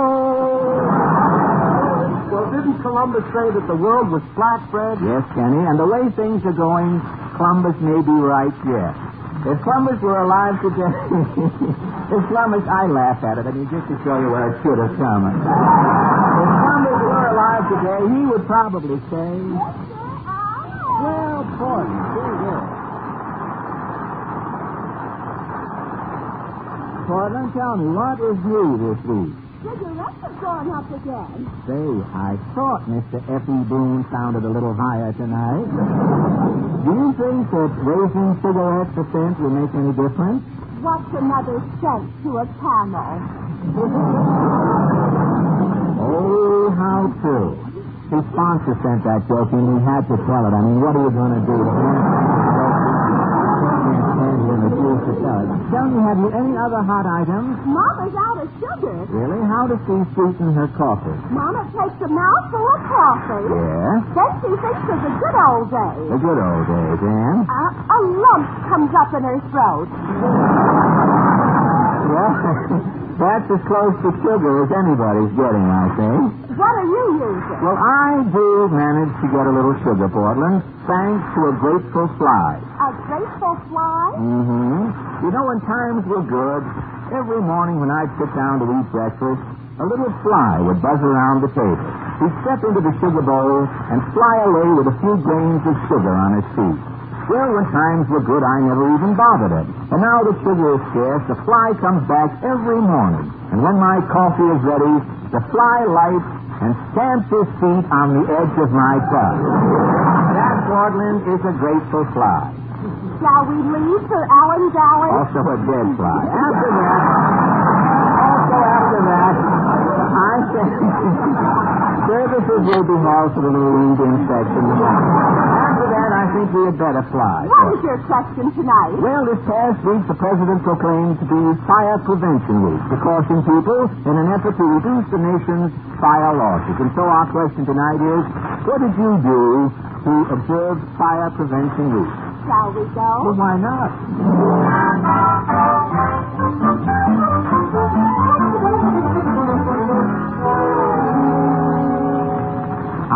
It's great to be back in Allen's Alley, Portland. This first house has a shamrock doormat and, look, green doorknobs. Let's see if Ajax Cassidy is in. Mr. Cassidy, how are you?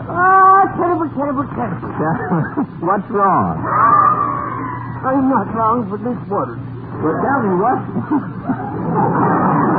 what's your trouble? Well, now, I tell you, I keep seeing spots before me eyes. Well, that's nothing. Lots of people see spots. Yes, but my spots fell out rest in peace. Well, tell me, Mr. Cassidy, how do you feel about fire prevention? Well, now, as an old fireman, I'm against it. Against it, huh? Fire prevention throws firemen out of work.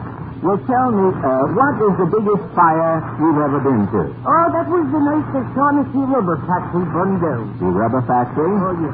For 3 days I was vulcanized to the ruins. What?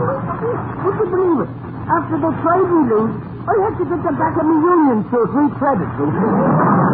Tell me, have you been to any big fires lately? Well, it's not so hot around here. No. Well, I tell you, it's a funny thing. A week ago come Tuesday in the line of duty, I was called to a fire. That was a tremendous conflagration. Well, what happened? Well, I was asleep in my bunk. Yes? The alarm came in. Well, where was the fire? It was Grogan's Meat Market. Oh, Mike was offered thousands of pounds of meat, was roasting and cooking. When I crawled out of the firehouse to the meat market. With your hook and ladder? With me knife and fork.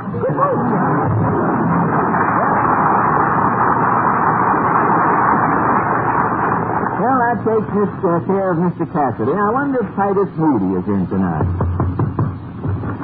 Howdy, bud. Well, Mr. Moody, you look rather depressed this evening. If I wasn't sure, I'd kill myself.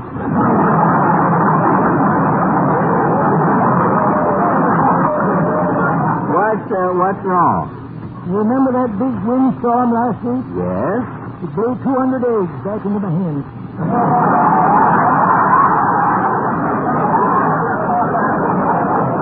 Golly. Blew my razorback hog into the forest. Your razorback hog? Yeah. Before it got dull, he cut down 28 trees. Well, you sure have bad luck. I ain't had a drop of milk for 2 weeks. Well, why? The cow's got amnesia. God. Yeah, I put a pail under my cow and pulled by the hour. And you mean with her amnesia? She forgets what she's supposed to do.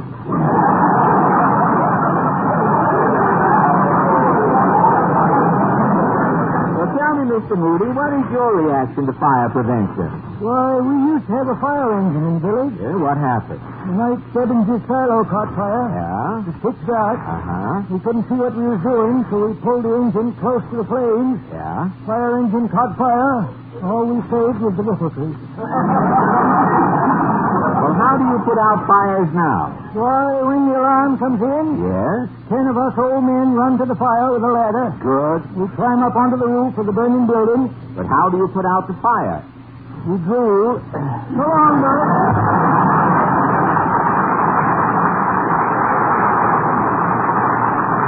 Well, there's no drool like an old drool, I guess. Let's try this next door. No. Ah, Mrs. Nussbaum, how do you feel about fire prevention? All week, day and night, I'm making up slogans. Slogans? What are your slogans? Put out your fire. Always remember, you could be forever ember. Good. Avoid to those who smoke in bed. Drop dead. Very good, I must say. Thank you. Also, I'm writing a poem. A fire prevention poem? What is it called? A warning. A warning? How does it go? Little Meyer played with fire. Did he know what he was doing? In a closet, he threw matches. Came a blaze with trouble brewing. Alarms are sounding, engines coming, firemen with squeaking hose. The fire out, someone is asking, where is Meyer? No one knows. On the floor is seen a clinker, all remaining from the fire.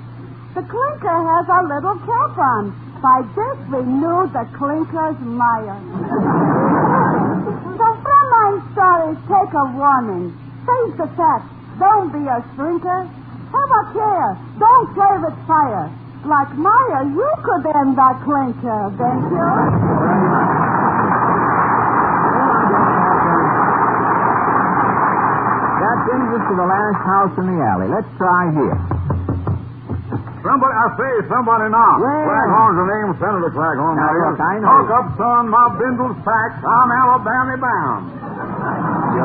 You're going? I'm leaving for the South. I got to get the vote out, get folks to register. Well, how do you... I'm traveling through the South, exhibiting a Republican in a revival tent. And on the Republican, I got a sign. It says, "Don't let this happen to you." Now, tell me, does it look like a big vote this year? It's going to be a whopper, son. Good. Even Chloe came back to register. Chloe? Yeah, years ago, she run off with Philip Morris. Folks has been calling Chloe and Philip Morris ever since. Well, Senator, tell me, what is the South doing about fire prevention rules? The Gulf Stream is standing by, son. The Gulf Stream, good. I remember the biggest fire the South ever had. Really? 200 miles of swampland blazing. Ah. To save the old mill at Natchez, we threw 600 pounds of cornmeal into the Mississippi. Yes? The swamp fires had that river water boiling. Yes? When the water cooled off, Yes? land there in the Mississippi was a stick of corn pone 12 miles long. So long, Senator. So long, Uh-huh. When Tony got out of the service, his recording of To Each His Own set a new high mark in sales. Portland, you haven't heard anything until you've heard Tony Martin sing my opera. It has me intrigued. Intrigued? Where did you ever get a word like that? I heard it on Hildegard's program. Oh, really? It was the only English words to use. Really? I always listen with an interpreter myself. I don't take any chances. But never mind Hildegard. I'm talking about Tony Martin. How did you ever get Tony Martin to star in your opera? Well, Portland, last Thursday I finished the score of my opera and started out for Tony's Hotel.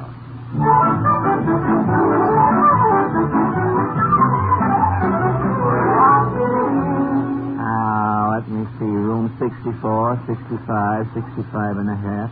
This is Tony Martin's room, I guess. Yes? Is Mr. Martin in? I'm Tony Martin. Oh, really?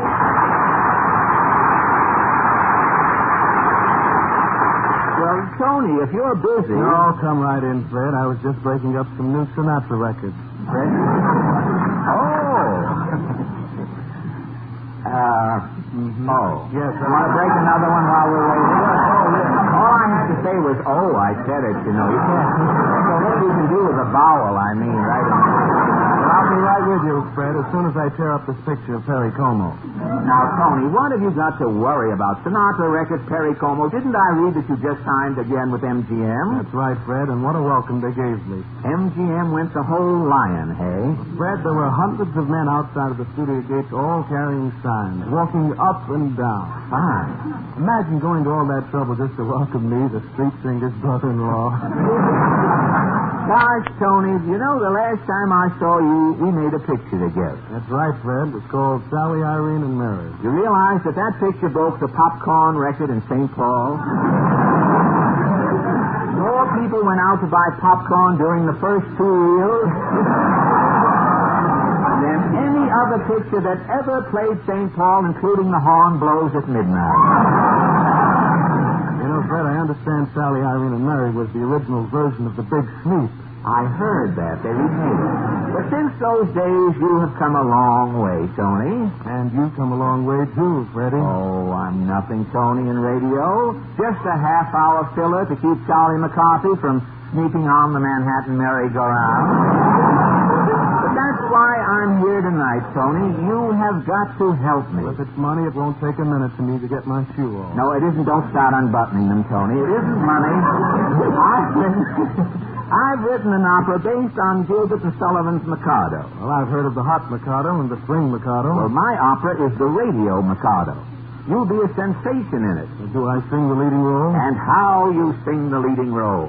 Now, the opera opens in the office of a big advertising agency, Button, Burton, Bitten, and Bowles. The office at the opening is in an uproar. The president of the company, Bowser Button, has summoned his staff to the conference room.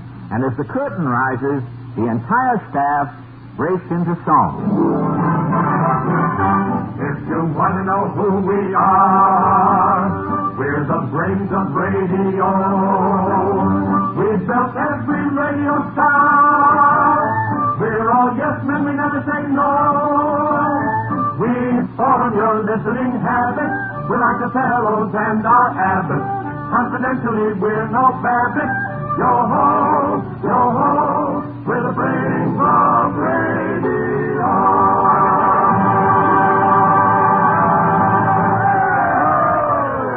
Gentlemen, Button, Burton, Bitten, and Bowles is on the brink of bankruptcy. Now, F.A. Allen, the big soap tycoon, is our last chance. He's looking for a radio program. And I've got a star for Allen, the tin-tonsil tenor Tony Martin. Are you in voice, Tony? I love life and I love to live. Yes, what tone, what timbre. I love life. Save it, boys, save it. Allen will be here any minute. Oh, here he is now. Come in. Ah, Mr. Allen. Gentlemen, this is Mr. F.A. Allen, the soap tycoon.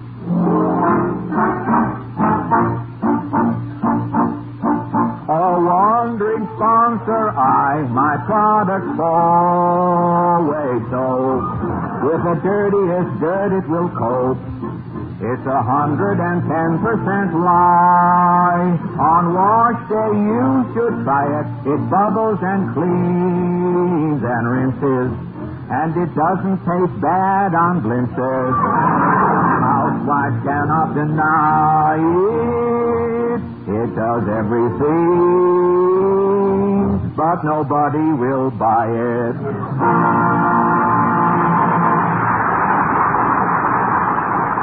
Now, wait a minute, F.A. With one of our radio programs, people will buy your soap. I've got soap in every warehouse in Jersey, B.B. In every parking lot. Why, if it ever rains, Jersey will be lathered from Atlantic City to Weehawken. I'll need a big program. I love life and I love to live. What was that, B.B.? Did something crawl into the air conditioning? Hey, that's your new star, Tony Martin, a great entertainer. I don't want entertainment on my program. I just want commercials. 30 minutes of commercials. Commercials, eh? You'll have the most sensational commercials in radio. We have the girls who sing them. Show F.A. girls. 5 little maids so cute are we. We sing all day on NBC. We're doing well financially. 5 little maids are we. We're 5 little maids whose voices mingle. We do every singing jingle. We can make like Frankie or their bingo. We sing with all our might. We sing from 1 till 9. 'Cause the other day I heard a lady say, never put bananas in a refrigerator. No, no, no, no. Pepsi-Cola hits the spot. 12 full ounces, that's a lot. In most every city, for girls who are pretty, the cute ones, the sweet ones, wear antlers. Elevator, elevator, elevator, elevator, shoes. All Pepsi-Sweet, all Pepsi-Sweet, the finest guy that money can buy is. I like chiclet candy coated chewing gum. We're 5 people fingers, sweet and fair. We get into the listener's hair, but we get taste or we don't care. 5 little maids are we. LSMFT.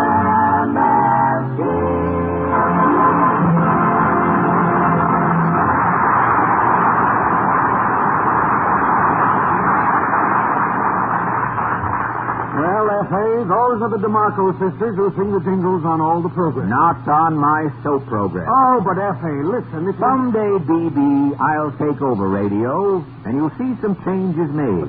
You'll abolish singing jingles? I'll abolish a lot of things. I've got a little list here.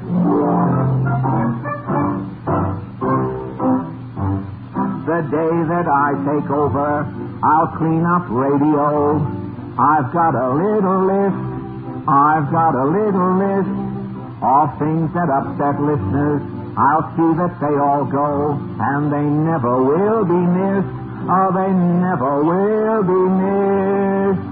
There, those mournful serial programs with their tragedy and strife, where someone's always dropping dead or always facing life. And those early morning comics who will surely drive you back, who pin orchids on old ladies and who put on women's hats. And those wedding bounder radio where the bride is always kissed, they never will be missed. They never will be missed. He's got 'em on his list. He's got 'em on his list. They never will be missed. They never will be missed.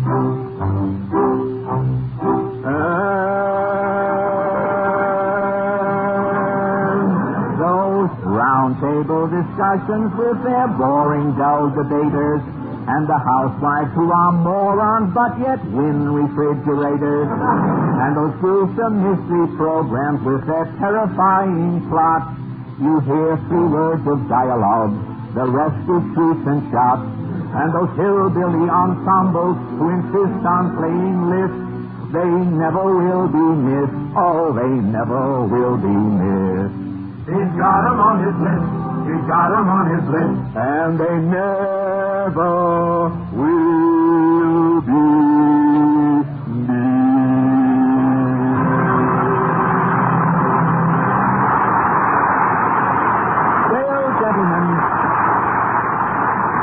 Well, gentlemen, it's obvious that you have no radio program for me here. I love life and I... Just a minute. Stop that audition, Martin. Oh, please, Mr. Allen, give me a chance. I have talent, sir. You have talent? I've been on the radio for 17 years. 17 years? I've never heard you. Nobody ever hears me. I'm always on summer replacement programs. Mine is a sad, sad story. The program I'm on in the spring, never lasts to be heard in the fall. All summer I sing like a bird, songs that just never are heard, and all winter I don't get a call. There's no sponsor that wants me at all. Oh, please, Mr. Allen, I'm a pitiful case. Just once let me sing with the snow in my face. I want a fall program program. I want a slow program, not a program that starts in the spring. He wants the whole program. He wants the whole program. Not a program that starts in the spring.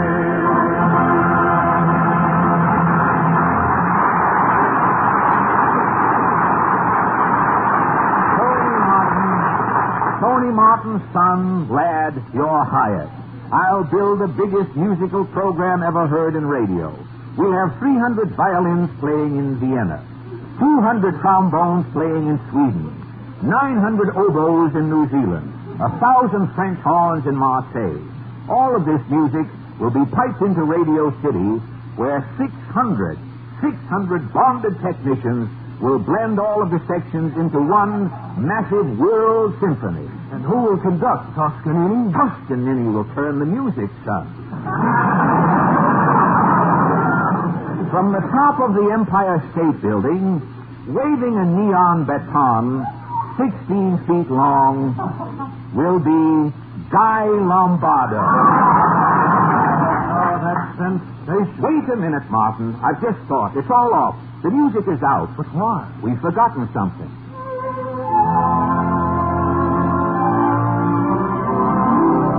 In all the excitement, there's one thing we forgot.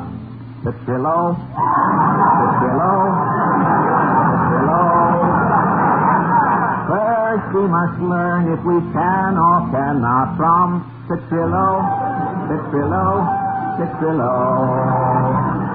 If you want a musician to beat on a drum, or a trumpet to toot, or a banjo to strum, you can't do a single thing till you hear from Petrillo, Petrillo, Petrillo.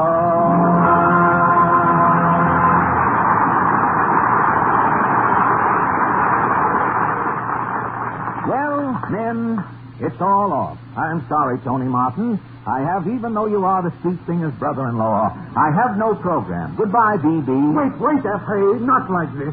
No. In times of crisis, we advertising executives always show our visit. You do? Right, gentlemen? Right, B.B. Gentlemen, what do we do when we need a program? When we have no music? When we have no talent? When we have nothing? What do we put on the radio? A quiz program. A quiz program, right, gentlemen. Alan Soap is saved. Button, Burton, Bitten, and Bowles is saved. Radio is saved. If you want to know who we are, we're the brains of the radio biz. When we can't think of anything else, then we always put on a quiz. Your host, we're the brains of radio.